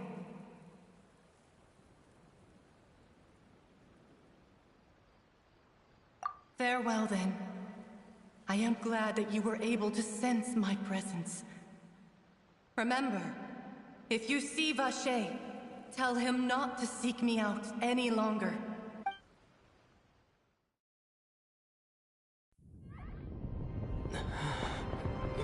Wake up! Come on, hurry! Navi is outnumbered!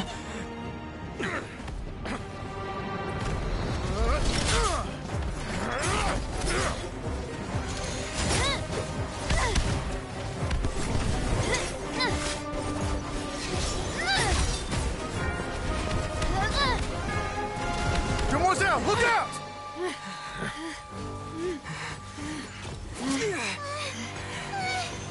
Dear God, it's a whole army of Gardamex.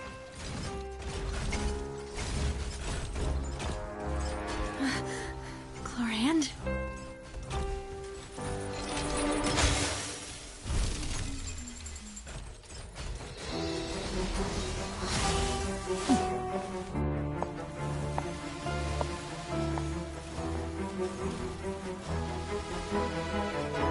Quick, now's our chance!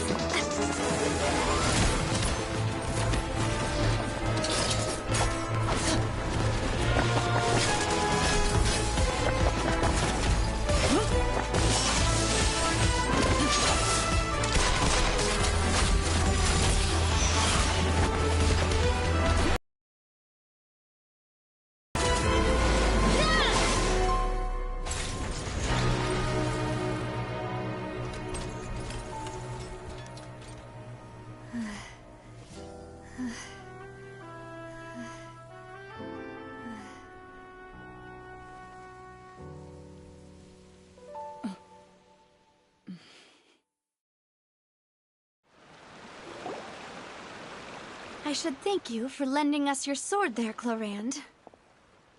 But before I do so, could you explain how you managed to show up here? I followed you. It seemed to me that danger has followed you more closely as of late. I believe that following someone without their knowledge is actually called stalking, is it not? Mr. Callus's last wish was for me to ensure your safety, and I will not betray his trust.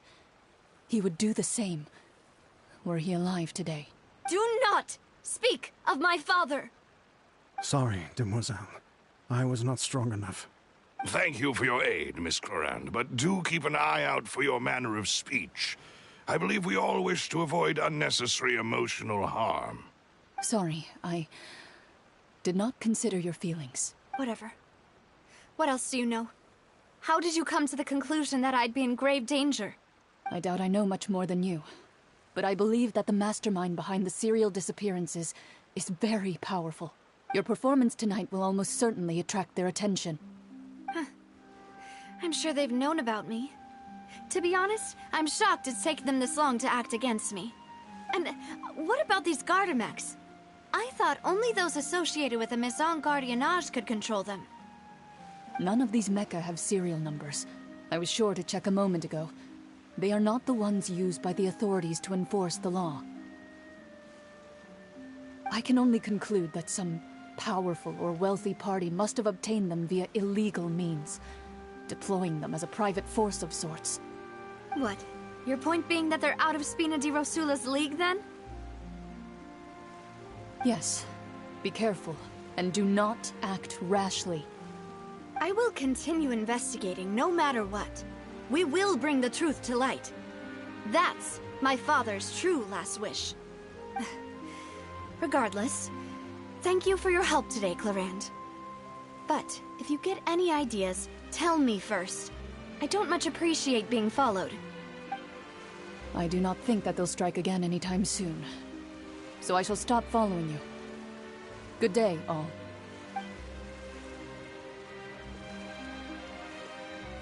Right. I suppose that's the best news we've gotten today.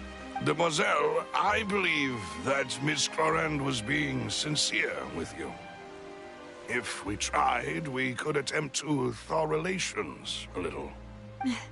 I know, she's... Oh,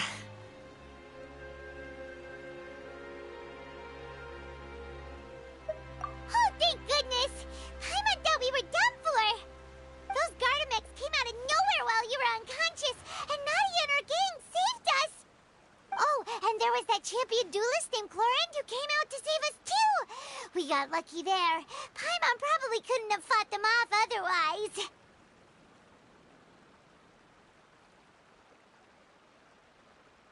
Oh, come now.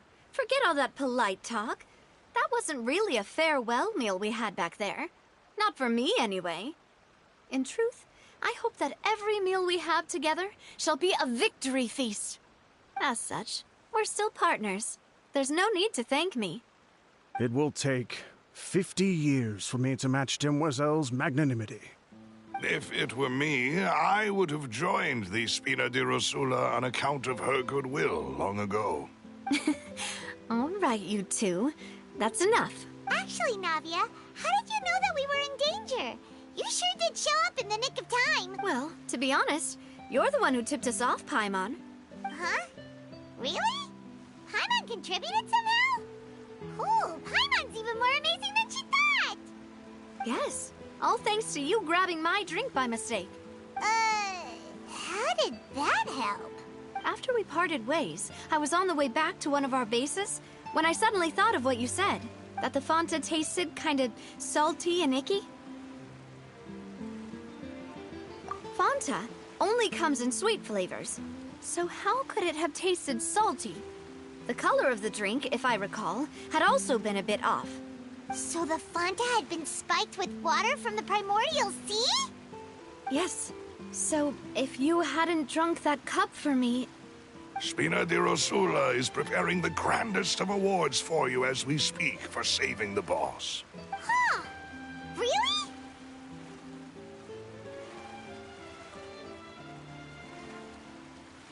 I sent people to Hotel de Boer to investigate, but whoever did this left no trace at all. That's when I figured out that you might be in danger, and hurried here as quickly as I could. But why would they go after us, too? All we did was defend Linny in court and help clear his name. Ugh, now we're caught up in this mess, too, aren't we? Well, you did foil a plan that they were probably pretty proud of, and almost got their name in the process. Speaking of which, did anything strange happen when you drank the primordial seawater? Well, it can't be a coincidence that the traveler fainted just now. He said that he heard that voice calling for Vache again. Oh, and this time Paimon heard it too, but it was real faint. Does this situation have to do with the primordial seawater then? Does that mean the primordial seawater raises someone's sensitivity to hydro when it's used on people who are not from Fontaine? That doesn't sound like too much of a bad thing, to be honest.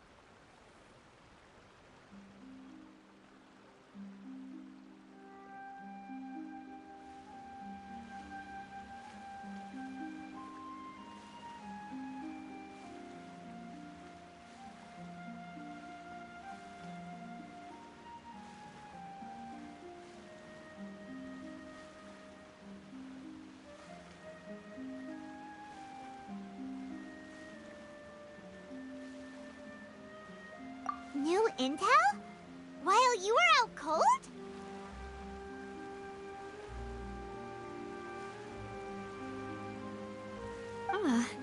Well, let's hear it, shall we? Oh, that is important. Vache. That name doesn't ring a bell. I suppose he hasn't stepped forward as a witness in court lately. Since he saw that young woman dissolve, he was at least at the crime scene. But he never gave testimony or any information regarding people dissolving in the primordial seawater. Could he have been threatened? Yes, thank you. This is very important information indeed. We will continue to investigate. Oh, you mean you'll help us investigate? Well, you did say that our farewell meal didn't really count. That means we're still partners, right? And besides, we're in this now whether we like it or not. You're not gonna let those people who targeted us get off the hook so easily, are you, Traveler? Demoiselle, do try not to look quite so pleased. You are the face of Spina di Rosula, after all. You talk too much. Well, in that case, let's head back to one of our bases, shall we? I'll arrange accommodations for you.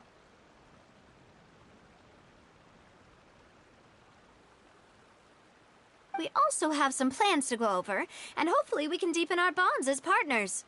But we'll take that one step at a time, I guess. Don't worry, you two. With us around, our base is definitely secure.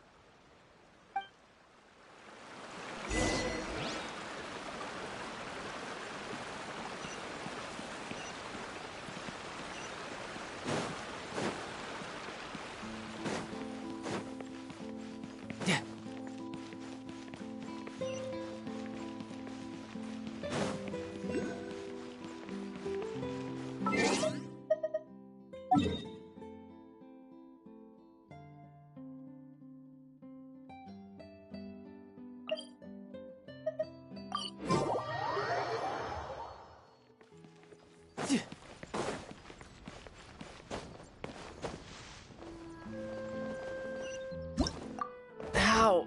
I had only just... Yeah.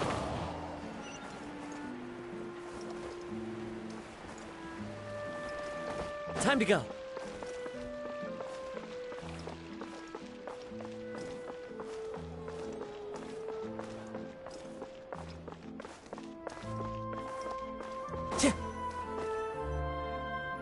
It's right up ahead, but let's make sure we weren't followed first. I've been keeping watch, Demoiselle. I haven't spotted anyone suspicious thus far. Very good. But let's not let our guard down for now. I shall find rooms for our respected guests. Thank you, Malus. Now, let's continue, Traveler.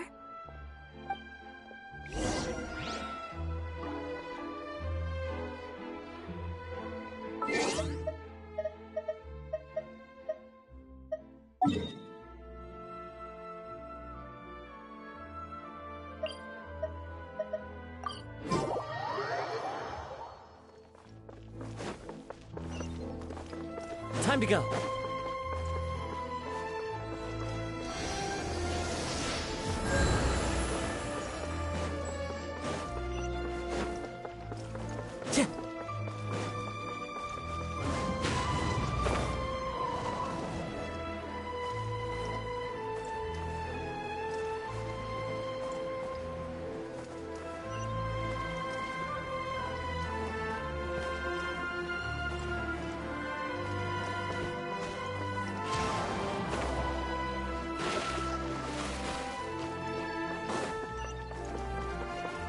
the wind knows me.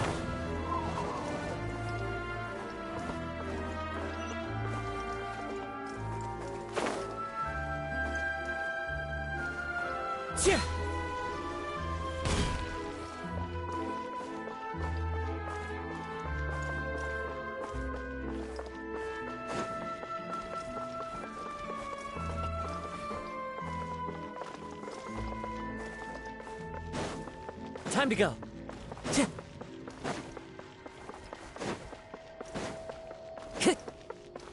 Time to go.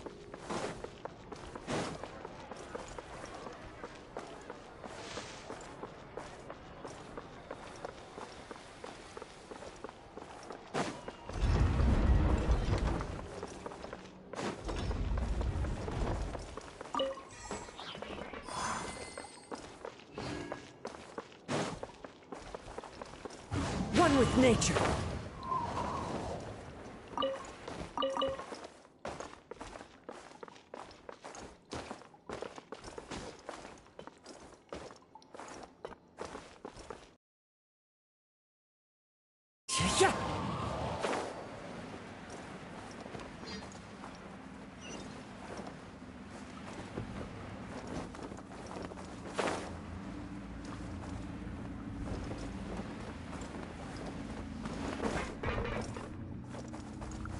Follow the wind.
This is your base?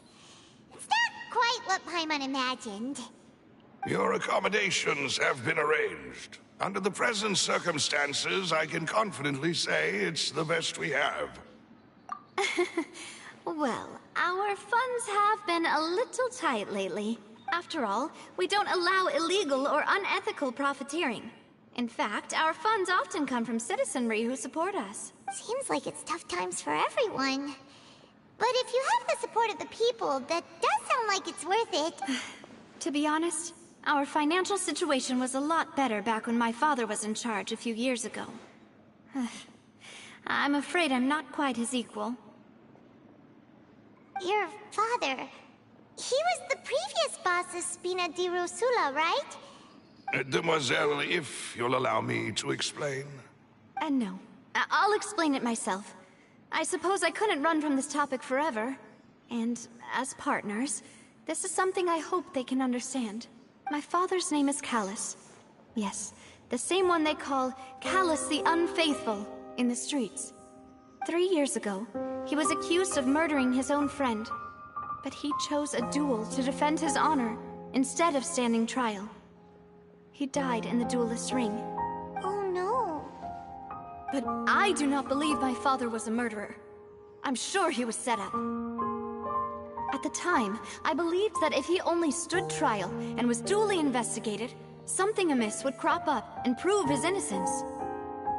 But strangely, he not only requested the duel himself, but rumor has it that even after being seriously injured, to the point where he could be deemed as having lost the duel, he refused to surrender, determined to die in the arena.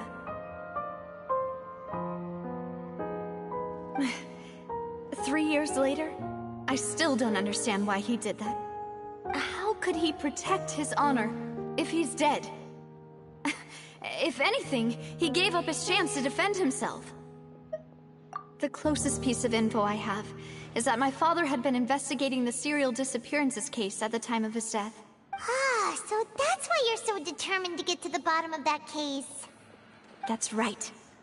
I've also tried to investigate the murder my father was implicated in, but I haven't found a single new clue in my countless reviews of the investigation records.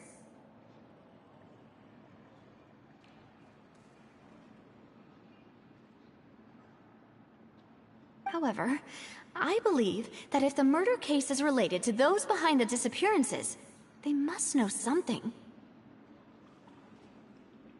I must know what really happened. Was my father coerced? Framed? Even if he really did kill his friend, I must get to the truth.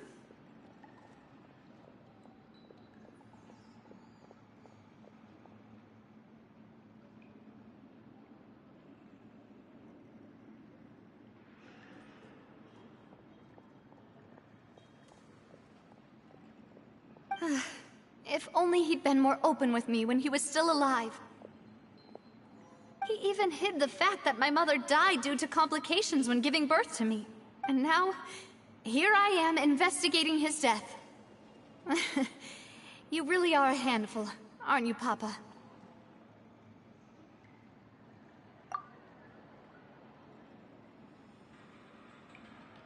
Demoiselle, please, if there is anything I can do, anything at all. I also will never believe that Master Callus murdered anyone.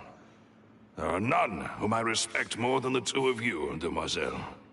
Master Callus did so much good in life, yet all it took was one murder case for him to be dubbed Callus the Unfaithful. Even our supporters decreased greatly due to that incident, hence our strained finances at present. Wait, if Callus was such a good man, wouldn't people at least be a little suspicious when he was accused? No. Perhaps people just revel in that kind of drama. It's not something exclusive to people from Fontaine, really. Everyone's like that. People love watching the evil turn over a new leaf, but they also enjoy watching good people fall into an abyss from one slip-up just as much. But how could... never mind. If Callus was really falsely accused, we have to find the truth. He didn't deserve to have that happen to him. There is one other thing. Master Callus's opponent in the duel was Ms. Clorand. Oh, her? Well, then, isn't that as good as saying that she was the one who killed him? Yeah, that's not the sort of thing that you can just let go and move on from. Ms. Clorand has always placed great emphasis on the honorable nature of the duel. If her opponent doesn't yield, she will not stop either. She knew Master Callus beforehand and greatly respected him, but seeing how he was resolute in the arena, there was only ever one choice she could have made. It's not that I don't understand her at all, but I just can't deal with this yet. Don't worry, Navia. Paimon knows how you feel. You don't have to force yourself to do that. Afterward, Ms. Clorand told us that at the start of the duel, Master Callus requested that she ensure Demoiselle Navia's safety.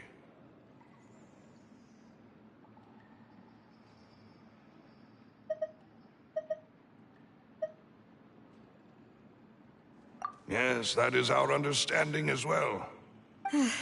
Oh, Papa.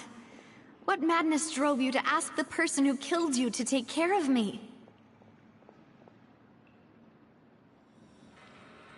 All right. Anyway, that's the information I wanted to share with you. Even if it did sound like I was just complaining towards the end. Thanks. You two should go and rest. This was quite a day after all. Yeah! Paimon's feet. Please, relax and get some sleep. We will ensure you rest soundly.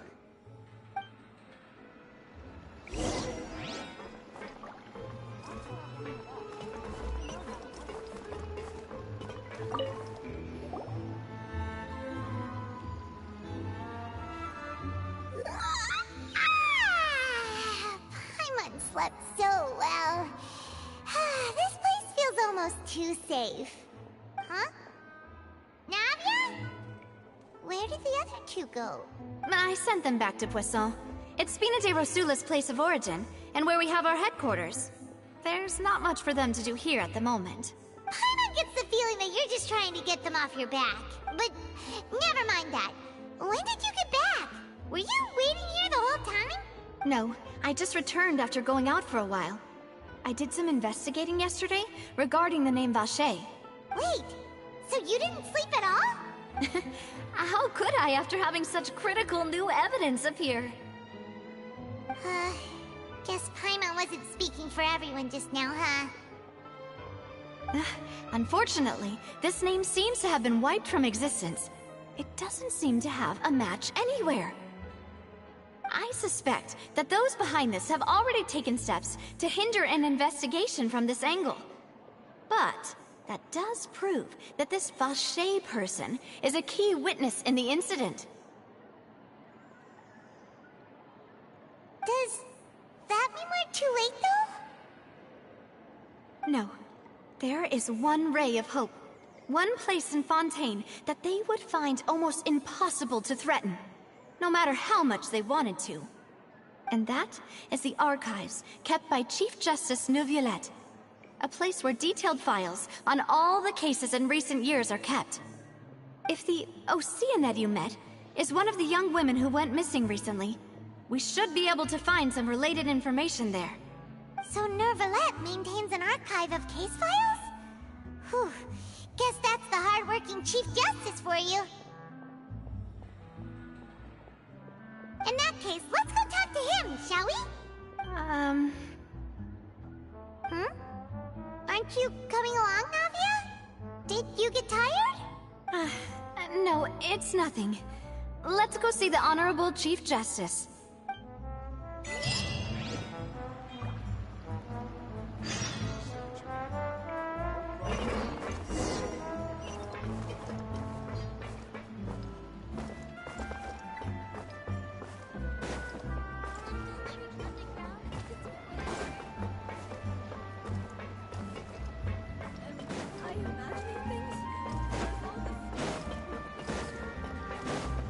Time to go.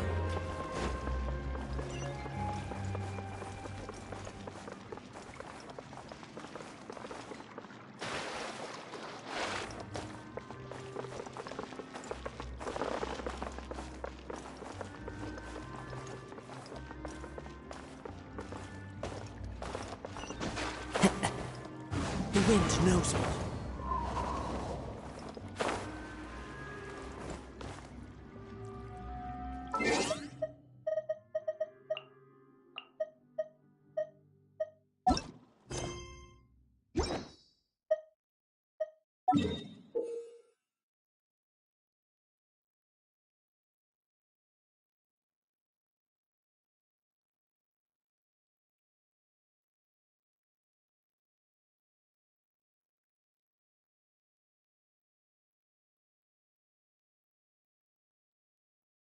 Are you playing on PS4?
Ballet is right up ahead. Come on.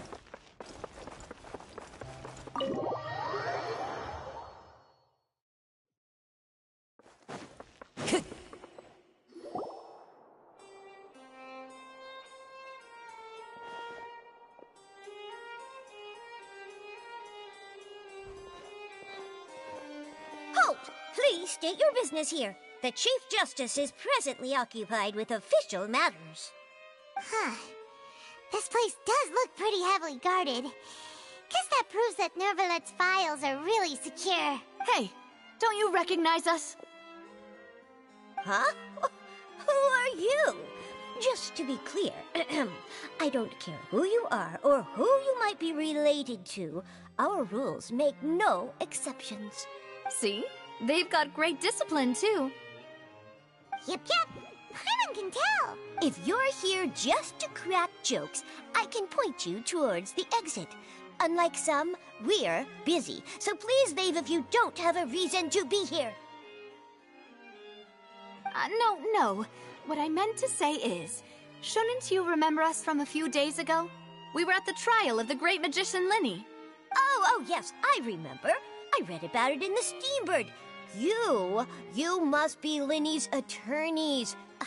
It's all coming back to me now. We're here today to report and archive some information on a follow-up case. Huh. Is that even a thing?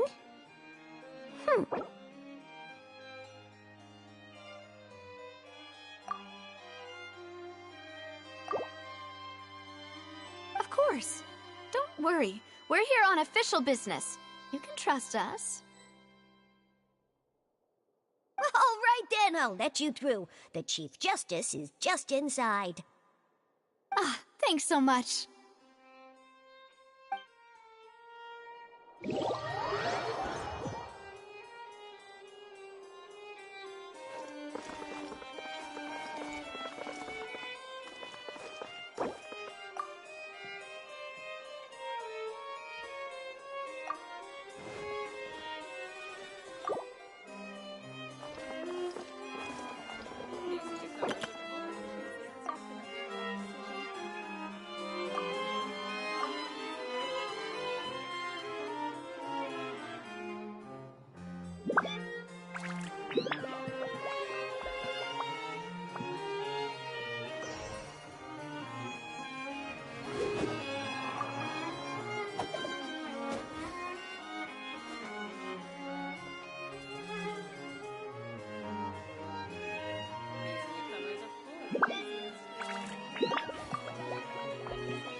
This scenery is wonderful. Surely enough to convince anyone to become a wanderer.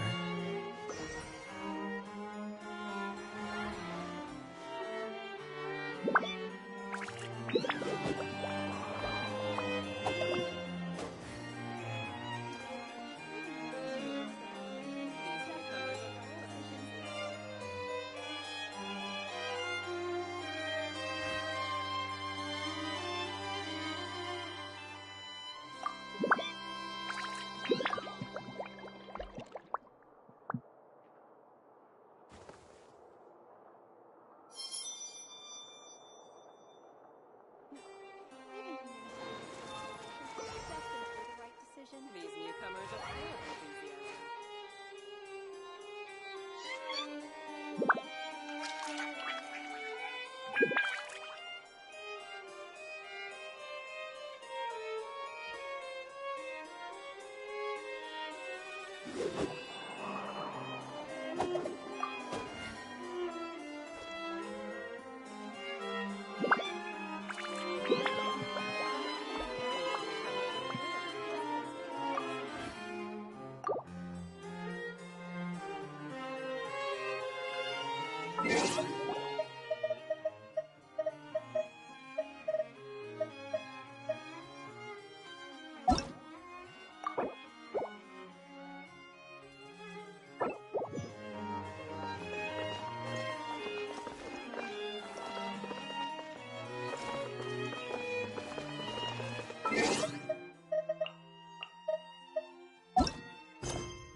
Time to go.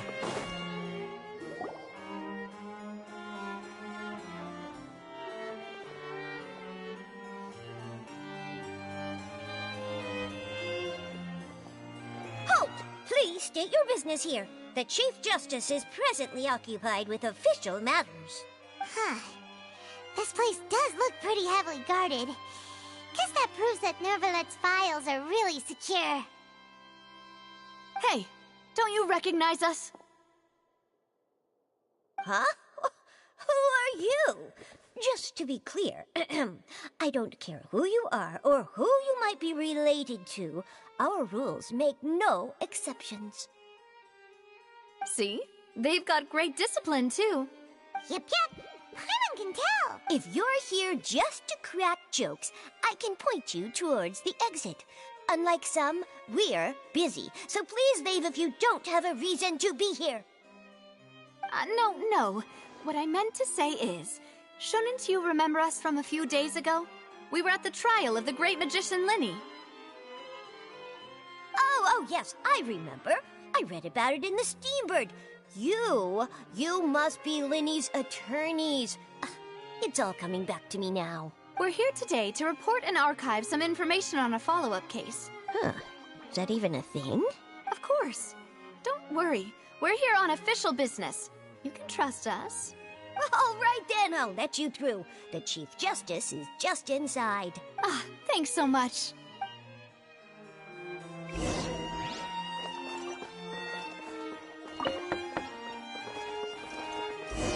Please come in. Sorry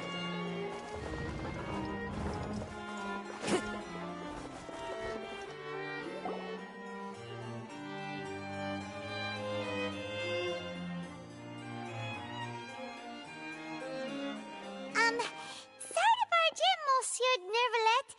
We only lied to get in because we didn't know any other way.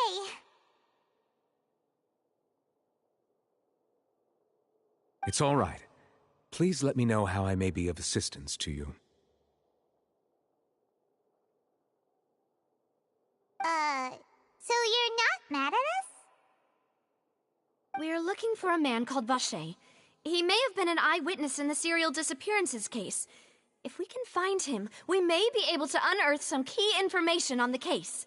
Ah, I see. In that case, please wait here a moment while I browse through the files.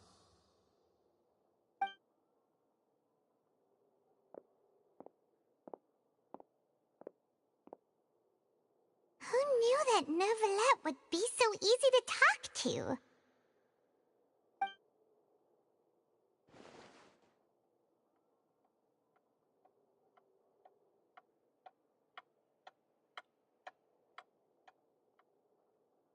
Unfortunately, I'm quite certain that no one by the name of Vacher has been involved in any case, criminal or civil, in the past several years. There are no records of him either in the files or in my memory. Traveler, what if it was really just a dream? Is that so? All right then. Thank you so much, Monsieur Neuvillette. We'll take our leave now. Ahem.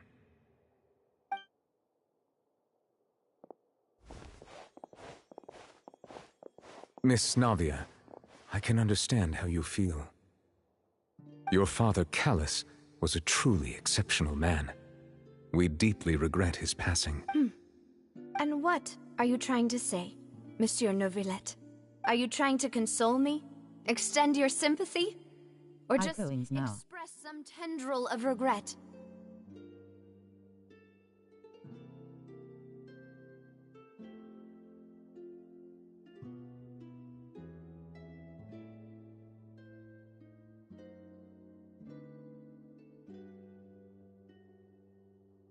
Bye.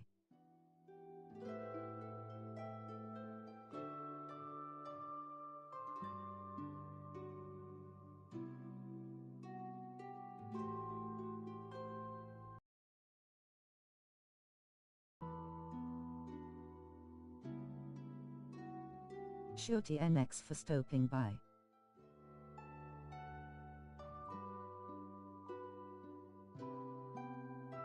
No. You are not trying to do any of that. I can hear it in your voice. There's no emotion behind your words. You only said those things because you felt like you should. It's just like last time. After my father took his place in the duelist ring, I pushed through the guards to talk to you as a last resort. You even told me then that you thought there was something fishy with the case, yet you still allowed the duel to go ahead. In your eyes, the value of a human life is nothing compared to those cold laws you hold so dear. If you truly regret my father's death, then why didn't you call a stop to the duel? Why didn't you give me the power to stop him from throwing his life away? Why did you just let him die, despised and hated by all? Everything was hanging on a thread at that moment. Just the tiniest effort could have changed everything. There are still so many things I never got to tell him. So many questions he still owes me answers to. If you really have no heart, then just look me in the eyes. I, Navia, will show you the true meaning of regret. I'm sorry, Miss Navia. You and my father are truly alike. You keep all kinds of things in your heart and never say a word to anyone. It's not so much that you can't feel, but that you would never express anything. Oh well. In any case, everyone already knows full well the apathy of the Chief Justice. My apologies for taking my emotions out on you, Monsieur Chief Justice. Let's go, Traveler and Paimon.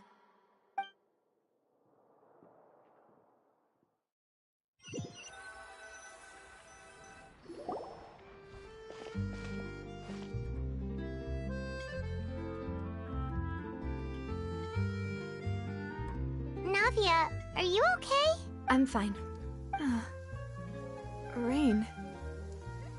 It's raining. You're right. Wasn't it still sunny when we went into the building? And there shouldn't be any active trials today.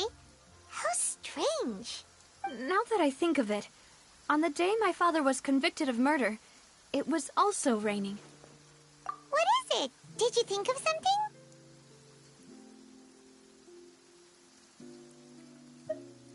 Yeah, he was outside. It was uncovered and the rain could fall there. Why? Do you think the rain could have affected the crime scene? That thought has occurred to us before.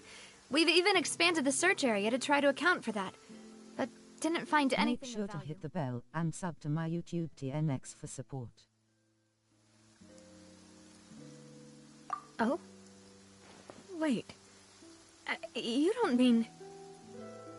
So you're saying that the true murderer could have been turned into water and then got washed away with the rain?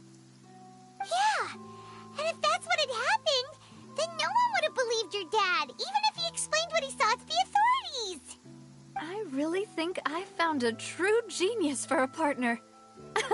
You're completely right. How did I not connect the dots earlier? All right, let's go to Poisson. With this new lead in mind, we'll get to the bottom of my father's case for sure. Yeah, we're gonna make progress for sure this time. Do you want to go with me now? Or do you want to head over by yourself later?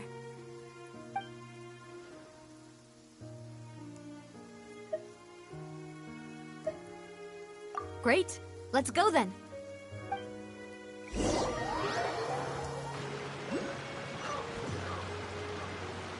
Clear weather all around brightens the heart.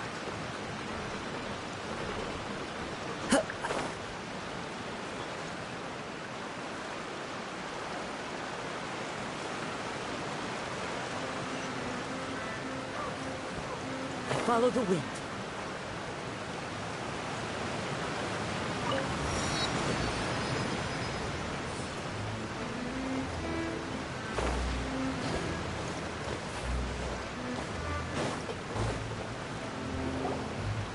Whoa, what a huge ship! Why would a ship be anchored at a place like this? There's no need to be so surprised. While it may look like a ship, it's actually Spina di Rosula's headquarters. My father was the one who asked for it to be built like this. Perhaps our taste in exterior design is the only thing we occasionally had in common. A gigantic and glamorous ship embodies discovery, opportunity, ambition, and conquest. It symbolizes Spina di Rosula's bright and limitless future.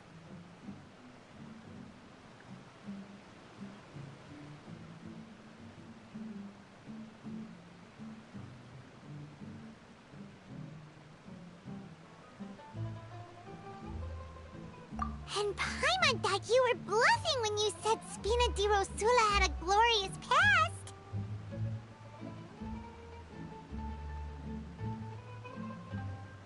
Paimon was confused why a group with such a history would live in the sewers. But now that Paimon has seen this ship for herself, she's been convinced. Well, Poisson is where Spina di Rosula began, after all. It's our main base, our home.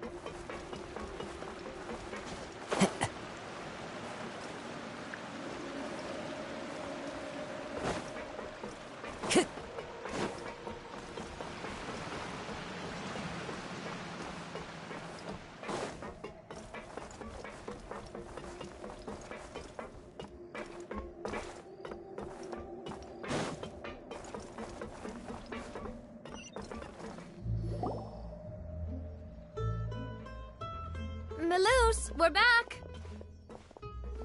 Apologies for the wait, demoiselle, and our most important partners. You said before that you still had some business at the court. What brings you back to Poisson so quickly? About that. It's because my partner here reminded me of something really important. You see, what if my father's case had something to do with water from the primordial sea? You still remember, right, Melus? On that night, it was raining? Yes, the case was quite similar to that of Mr. Linney's. Both were what you'd call impossible murders. Could you tell us a bit more about what happened before? Yeah, of course. Many years ago, something called synth began to gain popularity in Poisson. At a glance, it was a kind of drink that could excite your mood and produce many pleasant hallucinations. Wait! Didn't that guard guy who turned into water also mention that the primordial water could be used to produce some kind of potion? Yes, he did. Considering what we know now, it's almost certain that synth is created using water from the primordial sea. If you drink synth for an extended amount of time, you'll suffer many side effects, such as losing the ability to focus or control your emotions.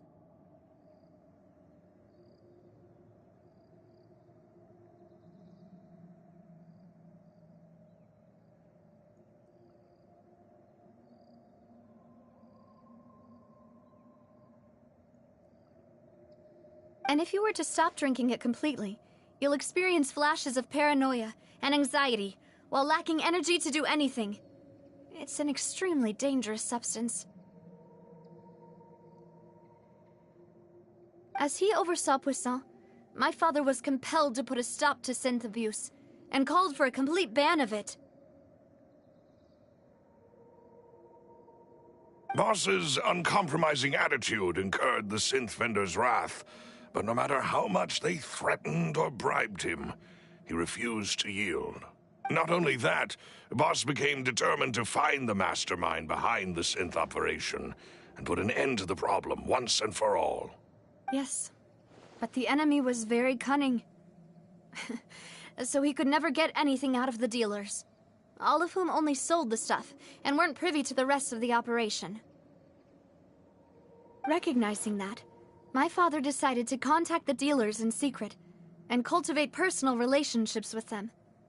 Finally, he was able to convince someone to become his informant. The man's name was Jacques. He felt greatly ashamed about his work after seeing many families destroyed by synth abuse. That night, my father hosted a banquet at his countryside estate. He planned to meet up and exchange information with Jacques over some food. But then, we heard 2 gunshots from the courtyard. We raced to the scene and found my father, still holding a gun, and Jacques, who was already dead on the ground. Huh? How did that happen? Aren't they on the same side? Sounds just like Lenny's case, doesn't it? In both cases, the culprit seemed obvious, but neither appeared to have any motive at all. Looking back on it, though, I now believe the most important clue was something we all overlooked at the time. There were pieces of clothing left at the scene. Precisely. It's all thanks to you that I made the connection now. Back then, we all just thought they were some costumes that Jacques used to disguise himself at the banquet. But, considering it now, it's almost certain that they belong to a third person at the scene. With one extra person, we'll also need to reconsider why the 2 shots were fired. You're right. We still don't know what happened. But my intuition tells me that we're on the right track to figuring it all out. I'm finally headed towards the truth. Jacques was an empathetic man who was infinitely remorseful for his past actions. It's unlikely that he turned on Boss with 0 warning. I think this third person is probably the key to the full truth.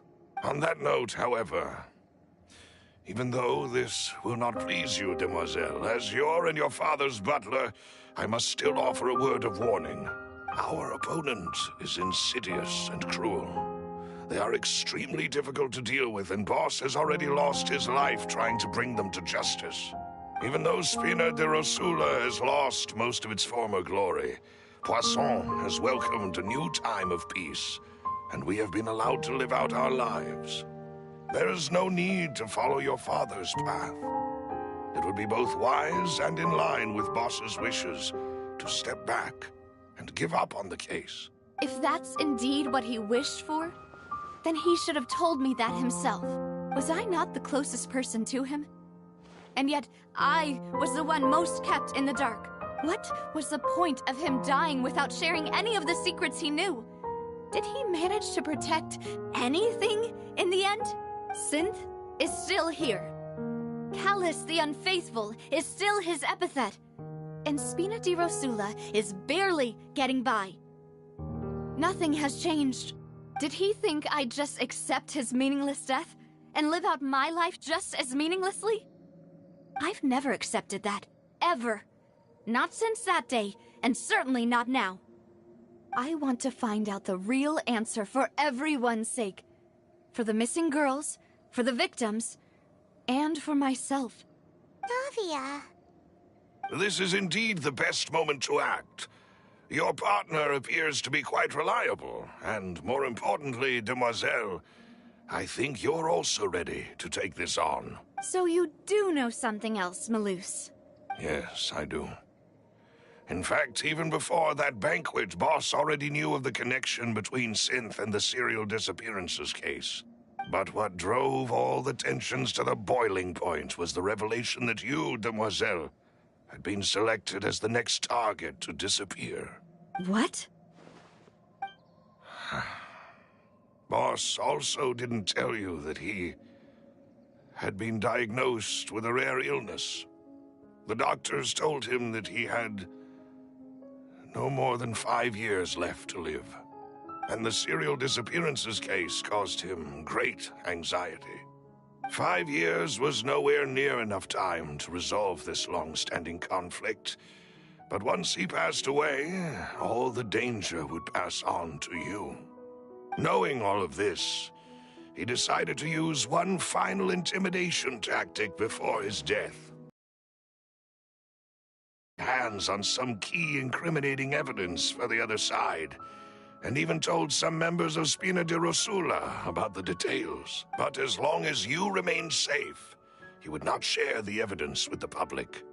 If something were to happen to you, then he and all those he told would immediately expose all they knew about Synth and the disappeared victims. Right, so nobody would be able to get off scot-free. As we've seen, Boss's tactic has worked. Even though Boss has been gone for a long time, the other side has not tried to take Demoiselle's life. No, I don't believe it. He never appeared to look sick to me. No father wants their daughter to see them weak and haggard, especially someone as proud as Boss. To him, dying in a duel and suffering lasting dishonor as the unfaithful was still far preferable than losing face in front of his daughter. So he chose to die in silence, so that he could protect me. I'm afraid you're not understanding this correctly, demoiselle. What Boss wanted to hand to you was not a parasol, but a sword. If Boss's spirit could hear you telling me that you want to find the answer for the sake of everyone involved, I'm sure he'd be extremely proud. That fool.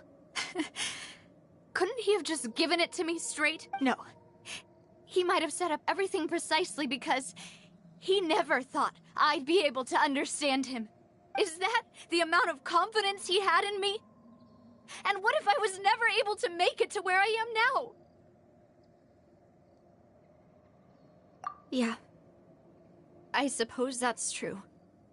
With the way he'd set things up, if I had wanted, I could have just lived out my life without a care in the world. But thankfully, he rarely talked to me about complex matters, and thus understood little of me as a person. In this case, he really didn't need to give me an easy way out. Malus, what was the key evidence that he shared with you? It's the location where synth is produced. Essentially, it's the enemy's headquarters. When he was threatening the enemy, Boss didn't share the specifics of the incriminating evidence he found. But if you want to use it against the enemy, you'll still have to take several things into consideration. Why? If we know where the place is, can't we just go storming in? You mustn't forget that we're fighting against a mysterious and dangerous organization that's been in operation for decades.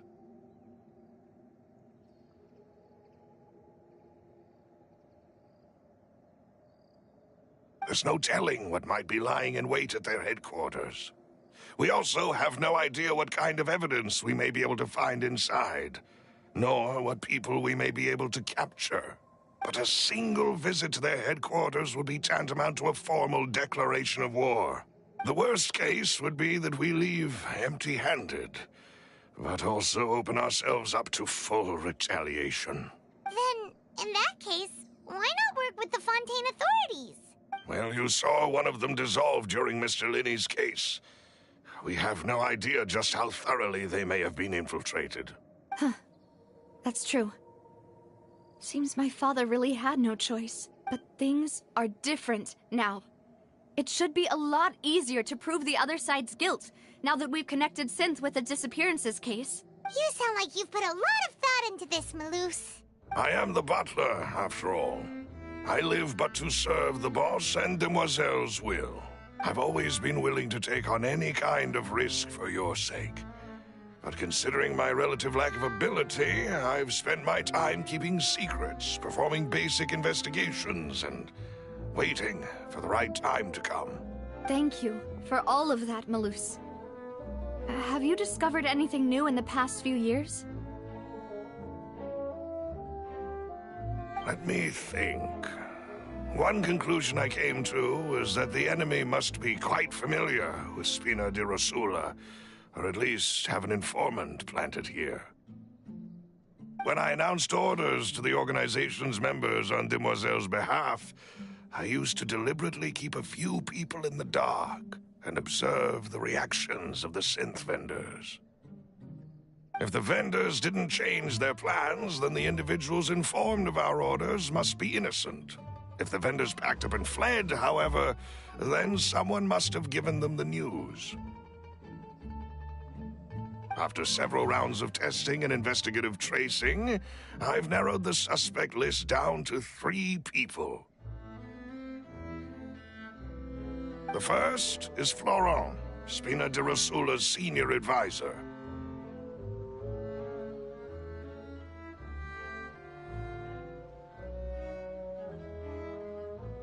Huh? Florent?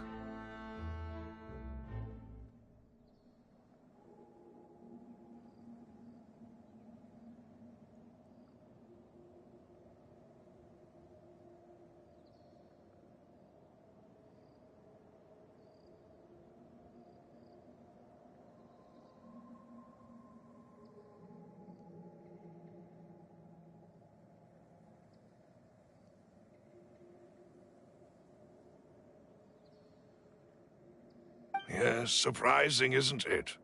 He was one of the people Boss trusted the most, which also means that he was someone who understood Boss really well.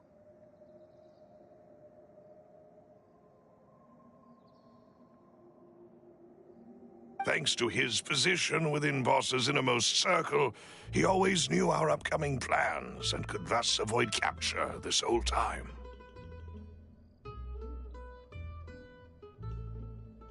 There's someone else like him too. Marcel, the head of Confrérie of Cabrières.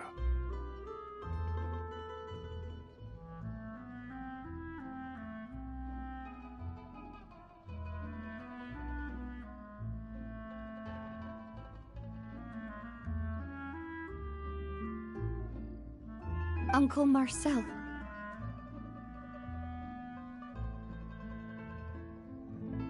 It's a guild in Poisson. The boss helped it to grow to its current size and prominence.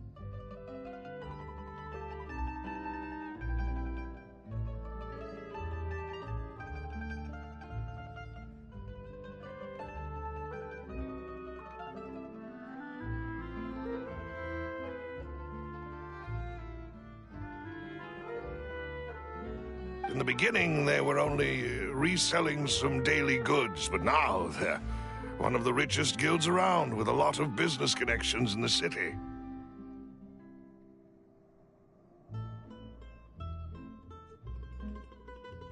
So, they're like a sister organization of Spina di Rosula?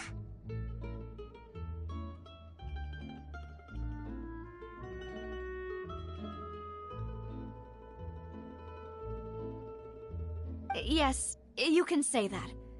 When we were fighting against the synth dealers, they provided us with plenty of support.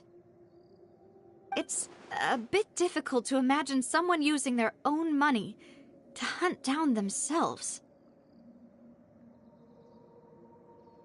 The final suspect is Thierry, the man responsible for coordinating information between Spina di Rosula and the guards.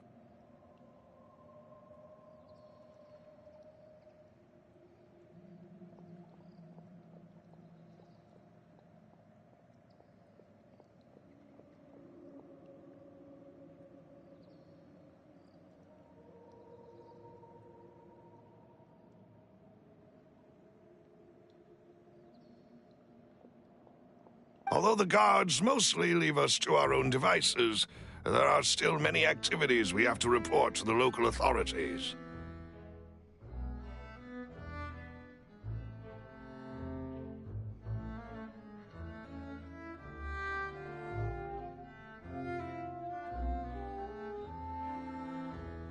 Since Thierry is always in the know about our current activities, he could theoretically always plan one step ahead. I see. These are all people who I communicate with quite regularly. To think that the enemy we've been fighting against has been right next to me all along, among those I trust the most. It's almost too hard to believe. If you want to investigate them, please take every precaution to not alert the quarry. Judging from our experience, the enemy is extremely cautious.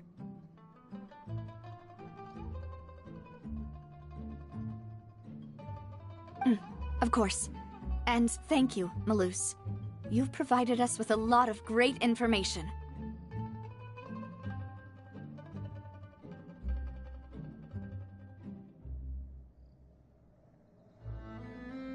You're too kind, my lady. I'm just doing my duty.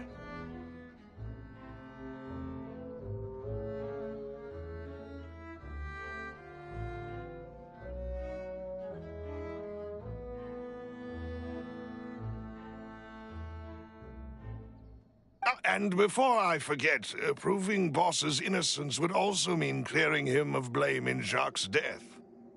After that incident, Jacques' wife and daughter were taken into the Spina's care. They still live in Poisson today. If it might help, you could also pay them a visit. I can make the necessary arrangements. Oh, thank you so much, Malus. You really are the best.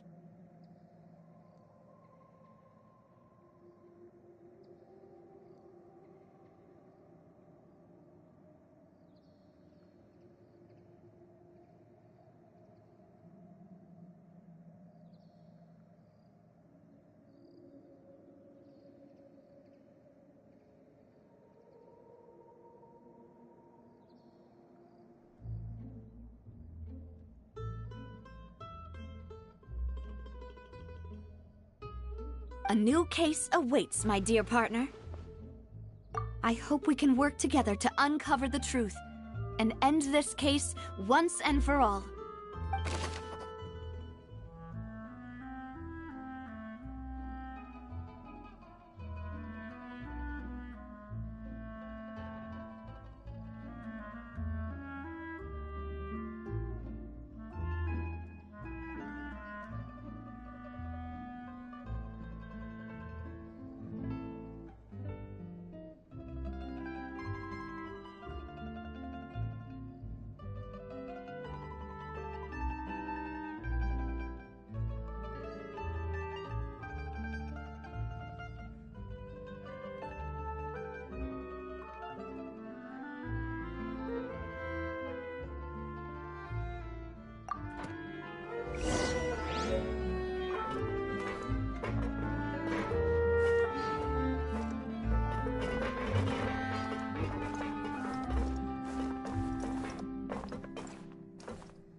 Case.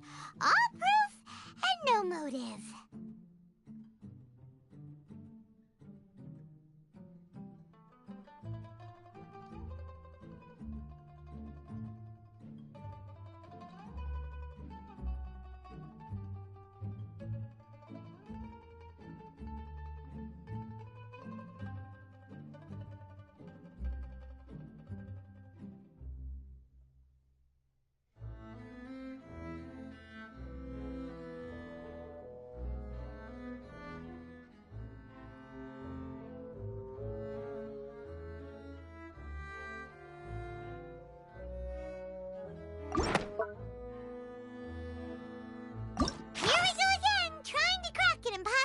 case.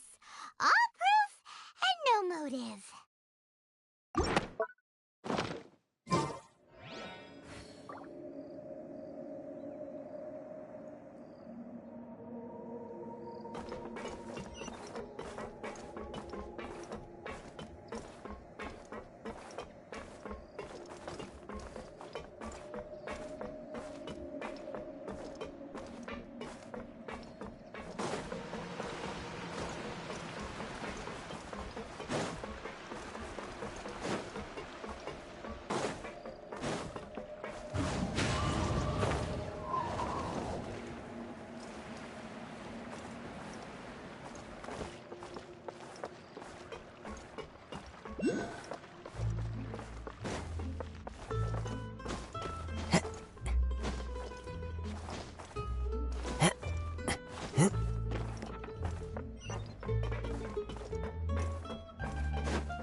It is settled, then.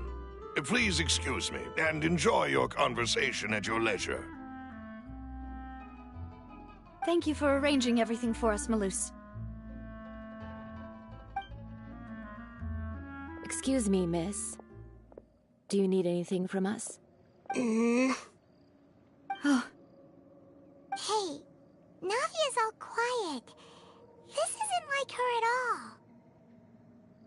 I'm sorry that I only came to visit after all this time. After what happened, I didn't know how I was supposed to face the two of you.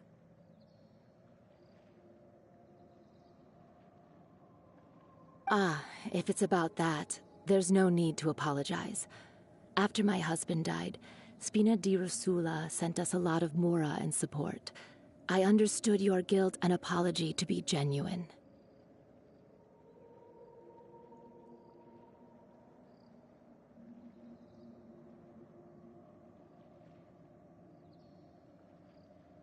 But aren't all of those things nothing compared to the loss of Jacques? I can understand the kind of pain that comes with losing a father so needlessly. You don't understand at all.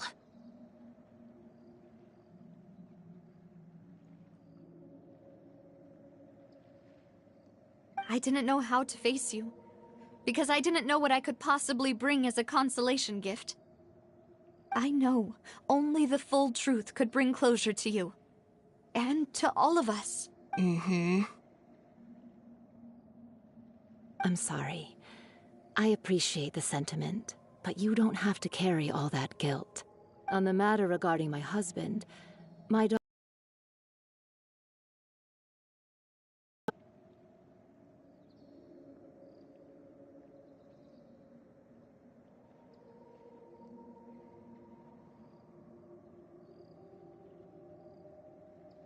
Would you mind sharing it with me? I really can't believe that my father could ever bring himself to shoot Jacques.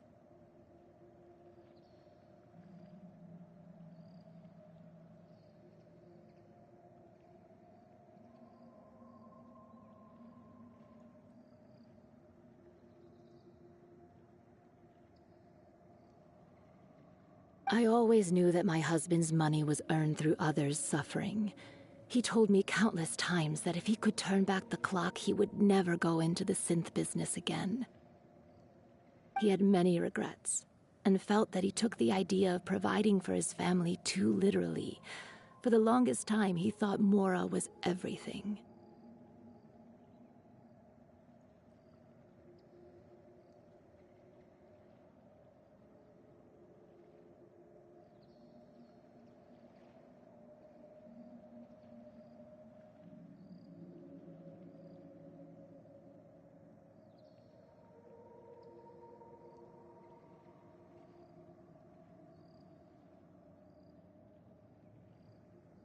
So when Mr. Callis came to him with a proposal, he accepted it almost immediately.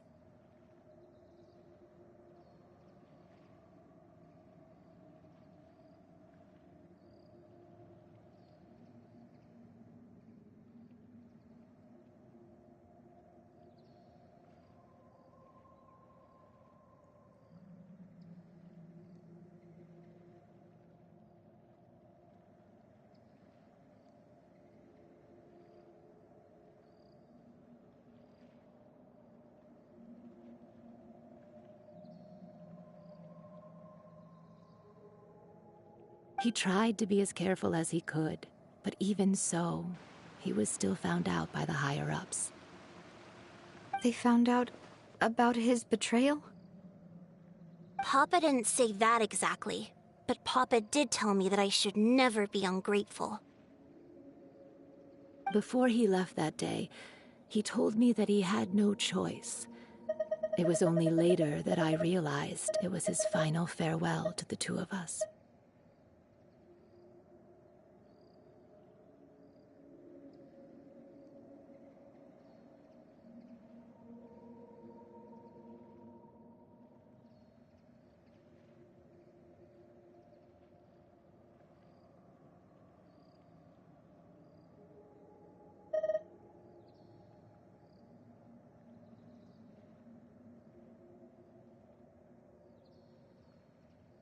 I don't know that for sure, but you could say that's the conclusion I eventually came to.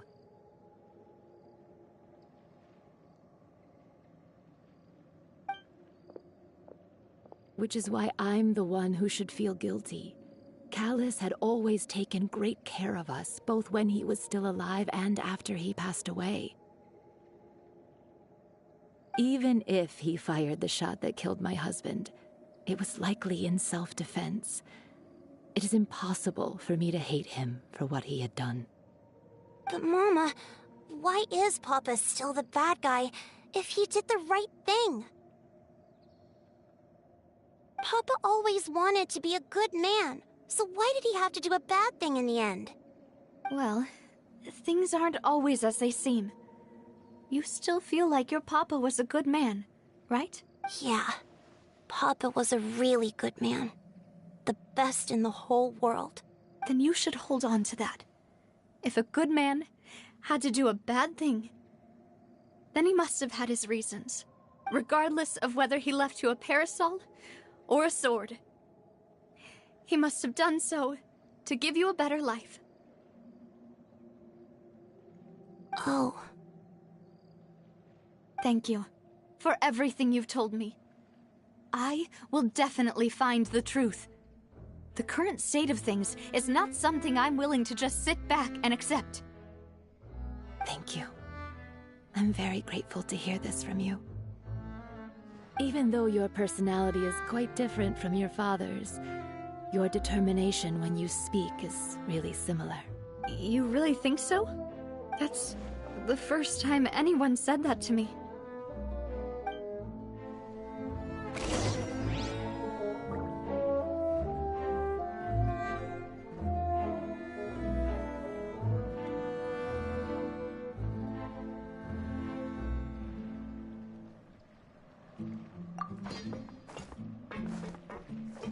Are you okay, Navia?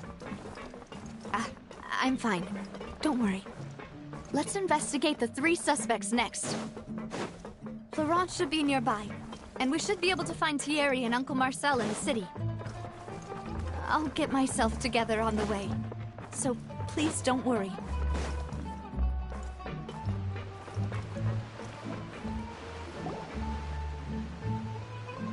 Greetings, boss. How may I be of assistance today?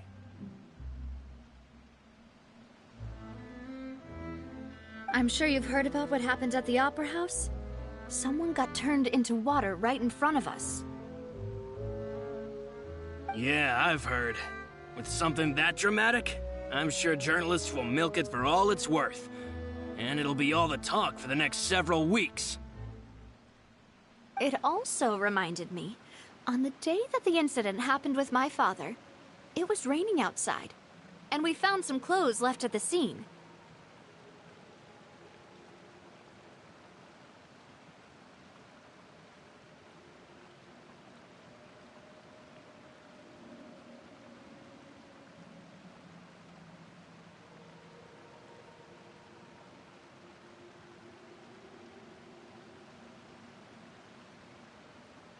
After my partner here put the dots together for me, I feel like we should try to reopen his case.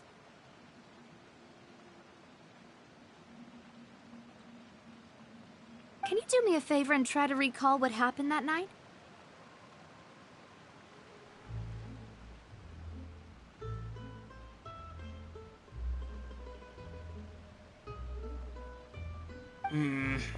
Let me think. Mr. Callus was feeling pretty upbeat that day. So he was drinking and bantering away with us at the table. After that, he told us that he wanted to go get some fresh air. So we let him go without thinking much of it. Who knew that we would hear 2 gunshots ring out right after? My first reaction was that Mr. Callus's life was in danger. So I grabbed my holster and made a mad dash toward the scene. But when I got there, it was already too late. Mr. Callus was standing over a dead body with a gun in his hands. All we could do was look back and forth at each other, not knowing what to say. So you also remember 2 gunshots then? Indeed. The guards said that the first shot didn't hit anyone, while the second killed Jacques. But I've never really bought that explanation. Reason being, Mr. Callus had left his gun on the table.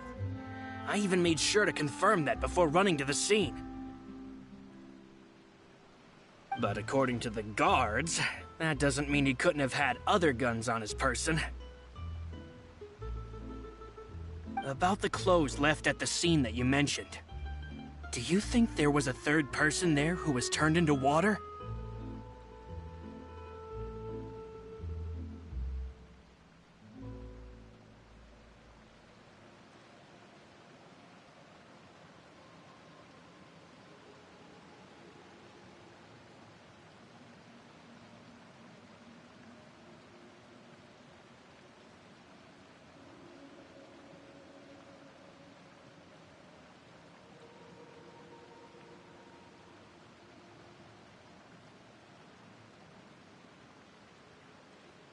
At least from our perspective, my father had no reason to kill. So he would also have no reason to bring an extra gun with him. The gun he was holding probably belonged to Jacques, or a third person on the scene.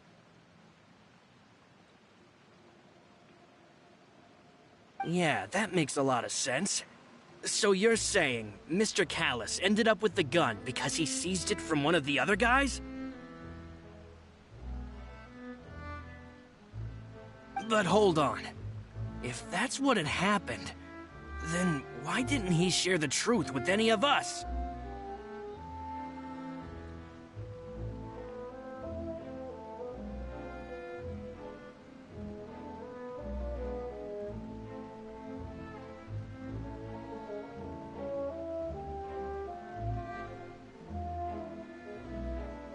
He didn't even want to face the Oratrice machine, and chose instead to prove his honor in a duel.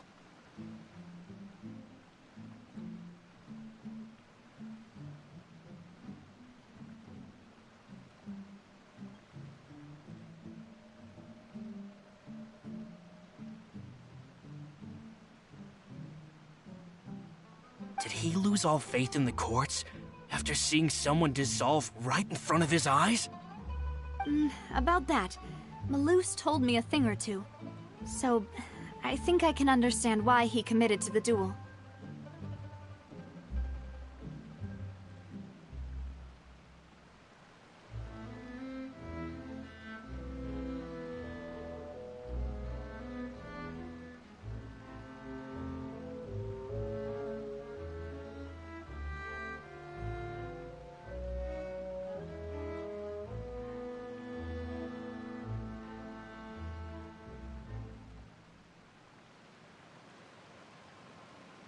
I'll tell you everything, once the whole truth has been revealed.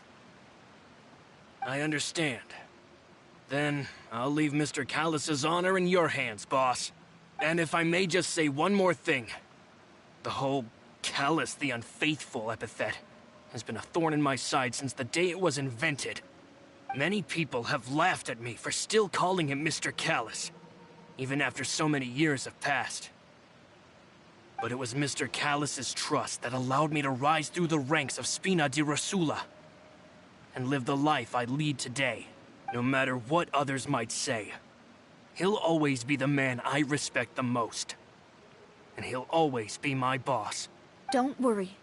I will definitely find the truth. You and all our other comrades at the Spina deserve to know the truth as well.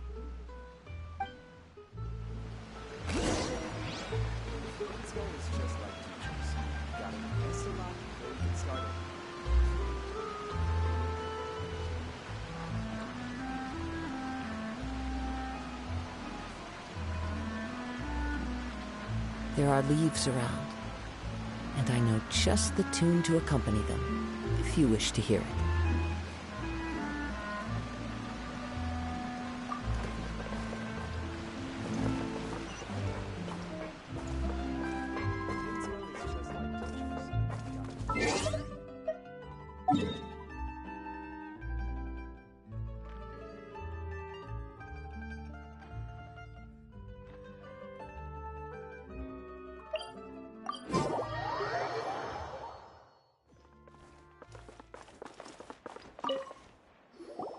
Hey, Thierry!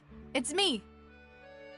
Oh, now, what brings you here, Miss Navia? I've heard that you made quite the name for yourself at the Opera House. Oh, so you've got news of that already. Oh, okay. Hey, I'm also a member of the Guards, you know. The way you make it sound, people would think I was sent off to Poisson because I had done something wrong. Are you sure there isn't a little bit of truth in that? Under normal circumstances, shouldn't you have been called back to the city already? I mean, where I work is really up to me. Let's just say I enjoy the ambiance of Poisson. Callis did a fantastic job running the town, building Spina di Rosula from the ground up and clearing many obstructions in my way. It would be next to impossible for me to find a similarly easy but high-paying job in the city.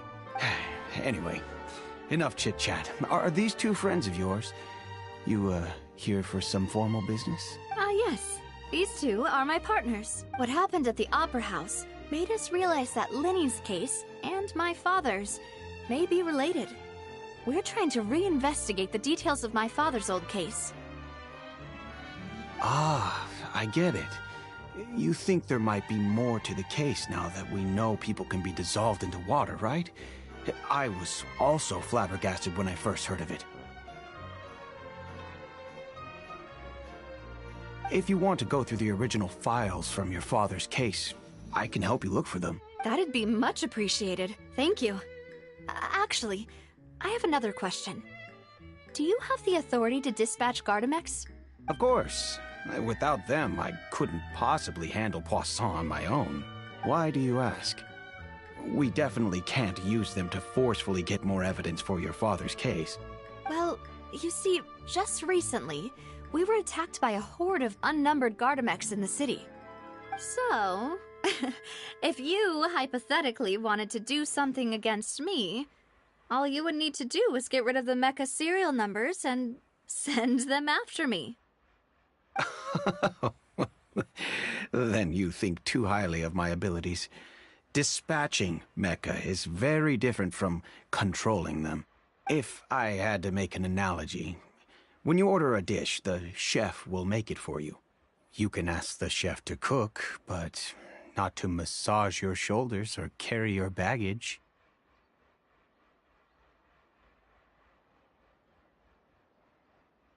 If you try to make unreasonable demands, the chef would just think you're out of your mind and ignore you completely.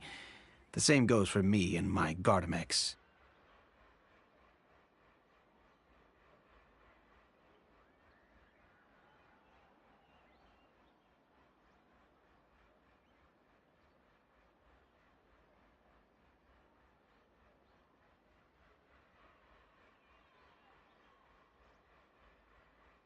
Removing a serial number is also not as easy as you might think. There are a lot of complex steps to it, and it's almost impossible to keep it a secret. So I can promise you, those mecha were definitely private units. They're certainly not cheap. So whoever their owner is must be super rich, powerful, or both. Now that you mention it, though, being in the synth business would definitely be profitable enough to afford this. Oh, then you're officially in the clear, Thierry. Oh, well, thank you for the vote of confidence, Navia. Jokes aside, I'd like to wish you all the best with your investigation. I'll be staying in the city for a little while, so just come find me if you need any support from the guards.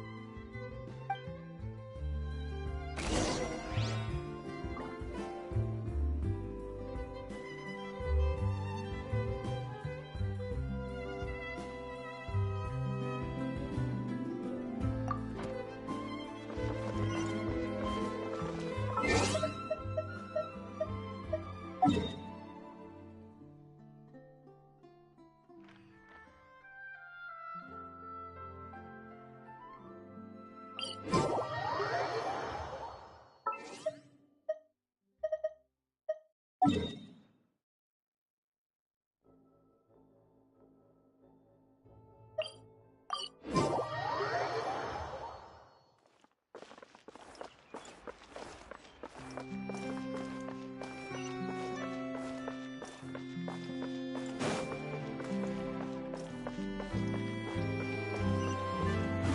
the wind!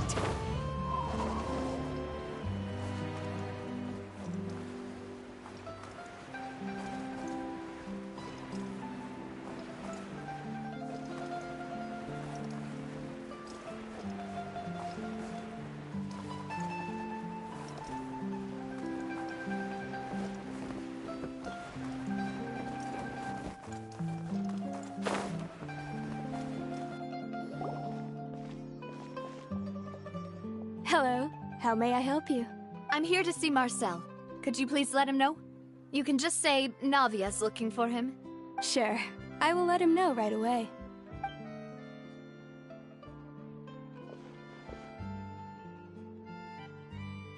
Navia, hello.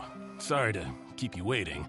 I'm not as young as I used to be, so my legs are giving out a bit. Oh, it's all right, Uncle Marcel. There's no need to stress.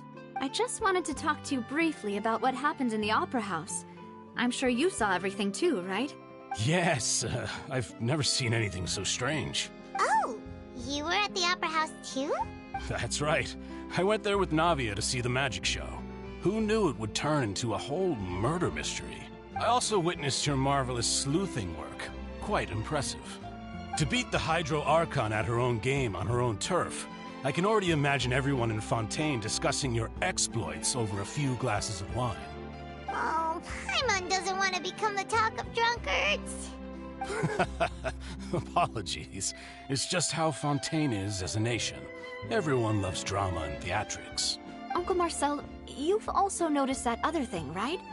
The fact that humans can dissolve in water? Yes. I was reminded of your father's case right away.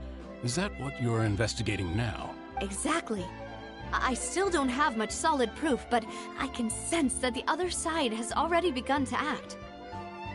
Oh, and what makes you say that? We were attacked on Araneus by some unnumbered Gardamex.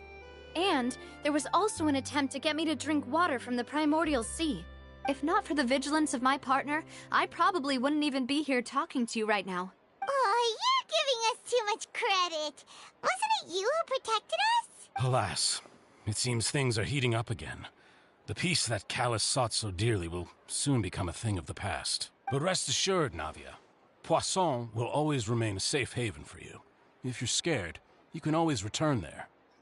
If anyone dares to lay their hands on you there, the Confrérie of Cabrières will use its funds to the last Mora to bring them to justice. Thank you, Uncle Marcel. But I don't intend to go into hiding. I'm going to strike while the iron's hot. Do you have any new thoughts on my father's case? About that. Sorry, my age is catching up with me, so it'll take me a while to recall my memory.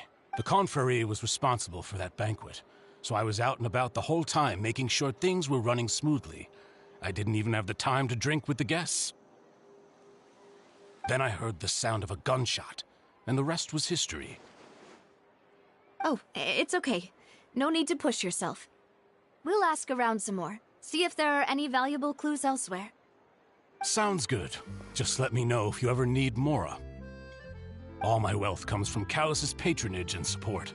I'll spend however much it takes to clear his name.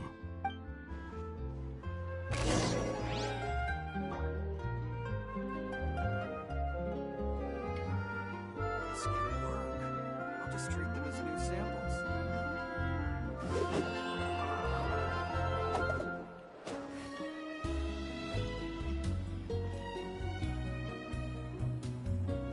Every scent tells a story.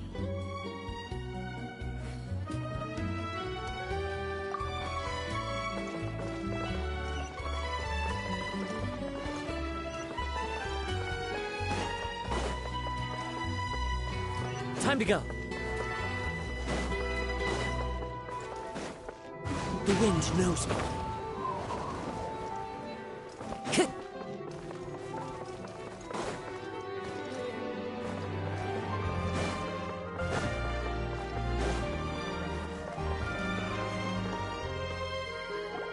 We've talked to all 3 suspects, purely based on their conversations with me.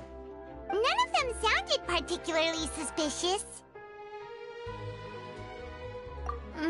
I suppose that's to be expected, though. If a single conversation's all that's needed to find them out, then my father wouldn't have needed to investigate the case for so many years. Anyway, even though we didn't make a breakthrough, let's still compile what we were able to find.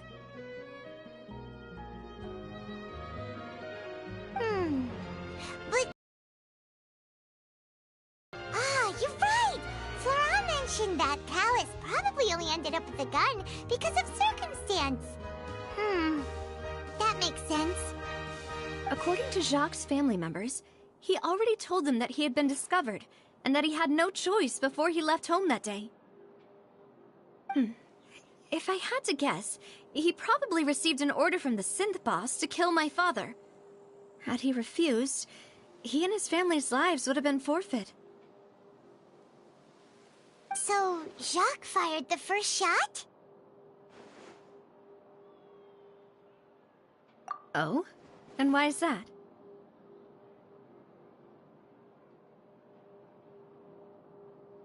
Ooh, that's a good point. Jacques probably already knew that he was just being used as a tool for murder. And once he had completed his mission, he'd be of no more use to his boss. Huh. So, what would make more sense from his perspective would be to turn his back on the Order and seek protection from my father. Makes sense. But without evidence, that's still just a theory.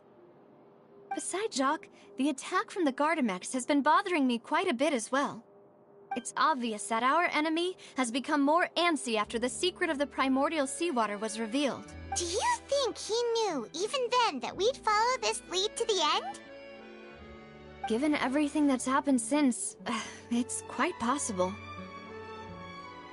But who among the 3 suspects would have the ability to control privately owned Gardamex?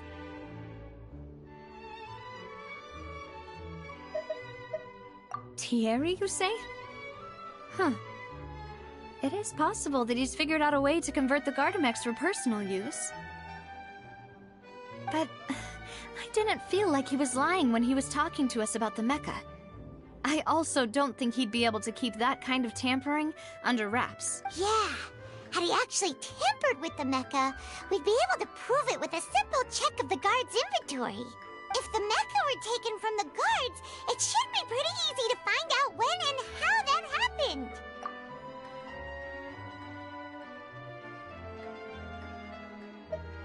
Uncle Marcel? My father did really trust him. And they worked together on a large number of projects. Maybe that's how he got to know Jacques. And with funds from the Confrérie, he could also afford a large number of Gardamex. It's still really hard for me to imagine, though. After all, Uncle Marcel has been around since I was just a child. Also, wouldn't this mean he has been spending a whole lot of mora and energy to fight his own synth business? Florent? It is true that he was closest to my father, and thus had the best chance of learning about his dealings with Jacques. But as Spina di Rosula's advisor, his work mostly deals with personnel and security, so he shouldn't have much means when it comes to finances.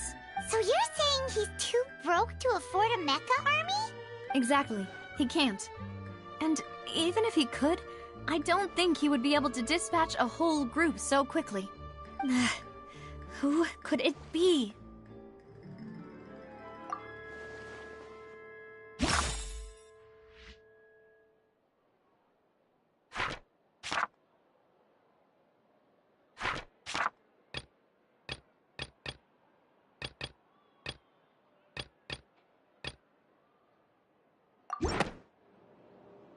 You know, if you think everything through, Uncle Marcel is indeed the most suspicious of them all. Could we be missing other suspects? Malus didn't know about the people turning into water thing when he narrowed it down to these 3, did he? Malus has always been very reliable, and his judgment of others' trustworthiness has been fair and well considered.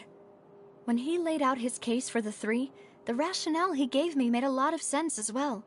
The suspect is knowledgeable about the Spina's internal affairs, has the means to dispatch Mecha to assassinate us, and possesses significant intellect and foresight. Even if I don't want to believe it, I'm starting to see how things could all tie back to Uncle Marcel. Well, we still have another trump card on top of all the theorizing and speculating. Yes, Malus did say that charging straight in there would be extremely risky, but we don't have any other options right now. We need far more solid proof before we can hope to go charging in on our enemy.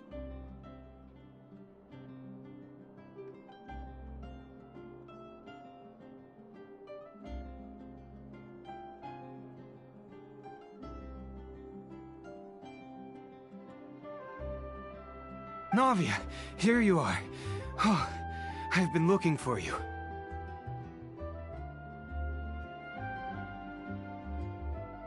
Huh? Aren't you the guy from the guards? Did something happen?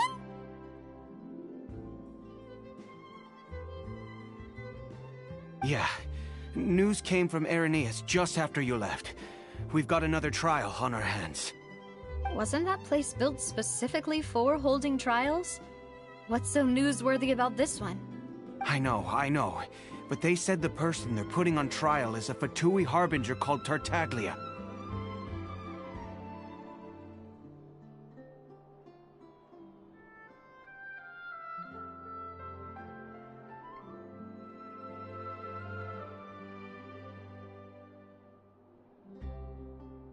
What? Is that someone you know? Yeah, we know him. Maybe even a little too well. Well, he's been accused of being the true culprit behind the serial disappearances case.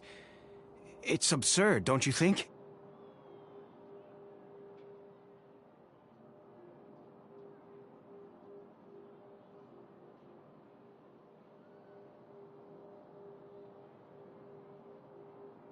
Wait, how? None of our investigations have had anything to do with him. That's what I thought was strange about it, so I came to tell you the news right away. If the charge against him stands, then it'll be next to impossible to get the guards to support any of our planned investigations. Right, because they'll think they've already found the culprit.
Yeah.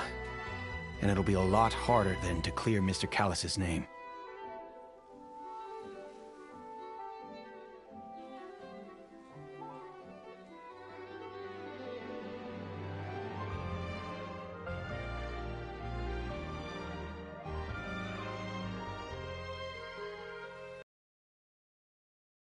I understand. Well, partner, what do you think we should do? We still haven't found any conclusive evidence.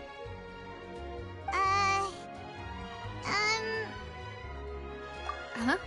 Split up? What do you mean? Just as expected of my partner. Since this is a trial about the serial disappearances case, the culprit's attention will be focused on Irenaeus, leaving his home base wide open.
You're right.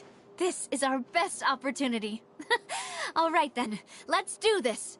I'll stall them at the Opera House and charge Marcel as the true culprit.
I won't have any chance of making that charge stick, though, unless we find more evidence. It'll be up to you to make it back in time and hand the decisive evidence to me.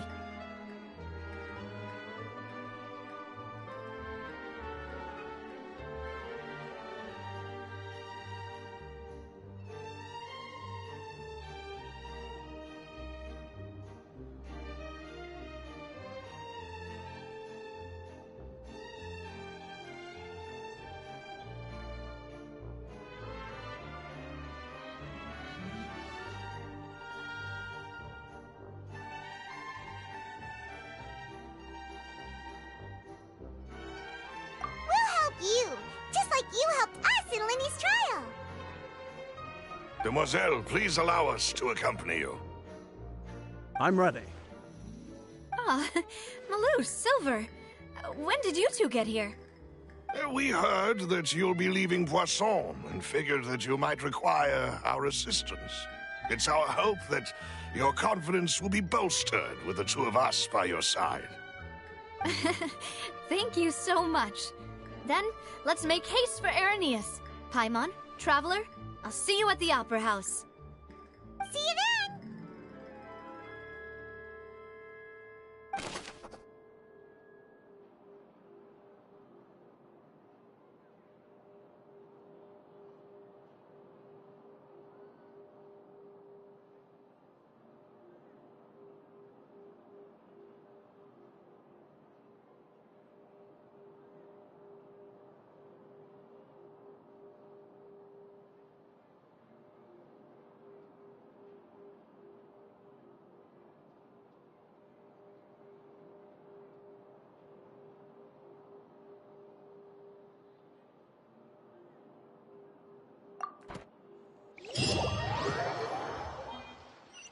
Now that Navia has set out for Irenaeus, we should also get going.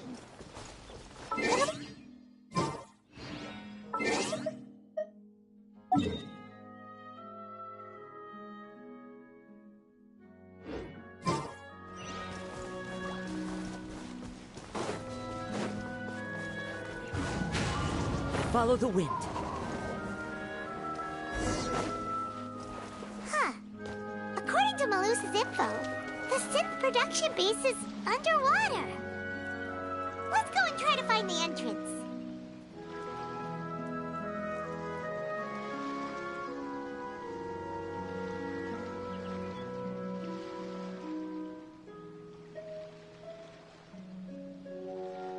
Wherever in this world I roam, I carry memories of my home. This blade, it is the last link I have to the land of my birth.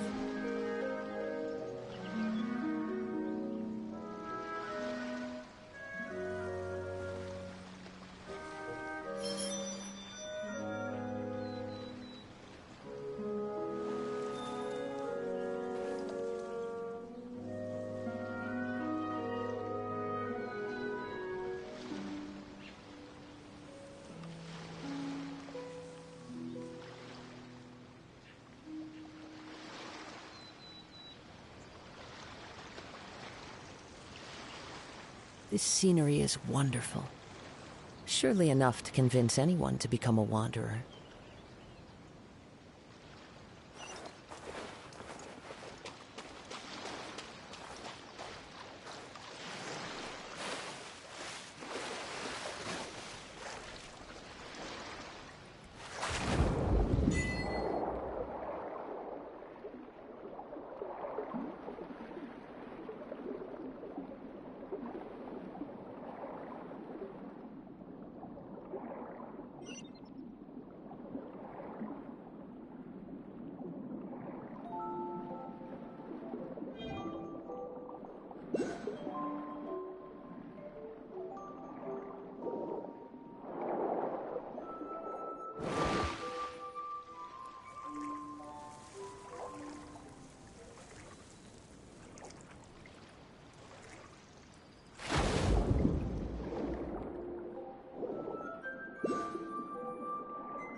Finally found it!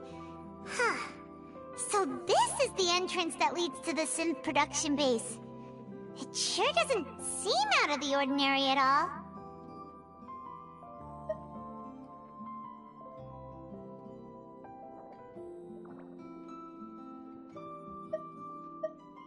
Ah, you're right. An important place like this is bound to have a ton of protective measures and mechanisms.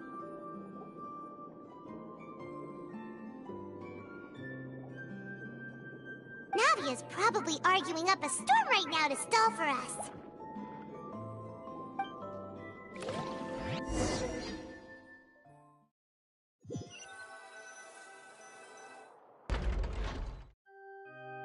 It would appear that I must repeat my question again, Mr. Tartaglia. Do you accept the charge that you are the true culprit behind the serial disappearances case?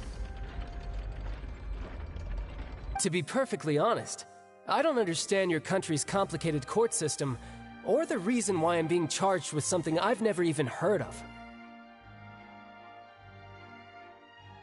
However, I did hear that people who have been charged can choose to participate in a duel to clear their name. Is that right?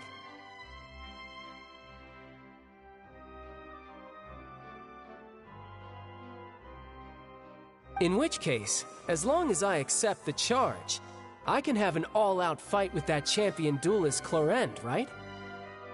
I've got to admit, that's one of the most enticing offers I've ever received. When I privately sparred with her last time, she was obviously holding back. Real disappointing. Hey! Don't you understand? You're currently the prime suspect for a major case. This isn't the place for you to be looking for fights. Oh? Sounds like the Hydro Archon wants to lecture me on the ways of the Opera House. Then why don't you duel me too? I'm the kind of student that learns best in the heat of battle.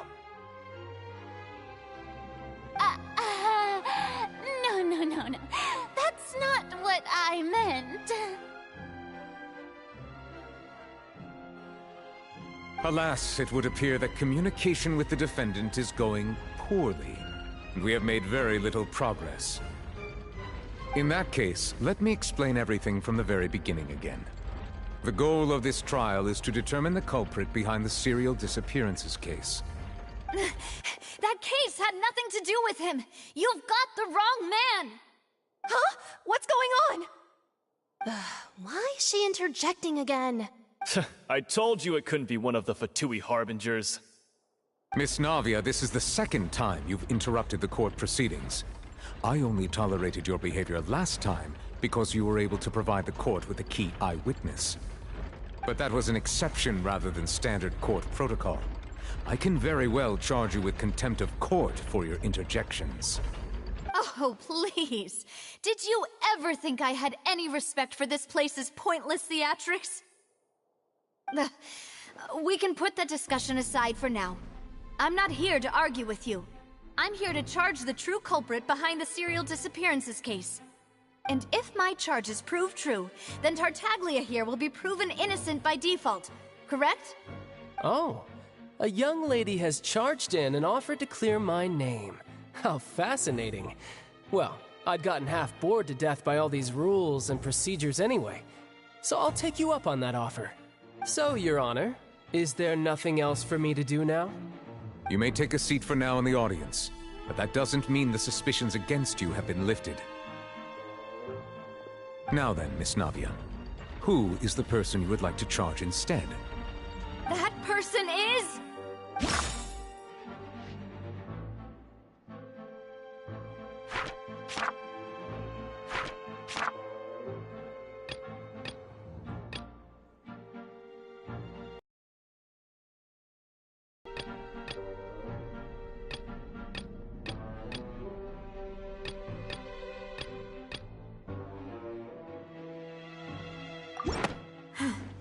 Something's not right. Let me think for a little while longer.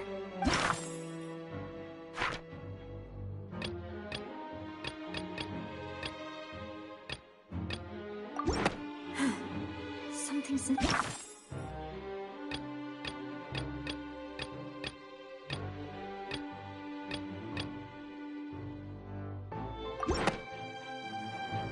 Marcel, the head of Confrérie of Cabrières! Huh? What confrérie? Never heard of them in my life. I've heard of them, but weren't they Spina di Rosula's sister organization? Oh, is this going to be a friends to enemies type situation? Please let me remind you, Miss Navia, that charging someone is an incredibly serious matter. Committing to the charge also means taking on the legal responsibilities associated with it. And if the charge fails, depending on the circumstances, you may also be charged with the crime of making a false accusation. Knowing this, do you still wish to charge this man? Yes. I do. In that case, I declare the charge to be valid. Miss Navia and attorneys, please take your places on the court. Members of the guards, please contact Mr. Marcel right away so that he may stand trial.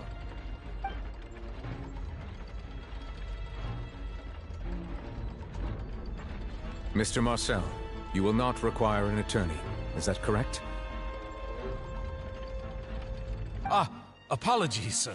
It all just happened so quickly. I still haven't figured out what's going on. I think an attorney won't be necessary. This is probably just a misunderstanding between me and Navia. Very well. In that case, since both sides have now arrived, Miss Navia, please present your charges. I would like to take everyone back to 3 years ago, to the case of Callus the Unfaithful. Only through elucidating what really happened in that case can we connect all the dots for the serial disappearances case. Navia, do you really think that I was the one who killed your father? Come on, why would I do that? Callus was my benefactor, and remember, both you and I only ran to the scene when we heard the sound of a gun. If that's enough to make me a suspect, wouldn't that make everyone at that banquet a suspect as well? I think there's no point in getting into the specifics right now. The audience doesn't even have the big picture yet.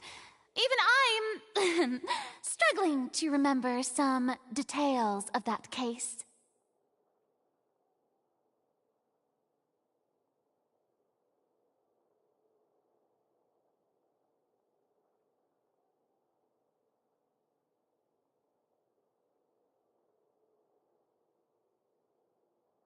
Exactly correct, Your Honor.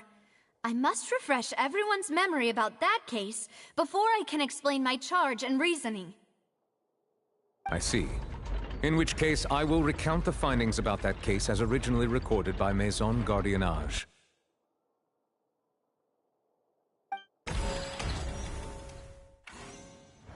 On the day of the murder, Spina di Rosula hosted a large banquet in a countryside estate owned by the Confrérie of Cabrières.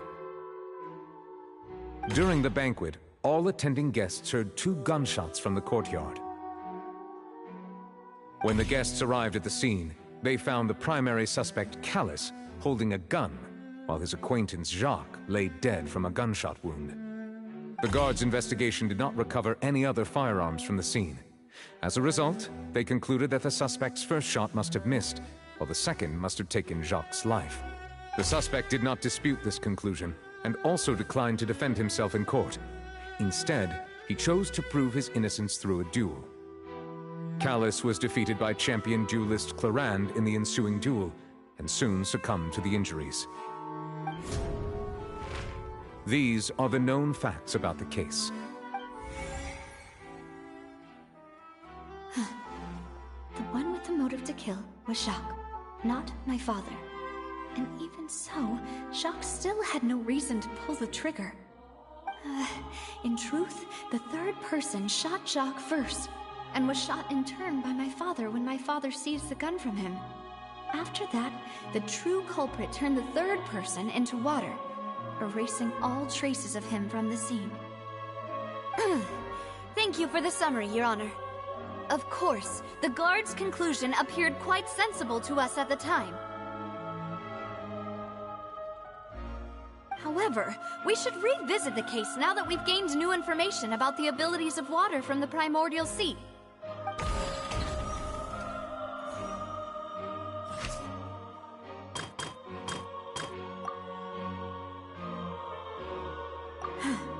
Something's not right.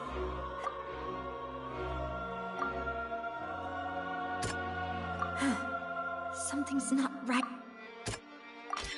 The testimony of the victim's family confirms that Jacques had thoughts of assassinating Callus when he set out for the banquet. However, in the end, he reconsidered, and instead shared everything with Callus, hoping to seek the latter's protection. Unfortunately for Jacques, the true culprit had already considered this possibility, and had sent out another assassin.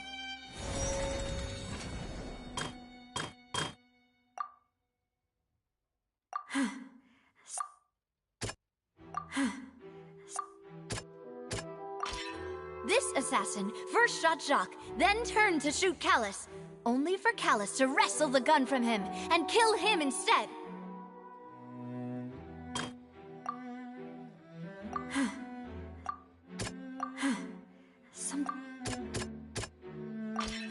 a pile of clothing was found at the scene.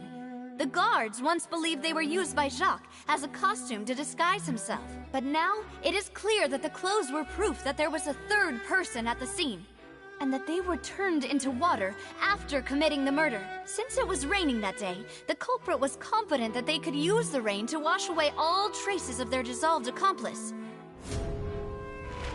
Realizing this, the true culprit caused the hired assassin to dissolve into water, leading everyone to believe Callus was responsible for Jacques' murder. This is the true version of events.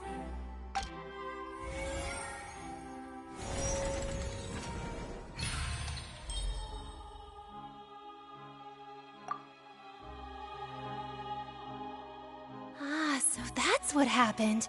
Wait, you're telling me something as dangerous as water from the primordial sea has been used for all these years? What a great theory.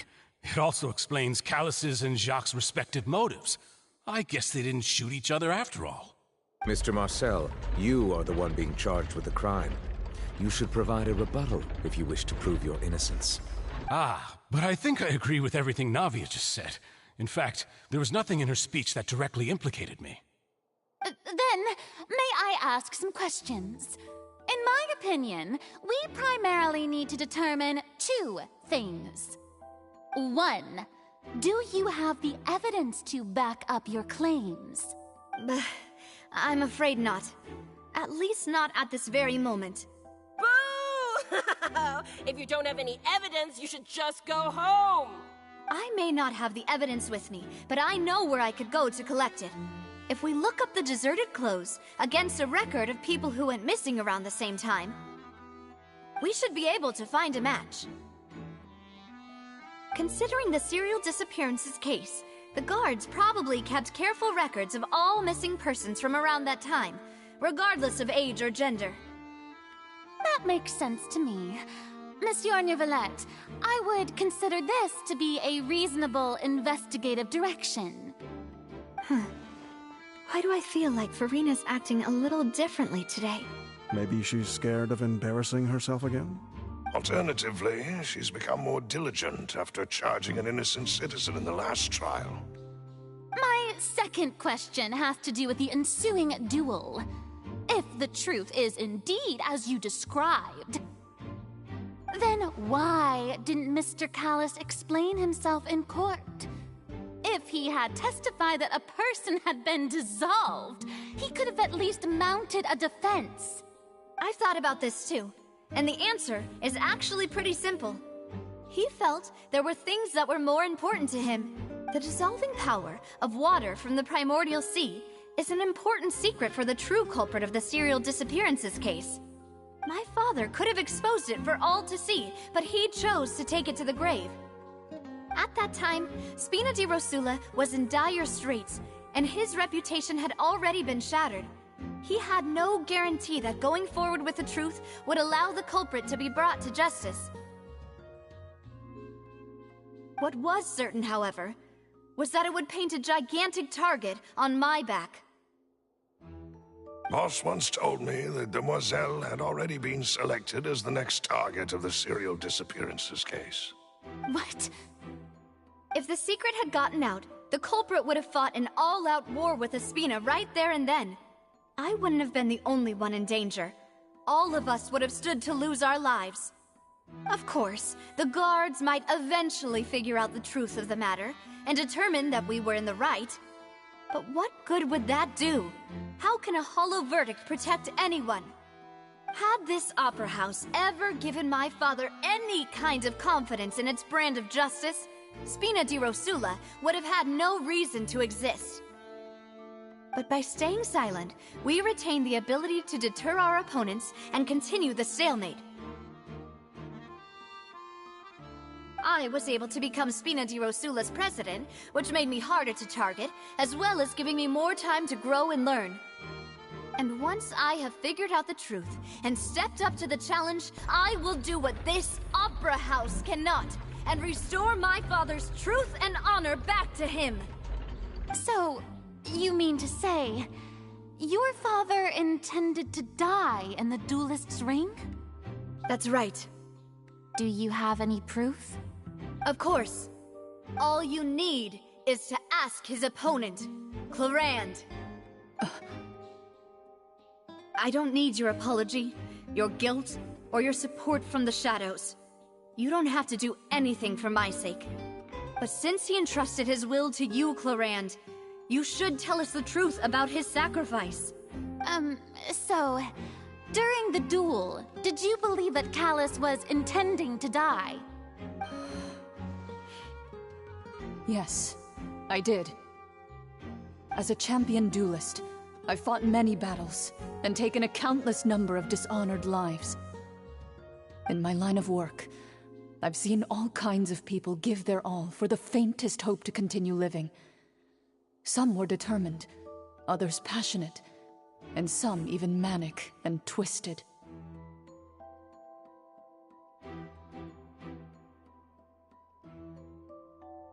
Just one look and I can tell if a duelist is hoping to live, or if they're looking to die. I hereby swear on my name and honor as a champion duelist that Mr. Callus never intended to leave the ring alive.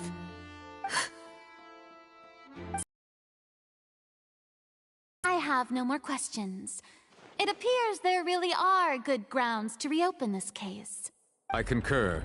However, Miss Navia, you still have not explained the link between your father's case and the serial disappearances case. Right? What she said was fascinating, but kind of beside the point. Wait, weren't they just talking about the serial disappearances case? Of course, Your Honor. The two cases are connected via a matter of timing. In my father's case, the culprit intended to kill both Jacques and Callus. As a result, they planned to act after hearing 2 gunshots. And, at the end of Linny's trial, the culprit also only dissolved the victim in front of everyone because they realized they were at risk of being identified. The culprit could only time their actions so precisely if they were already at the scene. Coincidentally, Marcel attended both the banquet and the trial. So that's why you suspected me. Even after hearing your reasoning, I still can't help but find it a little preposterous. I'm used to it, though. You've always been an impulsive and sentimental child, Navia. It's one of your most endearing traits. No need to appeal to pathos.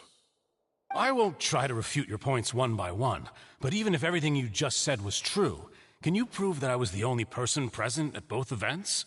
On top of that, does a person have to be physically present to control the timing?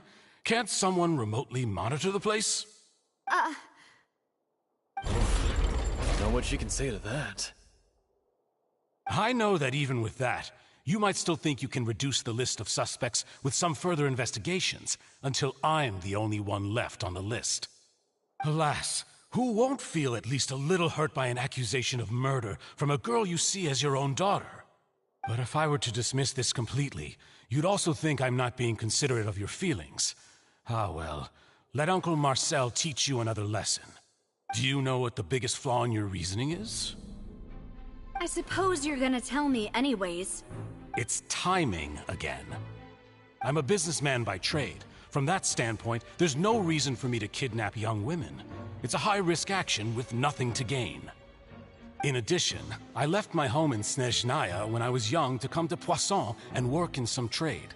My business only thrived when I received Callus's patronage. But the disappearances began before I ever stepped foot in Fontaine. I do apologize, Demoiselle. This was my mistake. No, it's not your fault. I'm sure he had come prepared. Is there anything else you'd like to say?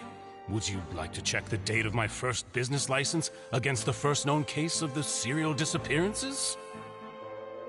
You can also take a look at my border entry records, or ask my friends and family when I left Snezhnaya for the first time. Could those records and testimonies do something to appease the unspeakable anguish in your heart? Seems like she got the wrong guy. At this rate, Navia will be convicted for falsely accusing him. I think you've done a superb job of dissecting your father's feelings as he neared the end of his life. But aren't you going against all of his wishes and expectations right now? He wished for you to become more rational, collected, and conscientious, instead of dwelling only on your own feelings. Once you've learned to be more considerate of others' feelings, and to stop rushing headlong into things, you'd have met most of his expectations. This isn't just about me, and it never has been. The biggest difference between me and the rest of the victims is that I still have the ability to search for the truth, while that same agency has long been taken from them.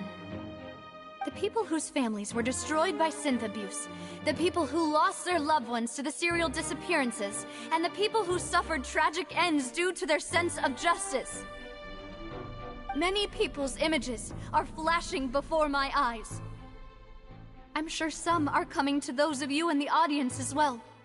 And whose image do you see, Marcel? Is it a man named Vacher? Oh, so you do know that name. I'm merely surprised you'd suddenly say the name of someone I've never even heard of. I was waiting for you to say that.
into the wind.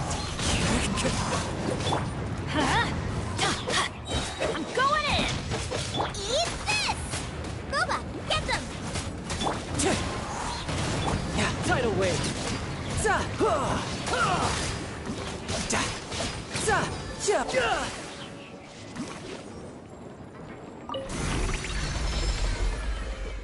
Whoa! The floor is going up! Is it because of this mechanism in the middle? That guy really prepared a lot of stuff for this place.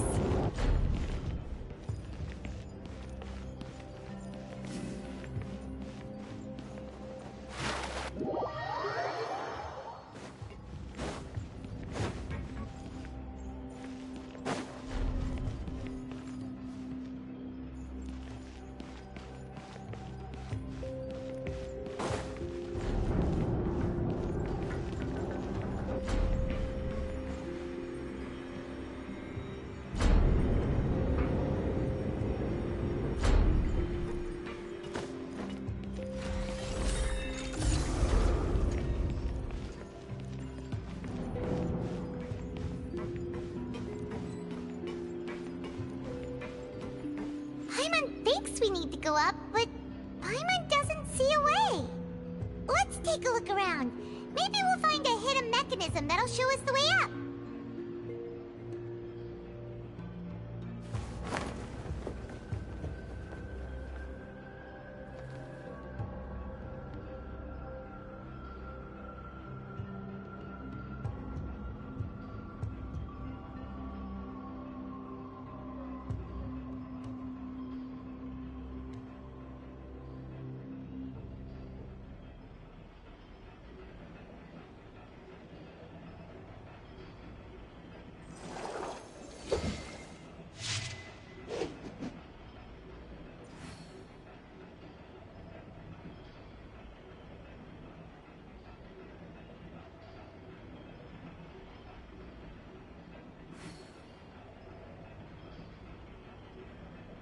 I wonder what the rest of the Harbingers are up to. Plotting and scheming on an ever grander scale, no doubt.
water level is rising.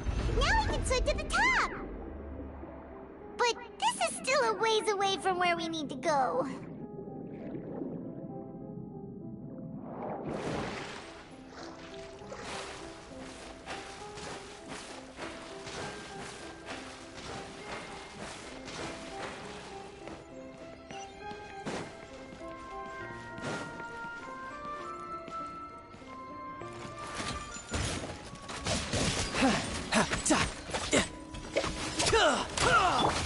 Let's light it up!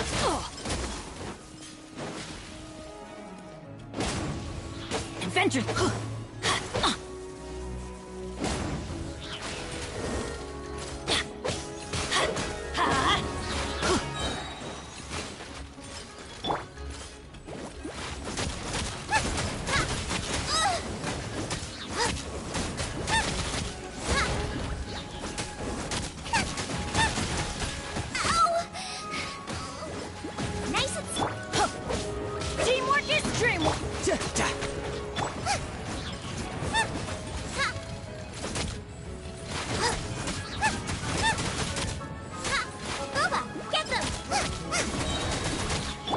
Wind Strider! You're toast! The wind knows me.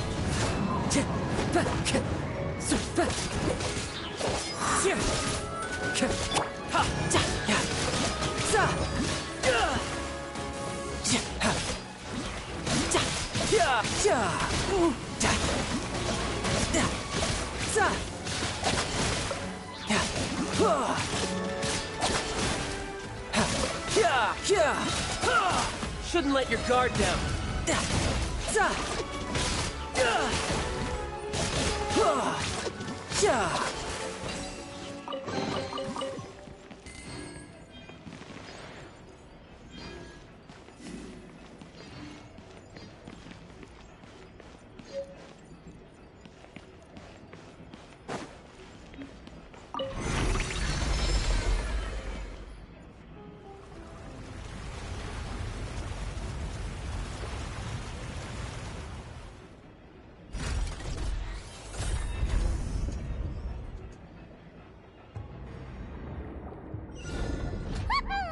Now the path is clear! Let's go!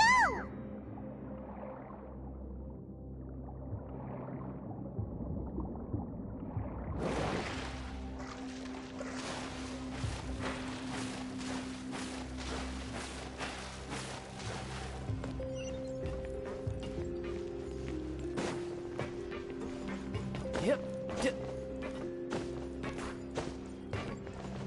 I could get used to this.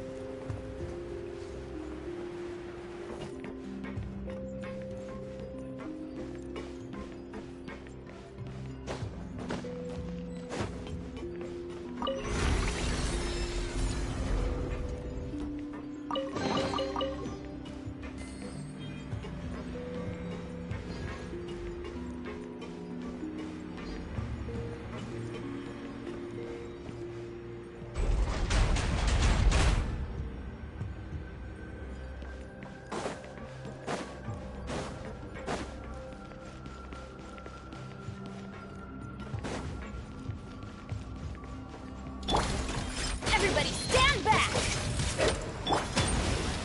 Fallen leaves, adorn my night! Let's light it up! Tidal wave!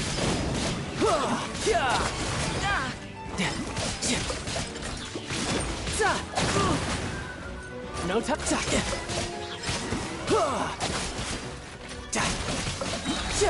brace yourself! This is gonna hurt! I'm quite impressed. Teamwork is dreamwork! Hey-ya! Nice and spicy! Clouds high, the birds call!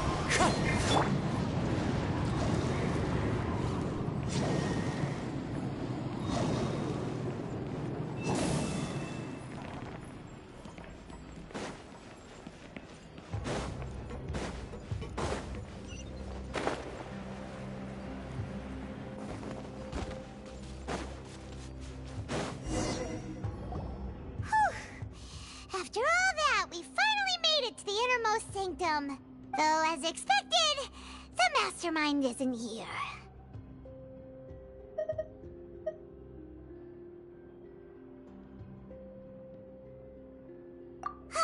That's right. Then let's hurry up and find some evidence so we can get back to the Opera House and help Navia!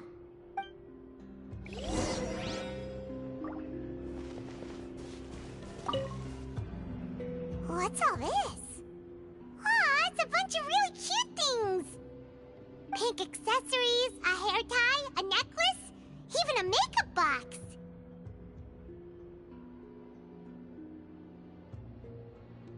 Oh, Paimon sees it too, but why are all these cute things labeled with different girls' names? Huh? You mean the girls from the serial disappearances? They were brought here? And then they were turned into water. And all the boxes of things. These names. That means... Oh, this is terrible!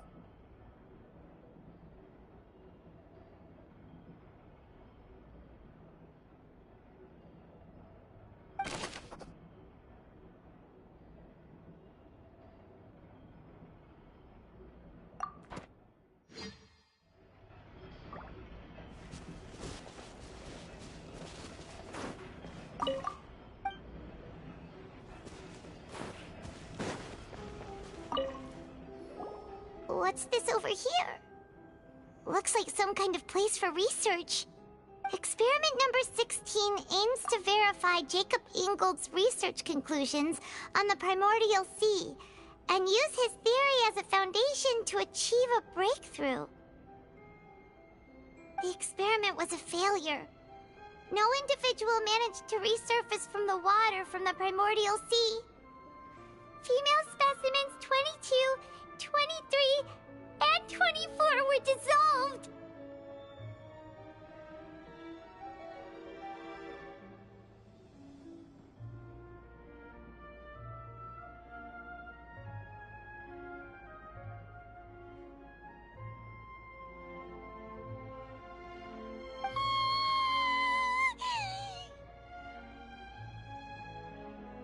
Sorry, Traveler. Paimon will try her best.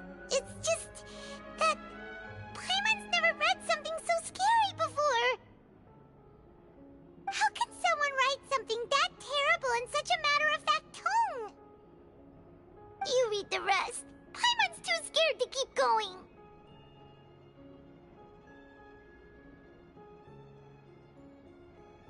So that's why he did all of these experiments. But did he really think he'd be able to find a way just by dissolving people over and over? That's just insane! Huh? Isn't that the name you heard by the fountain? Paimon thought he was an eyewitness in the serial disappearances case. Ah, you mean Vache is the one who did all of these... experiments? So that's it! Vache was no victim, but personally took his lover and... No, that's not it either! If that's the case, why would he want people to resurface from the water? In any case, Paimon will write it all down.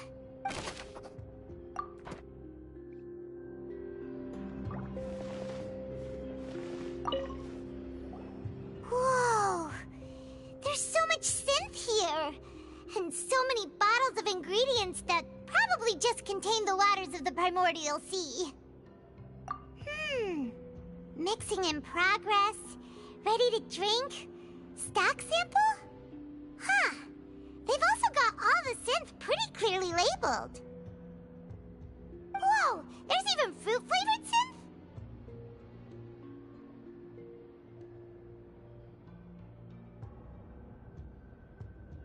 Yep, it's super obvious.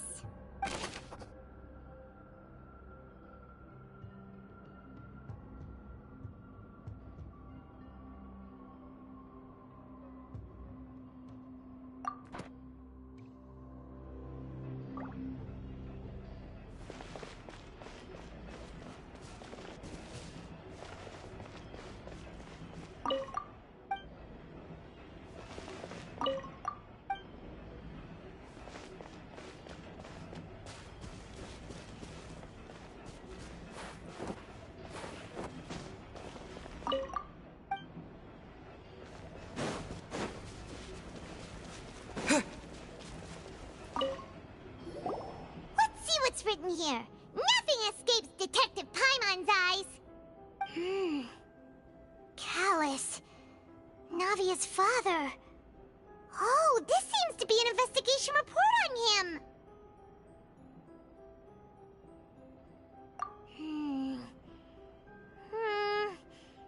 Yep, it's about finding someone to assassinate Jacques and Callus because of a lack of confidence that Jacques himself would go through with it.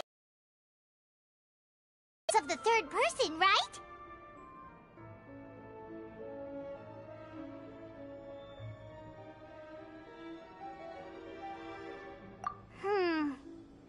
We still have not determined the exact content of the key information Callus has passed on to certain members of his organization.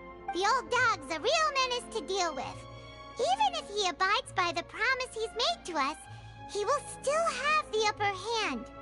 He can act whenever he wants to make our lives miserable. The only option left is to remove him from the picture entirely. I concur. Let's send someone to kill him. He won't declare war as long as we don't touch Navia. Oh, seems like we've got a bunch of correspondence between the higher-ups.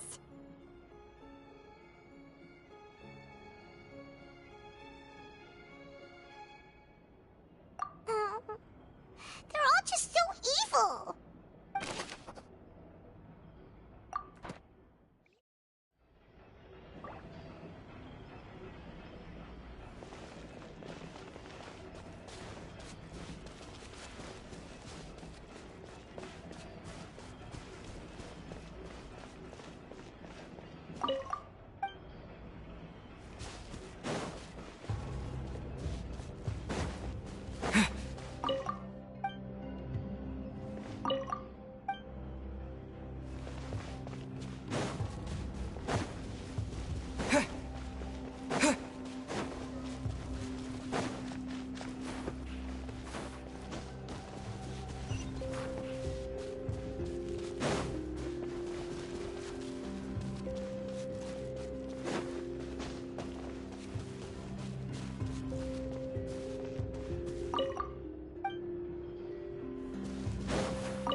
Here, and it's full of water.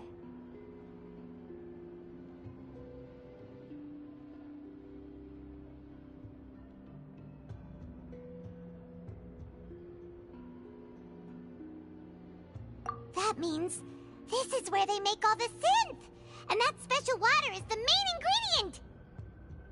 If you dilute it with normal water, you'll get synth, but the pure stuff can dissolve a human.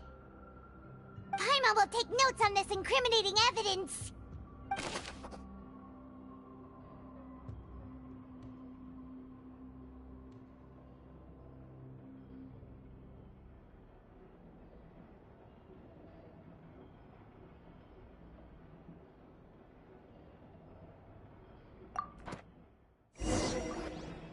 We've looked at almost everything here, and it seems like our theories were spot on. But yeah, we haven't found anything that reveals his true identity. No wonder even Nervalette wasn't able to find anything. Whoever it is probably destroyed everything to do with that name a long time ago. That way, even if we bring all this back to the opera, we won't be able to identify the true culprit.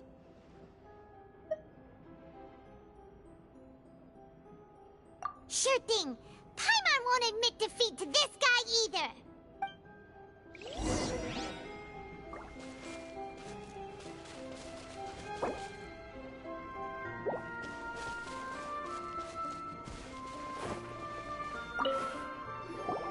You take that side and Paimon will take this side. Check everything carefully. We'll find something for sure.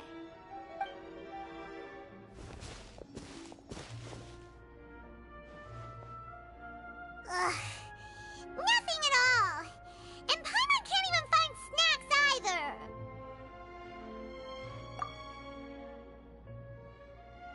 Whoa, really?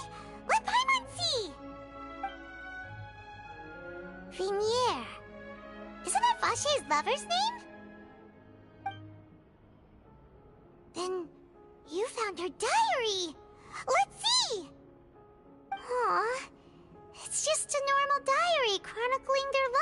Ori.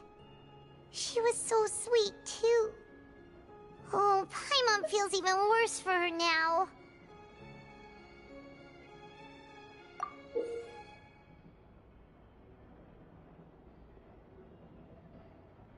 So many! A whole page's worth! But they're all crossed out. Was she unhappy with all of them? The final name she decided on was Marcel.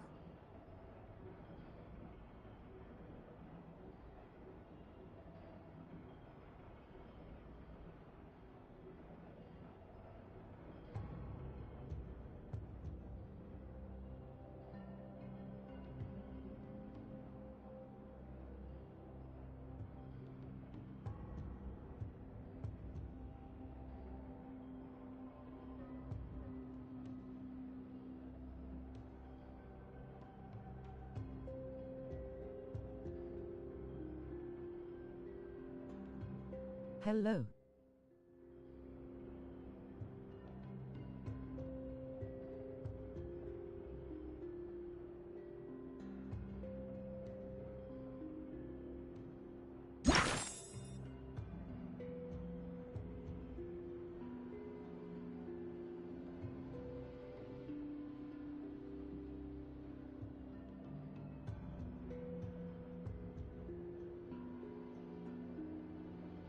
Hi.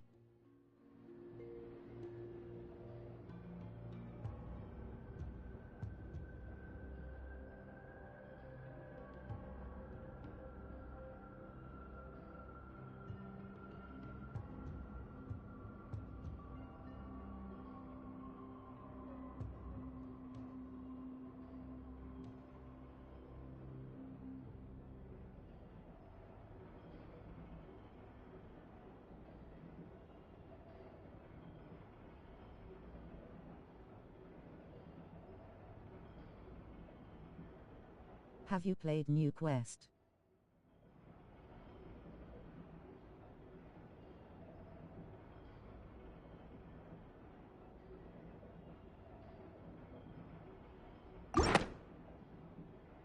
Wait, but Marcel's pretty old. Has this case been going on for so long that he's Vacher and Venier's grown son?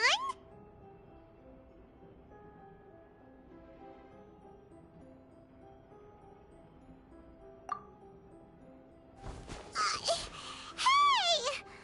Paimon still hasn't figured it out yet.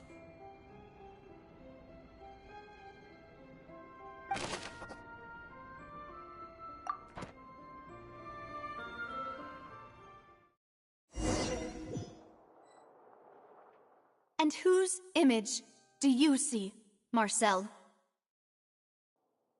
Is it a man named Vacher? Oh, so you do know that name. I'm merely surprised you'd suddenly say the name of someone I've never even heard of. I was waiting for you to say that. Navia! We're back! As expected of my partner. I just knew you'd return in the nick of time. Just how often do you intend to flout the rules of this court? It's all right, Monsieur Nervalette. Given their confidence, I expect they've found the crucial evidence.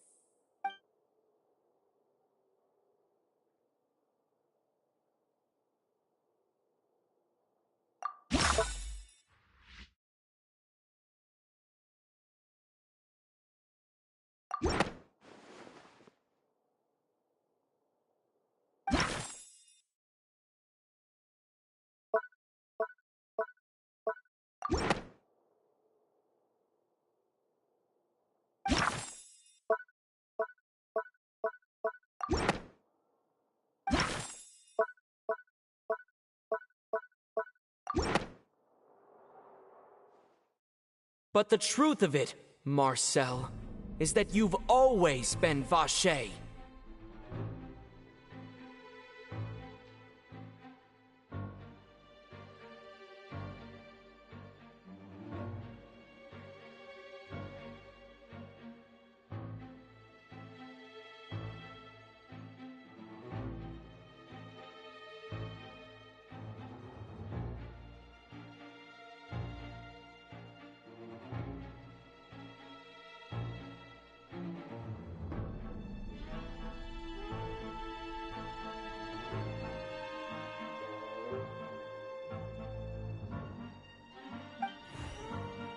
Huh? We've investigated your lair. We already know everything. After your lover, Veneer, was dissolved, you kept abducting young women to experiment on the hopes of bringing her back to you. You even created Marcel as a new identity and destroyed all records of your past as Vache. So that's it. Even the villains in opera performances rarely go that far. And with that, Marcel's motive has now been established. This information regarding your past also dismantles your prior timing defense. Well, Marcel, do you know where you went wrong? You fixated your gaze on the lover that passed away, instead of paying attention to the living people around you. So, you never noticed how we changed, or how we grew as individuals.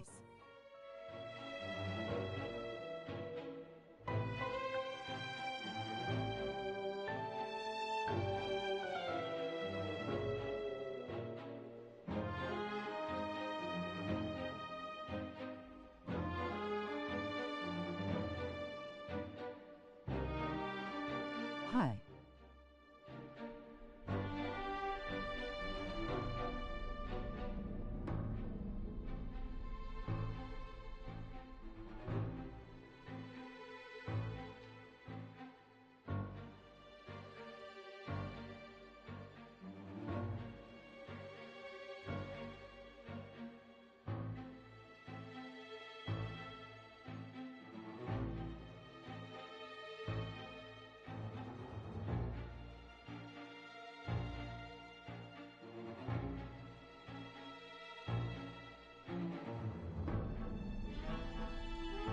How's your day or night going? Did you play this quest? You also never understood Boss's real expectations for his daughter.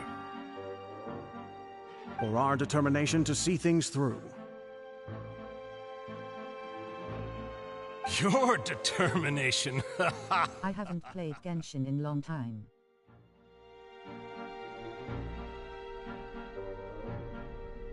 Well, Haru.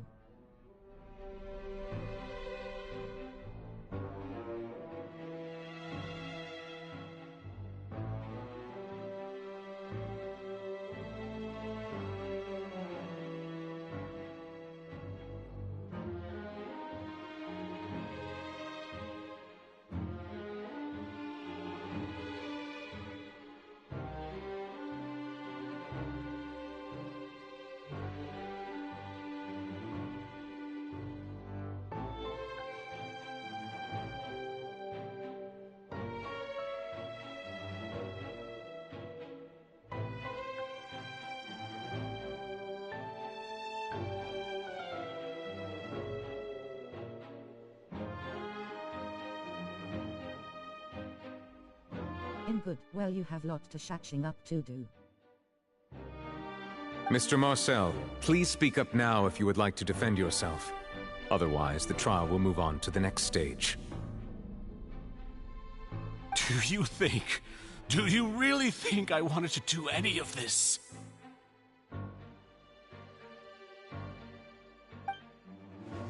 Pay attention to you? What for? Have you ever paid attention to me? Ever empathized with my pain? Ever known how it feels to watch the love of your life dissolve right in front of your eyes?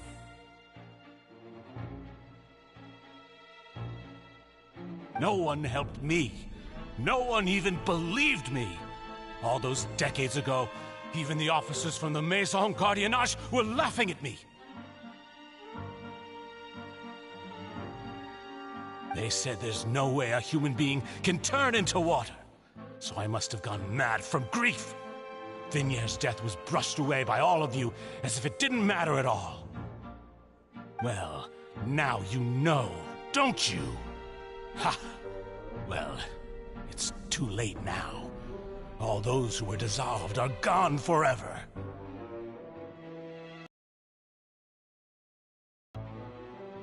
You only have yourselves to blame. You set up this ornate opera house in pursuit of your so-called justice, your beloved drama, while turning a blind eye to the suffering of the people. Vignier is dead. We promised each other that we would always be together. Wherever she goes, I will follow. But I'm not from this blasted place, so I can't be dissolved, no matter what I do.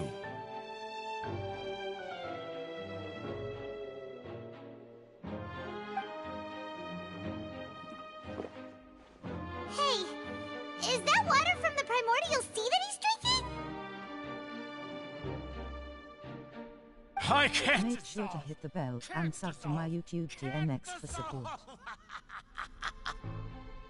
Do you all see? I can't go, I can't follow. So if I can't go where she is, what choice do I have but to try to bring her back? I did all of that, and in the end, that accursed Callus still got the better of me. I spent my entire life living on pins and needles, only to get stabbed by his idiot daughter at the very end. The suspect is exhibiting signs of mental distress. Guards, please restrain him.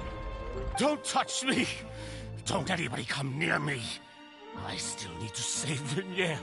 Her promise. We made a promise. Vignier. Vignier. Please, Vignier. Don't think badly of me. All I want to do is fulfill our promise. At this point, the verdict of this trial is clear. With Mr. Marcel's conviction, the charges against Mr. Tartaglia no longer have any basis. Fine by me. I was in a bad mood, but after a show like that, I'm actually feeling pretty good. Traveler, please submit all the evidence you have collected to the guards, so that I might review and summarize the truth behind the serial disappearances case. The man now known as Marcel was originally named Vacher and worked as an adventurer with his partner and lover Vignier. During an underwater expedition, Vignier accidentally came into contact with water from the primordial sea and was dissolved in front of Vacher as a result. Vacher learned of the primordial water's existence through the work of others and began to kidnap young women for research, with the goal of discovering a method to restore Vignier back to life.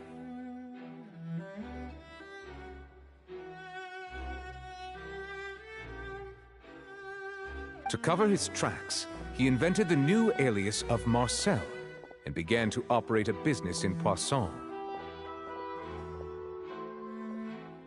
During the course of his research, Vacher discovered that a diluted concoction of water from the primordial sea can induce feelings of euphoria, and began to manufacture and market synth. However, as he accumulated wealth to fund his continued research and expanded the scope, he came into conflict with Spina di Rosula. After exchanging blows with Spina di Rosula for many years, Vacher decided to assassinate their president Callus at a banquet. Although the assassination did not go as Vacher expected, he was able to turn Callus into the murder suspect by dissolving the assassin he sent to the scene. And just recently, Vacher attempted to frame Linny as the culprit of the serial disappearances case, using a similar method. However, his attempt to frame Linny failed, and the power of water from the primordial sea became public knowledge. This case also exposed enough of Vacher's machinations that he was eventually successfully charged in court. Thus concludes the enigmatic history of the serial disappearances case, with the truth revealed to all.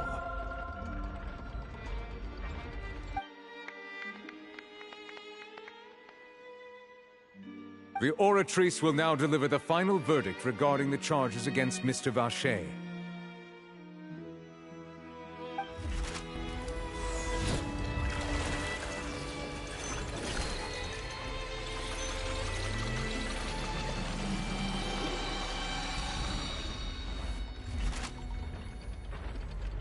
According to the judgment of the Oratrice Mécanique d'Analyse Cardinale, Mr. Vacher is guilty. Guards! Take Vacher away. Good. It's what he deserves. With that, the serial disappearances case is over now. We really just witnessed history. Who would have thought the true culprit would be such a polite and well-spoken guy? Yippee! We helped Navia bring the bad guy to justice! He's hurt so many innocent people and now he's finally getting what he deserves! Huh? Are you okay? Demoiselle, you were absolutely brilliant. The day our late boss had always hoped for has finally come. You can rest easy now, knowing justice has been served. Yeah. It's finally over. It's all thanks to you guys. And my partner. See, Papa? Spina di Rosula's still doing well with me at the helm. Well now, hasn't this been a most delicious piece of drama? The villain has been caught, justice has been served, past wrongs have been righted, and it's a big ol' happy ending. Since it's been such a great show, I'll just let the false accusations against me slide. Either way, I've still got some business to attend to, so if you'll excuse me... Please wait just one moment, Mr. Tartaglia. What now? None of this has anything to do with me. According to court protocol, since this trial was initiated due to a charge against you, a verdict must also be made regarding the initial charge before the trial can conclude. Oh, come on.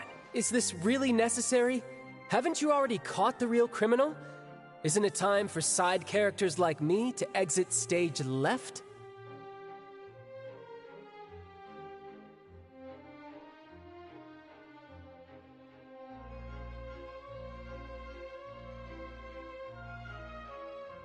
Please respect the laws of Fontaine. This has always been the rule.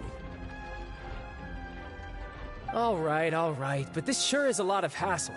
All I need to do is stand over there, right? Let's just get this over with. Through evidence presented in the public trial that was just held, it has been established that Mr. Tartaglia has no direct connection to the serial disappearances case. The guilty party has been identified, and thus it is logical to suppose Mr. Tartaglia is innocent of the charges. We now turn to the Oratrice Mécanique d'Analyse Cardinale to render the final verdict on the charges.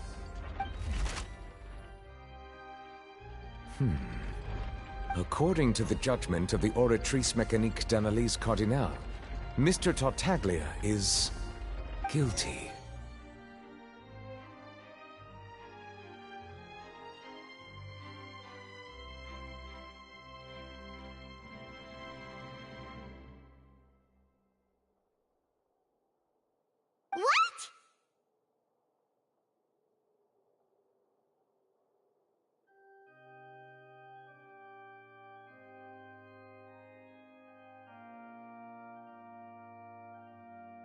Hey! That's not funny! Didn't you just say I'm supposed to be innocent? What's with this verdict? Is your justice machine malfunctioning? Huh? This has never happened before. The Oratrice actually returned a different verdict from the Chief Justice. I mean, have you ever heard of an innocent Fatui Harbinger? Do you think the Oratrice might have just convicted him on general principle? But weren't the charges about the serial disappearances case? No matter what else he's guilty of, it shouldn't affect the verdict in this case, right?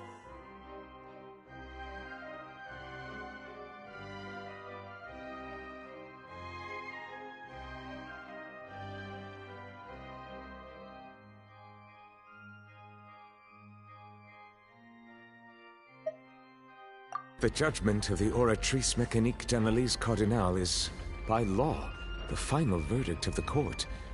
We must accept the guilty verdict. Guards, please take the suspect into custody per court protocol.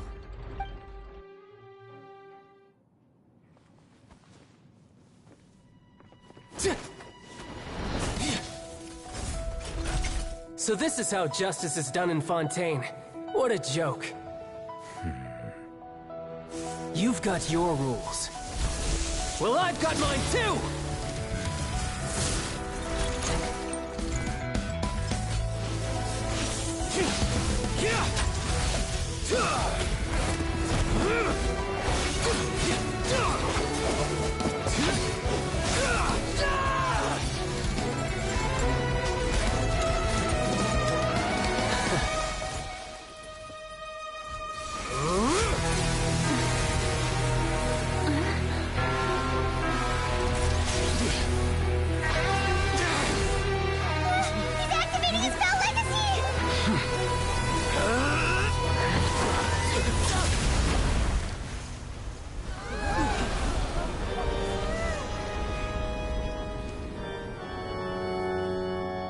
I am sorry. If you have been wronged, we will find the truth. But the rules of the court must be upheld.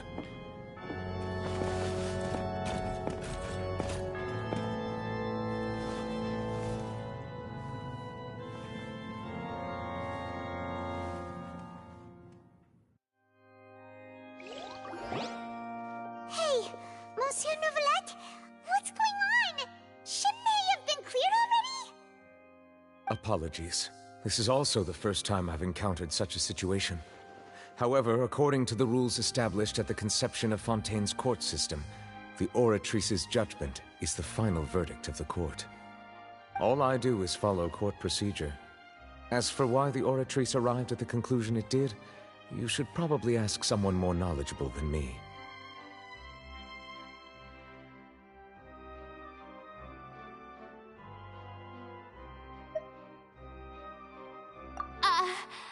Why are you looking at me? I had nothing to do with it! I don't know what happened there either! Hey, stop staring at me! What does Lady Farina mean by that? She says she has no idea either? But that's impossible. Didn't she create the Oratrice herself? Yeah, so are the verdicts reliable or not? Can results like this really be called justice? My dearest citizens, did you really think we'd allow an incorrect verdict to be handed out in this court? Did you really believe that the judgment could be mistaken or be the result of some sort of random mishap? Don't tell me you thought even I had been blindsided by the Oratrice's result. But the way she looked just now, it was pretty obvious she had no idea what was going on. However, given the state of things, I shall give you an explanation. Everything that just took place, including my supposed shock and bafflement, was a part of an elaborate performance, with every action meant to stir up drama and excitement. And, of course, for every performance, there is a script. Everything has unfolded exactly as I expected from the very beginning. As the embodiment of the very concept of justice, the Oratrice shall never render an arbitrary judgment! If you thought Child had nothing to do with the serial disappearances case, it is only because you've been blinded by the superficial appearance of innocence. Everything he's done, not to mention the danger he poses, are beyond ordinary comprehension and completely unforgivable! All shall be revealed in time. You will come to understand my noble intentions, as well as the absolute correctness of the Oratrice's verdict.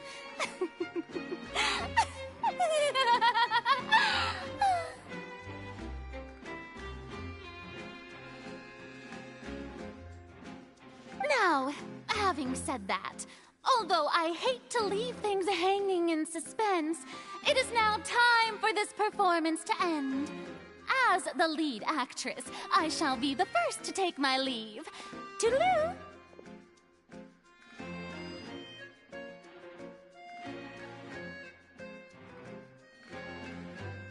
So she chose to make her escape after all, did she?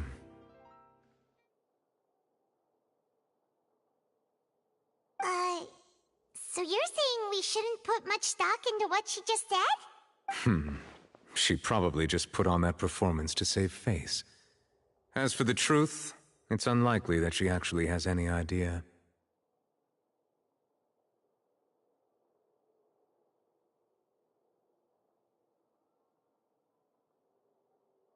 However, please be assured that I will continue to investigate this case in a personal capacity. Just as I promised, if the judgment has been incorrect, we will do our utmost to clear his name. All right. Even though we feel pretty badly for him, we'll take your word for it for now. After all, he's done plenty of bad stuff, so he should have known he'd go to prison someday, right?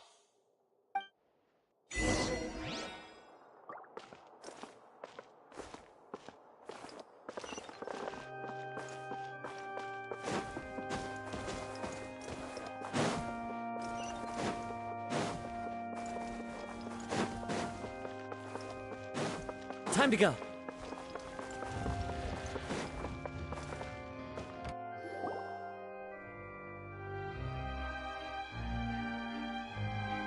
Hey, what are you doing? Quick, stop him! Traveler! Hey! Traveler! Marcel! What are you doing over here? Stop resisting arrest! Cease, or we'll add another charge to the list. No, wait! I just want to ask the Traveler something. I'm not looking to run away. Please, just let me ask this one small thing. Go on. Thank you. I was being led away when I finally realized something. Where did you first hear the name Vacher? I erased all records of that name. So, unless... Are you still trying to prove your innocence? Give it up. You've already been convicted.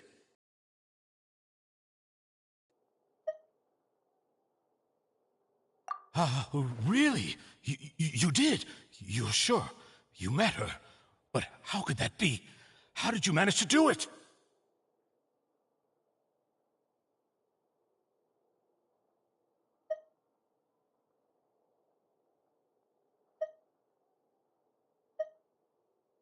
The Fountain of Lucine? Then she's been so close to me all along. And I just never... Please give me a chance to talk to her again. Just let the Traveler take me to the fountain to see her one last time. This is the last request I'll ever make in my life. You can do whatever you want to me afterwards. I don't care. What? Give an inch and you want to take a mile? Do you think serial killers get to make requests like that? Paimon agrees. Why should we give him what he wants when he's only done a ton of super terrible things? This request, is it worth as much to you as your life? Of course!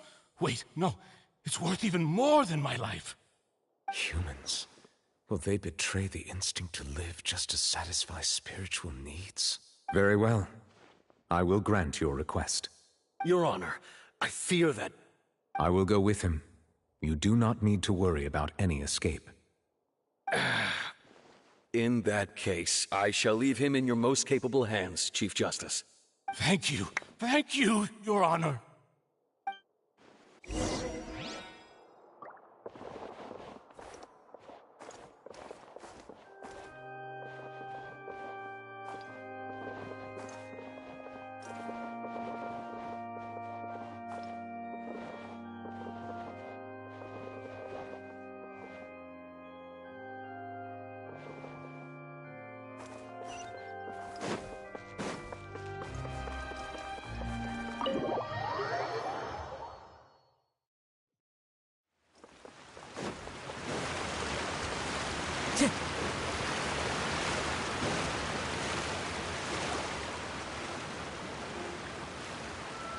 Is this the place?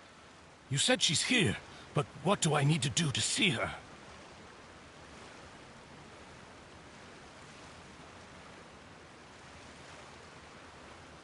Yeah, and even Paimon could hear her after drinking that thing. Didn't you just drink a lot of it on the stage as well?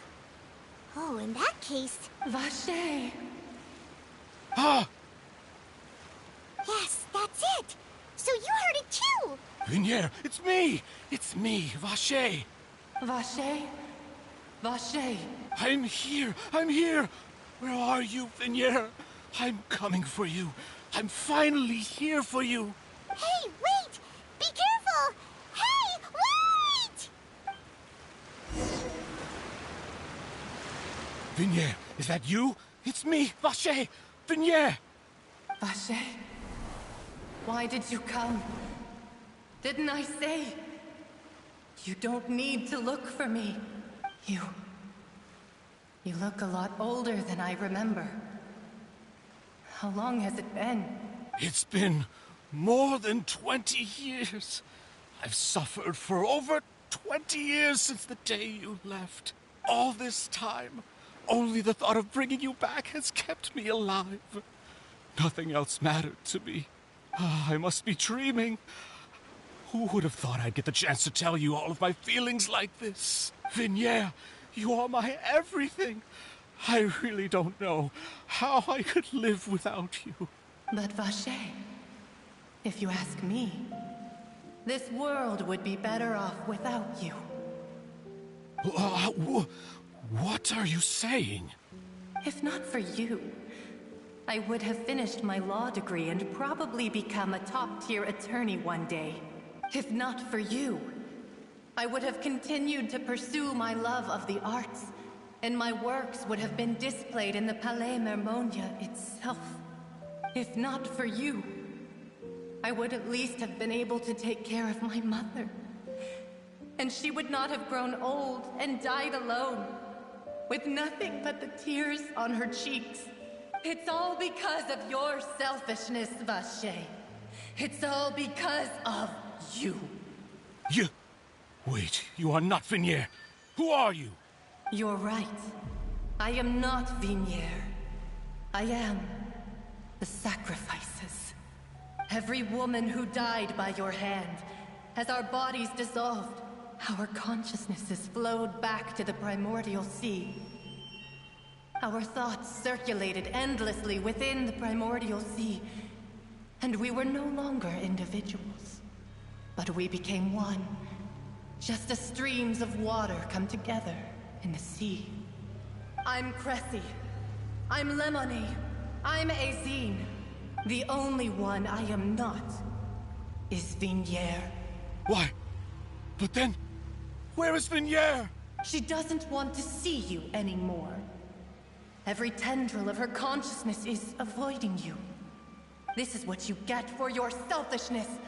Your selfishness robbed us of our lives and our futures. You said time and time again that you'd do any and everything for her. But did you ever consider whether she'd want to see you do the things that you did? If she would despise you for what you became? You are a liar, a heartless murderer, and a cowardly narcissist. The only thing you are not is Vignier's beloved. From the moment your first victim died and her consciousness merged with Vignier's, she has had nothing but pure hatred for you.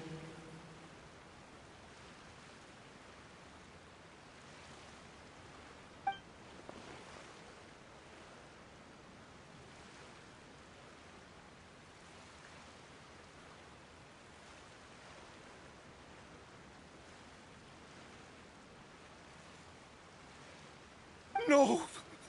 Vignier! She can't hate me.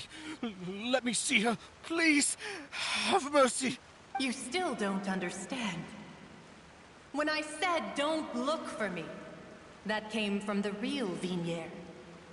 She really doesn't want to see you anymore. But on top of that, she also said that because it's her final drop of pity for you. She said that because she knew that if you did come here, we will show no mercy to you. Vache. Vache? Vache. Vache. Vache. Vache. Drown.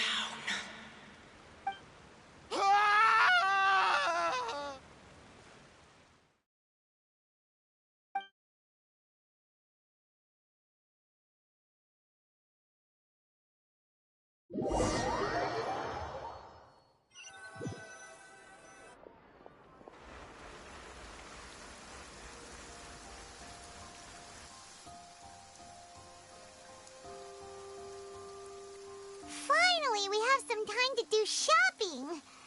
Gosh, it's really been a long time since we've been able to relax.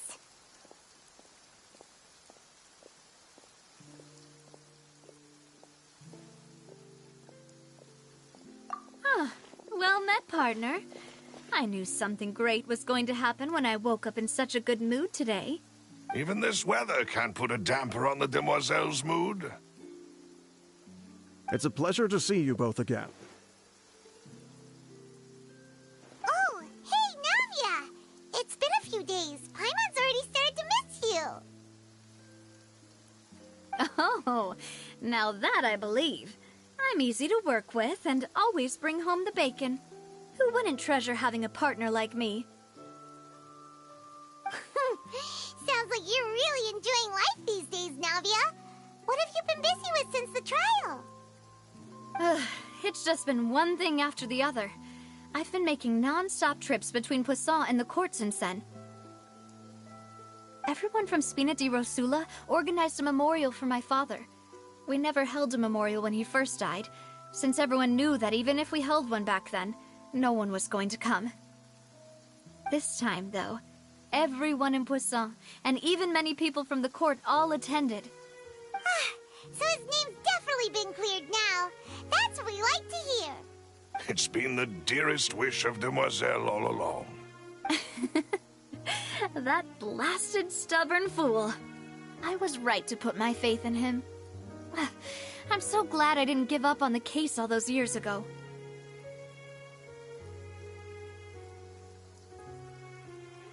Oh, by the way, I ran into Charlotte just after I left the memorial service. Well, maybe it'd be more accurate to say I knew she would be there, and there was no way she'd just let me go. Huh? So you know Charlotte too? The Charlotte? Journalist from the Steambird? Yeah, way back when I first became the president of the Spina di Rosula, she was all over me. Wouldn't take no for an answer. I believe the story was called The True Heart of Darkness, Secret Tales of the Yellow Rose. To be fair, though, it was a really flattering feature. So, we've been on pretty good terms ever since. She was trying to lean on our friendship to get me to do an exclusive piece on the serial disappearances case. Oh yeah, she told us about that. She's always been super interested in that case, so now her wish has finally come true too. Anyway, I told her to make sure that when she writes about you guys entering the opera house with the critical evidence, that you both sound really cool. Now that's another thing to look forward to. We trust Charlotte's skills with a pen for sure. Oh, and in other news, I also took Clorand out for a meal. Oh, are you two on better terms now? While you were investigating Vaché's headquarters, Clorand gave testimony on my father's behalf. It was thanks to her that we were able to turn the tide. I wanted to thank her. I mean, there's also no point in being awkward all the time, so we took the chance to reconcile with each other. Oh, that's great. Paimon also thought Clorand wasn't actually a bad person. It's always good to have more friends. Anyway, now that the case has finally been solved, perhaps it will slowly begin to fade from the public consciousness. Oh, actually, there's still one last thing I need to do. What is it? I should pay a visit to my father's grave, and tell him the truth of what happened, as well as how it all ended. And on top of that, just how much people still look up to him, to this day. That includes me, too. Miss Navia. Indeed.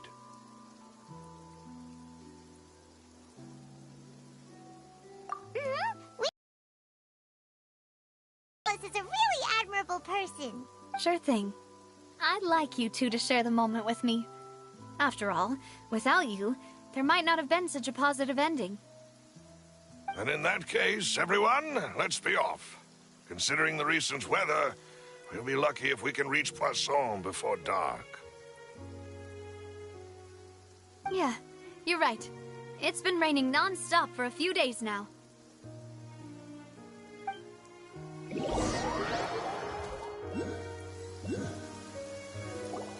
Huh. This is where my father's grave is. Huh? There's someone there already. Wait. That figure. It can't be... Isn't that Nervalette? Why would the Chief Justice be here? Huh? Navia?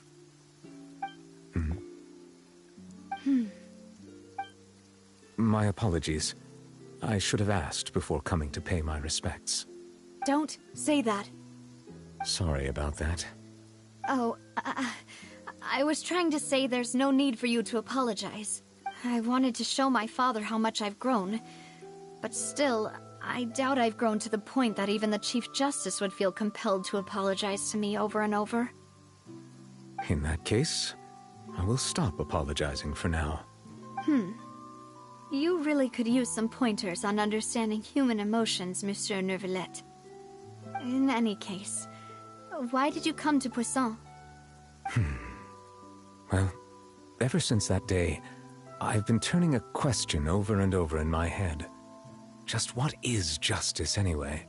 There was once a time when I didn't want to believe that there could be anything more important to humans than life itself. Oh, rather than that, it's probably more truthful to say I didn't believe humans were capable of resisting the most basic instinct of living things. That they could rebel against their own nature, or consider certain things to be more important than their own lives. Which is also why I didn't stop your father from beginning that fateful duel. I believed that a truly innocent man would never throw away his life like that. That there was nothing, should have been nothing more important than one's own continued survival. But Mr. Callis proved me utterly and decisively wrong. If not for his sacrifice, the serial disappearances case would have remained unsolved to this day. Mr. Callis made the choice he did for his daughter, for his associates, and for many people completely unrelated to him. And in the end, from a certain perspective, one could say that he did it all for the sake of justice. A justice that's higher than life itself. So, you asked me why I came here. I just wanted to say my apologies to Mr. Callis in person. I should have noticed all of this much sooner. This regret has filled me with a sadness that has haunted me for days. That high and mighty chair in the Opera Epiclese indeed insulates one from many important things. Spina di Rosula, thank you so much for your hard work and perseverance.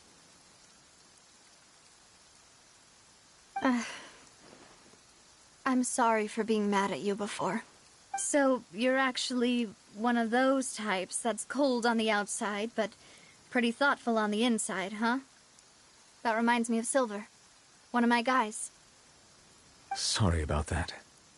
Self-expression is not one of my strong suits. Didn't I just say you don't need to apologize? Ah, so Navia and Neuvillette seem to have made their peace as well. Let's not disturb them for now. We can wait till after they're done.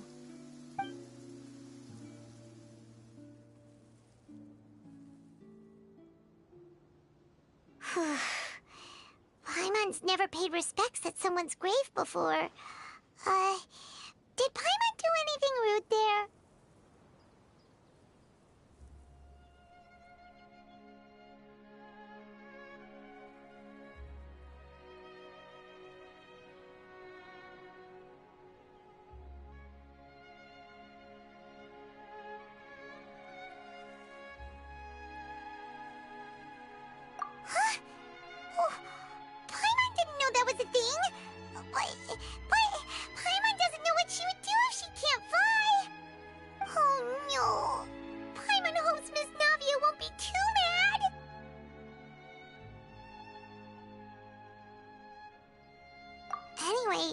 Neuvillette is still standing around there.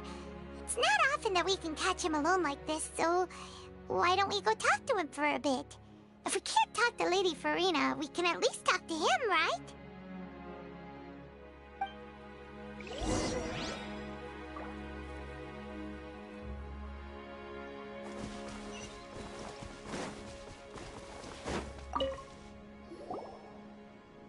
Oh, it's you two. Did Miss Navia invite you to come pay your respects to her father? Mm-hmm. We ran into Navia on the streets today, so we just followed her here. I see. Then is there something that I can help you with? Well, it's pretty hard to run into you like this, since you're usually super busy. So we figured we could try to ask you a few questions, if that's okay.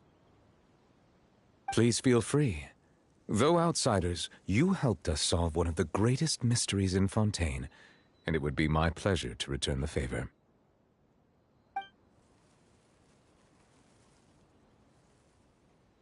So, at court, the bad guys referred to that special water as water from the primordial sea, but what is it really?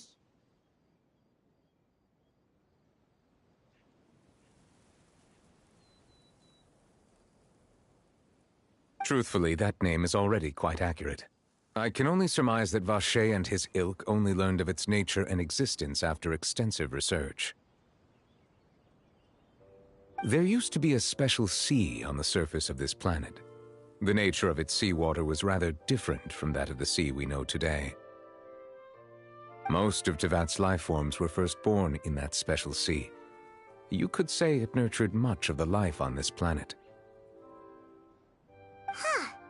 So it really was where everything began. It makes sense to call it primordial then. But today, the primordial sea no longer exists on the planet's surface. What Vacher discovered must have been some kind of special case, or a remnant from a truly ancient age. Huh. So that's how it is. Oh, you really know everything, Monsieur Neuvillette. But if that's the case, then why would people, at least people from Fontaine, dissolve in that kind of water?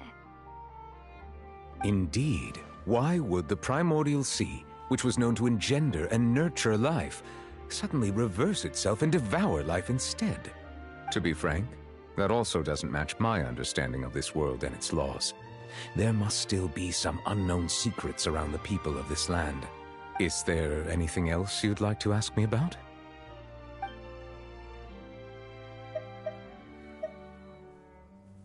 That the sea levels will rise and everyone will be dissolved in water, leaving Furina crying alone on her throne, but the sins of the people will be finally washed away for good. Does that appropriately summarize the version you've heard? That's right! It was Linny that told us back then. And that about covers all the main points. Yes, up to the present, I think we reached a point where we have no choice but to confront this prophecy directly.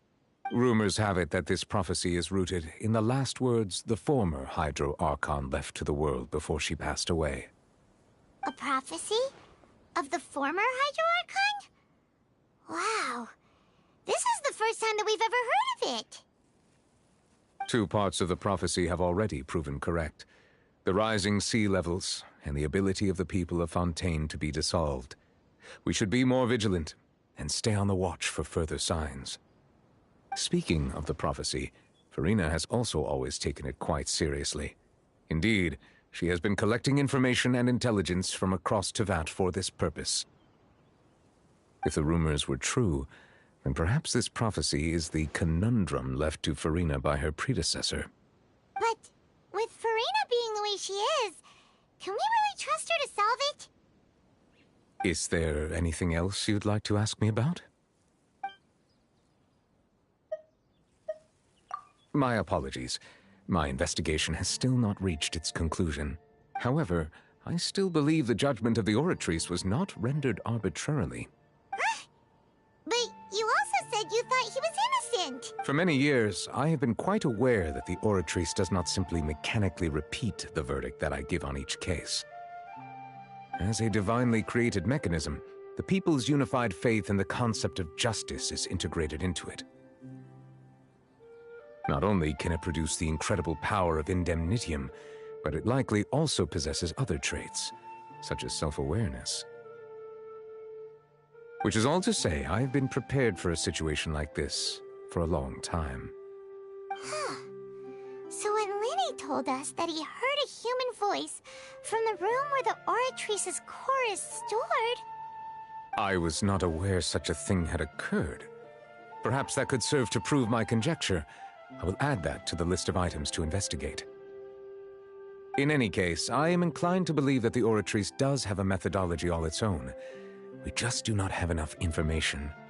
Based on Furina's reaction, I doubt even she had any idea what was going on. She managed to bluff her way through it, though, with her time-tested twin tricks of bravado and drama. While we do intend to get to the bottom of this, For now, we regret to say that the Fatui Harbinger will just have to bide his time in the fortress of Meripede. If we did incorrectly convict him of crimes he did not commit, we will most certainly compensate him to the fullest extent allowed by the law. If you ask Paimon, the only compensation he'll want is a no-holds-barred fight with you. Is there anything else you'd like to ask me about?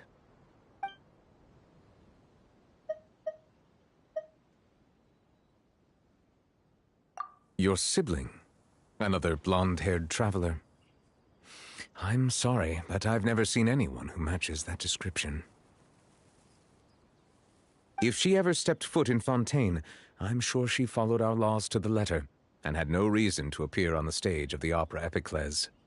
Is there anything else you'd like to ask me about?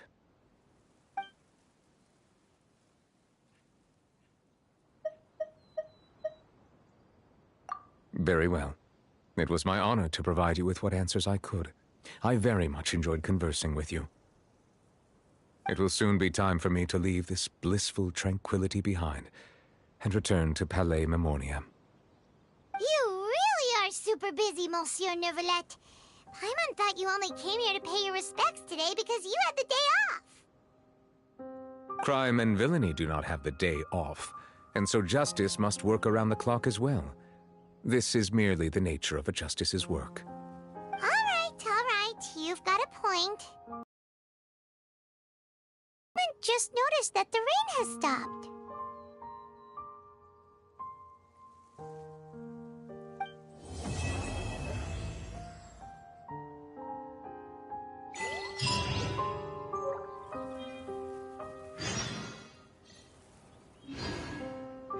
Taking.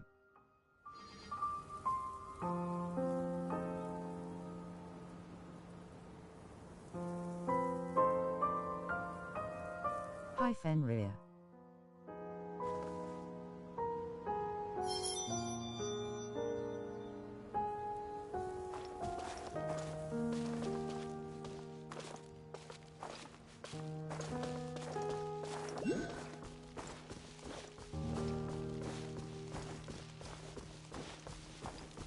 Hi Cave.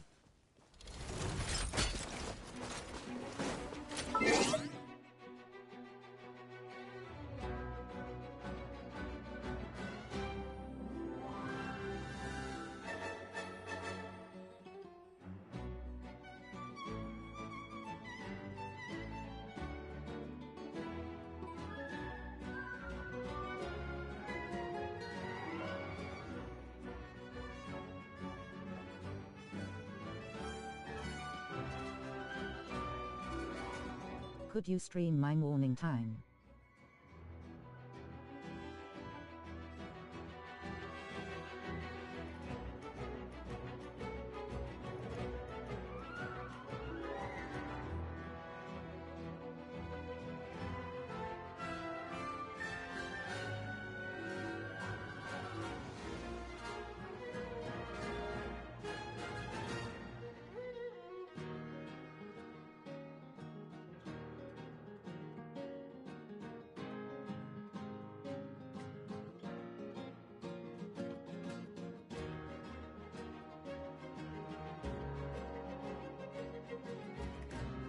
I think I just finished the story. For now, let me check.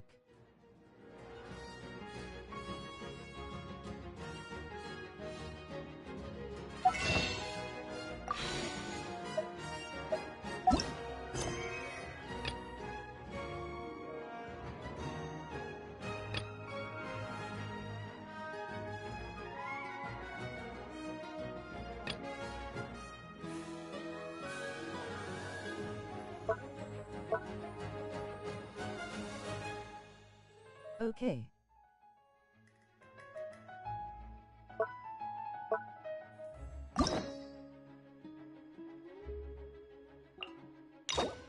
Make sure to hit the bell and sub to my YouTube TNX for support. 8-hour stream damn.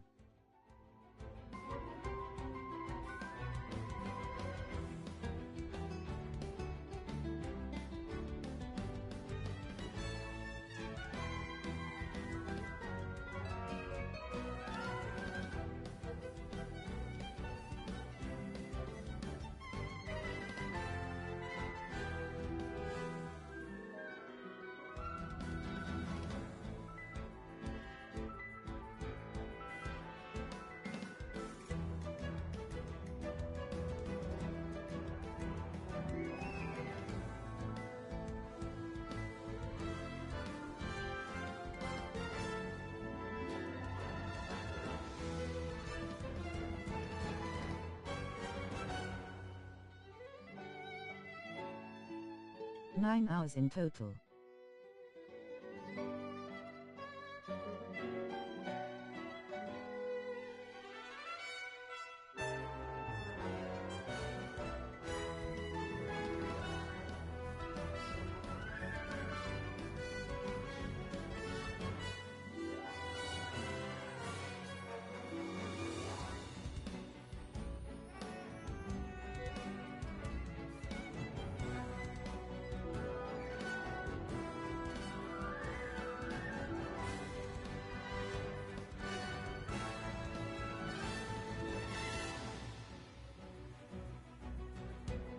I like to finish story day 1.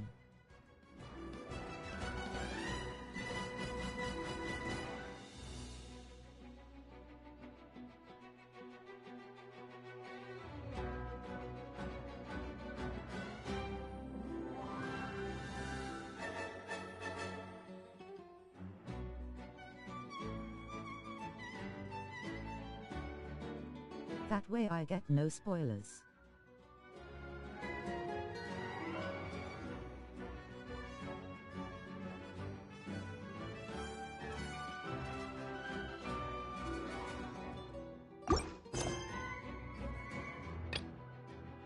Long for one sitting.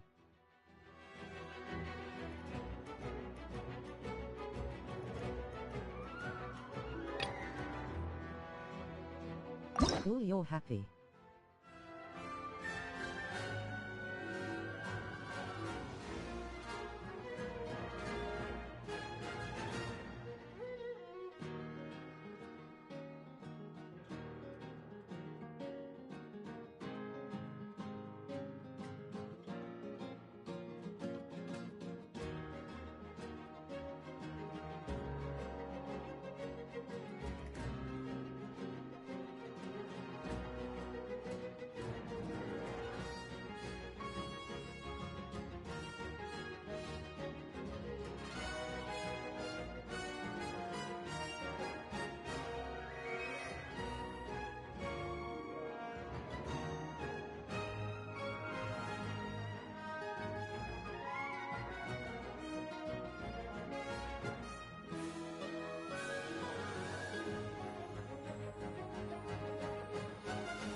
At least I can make content for 3 weeks in shorts and have free time lol.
TNX for wedging.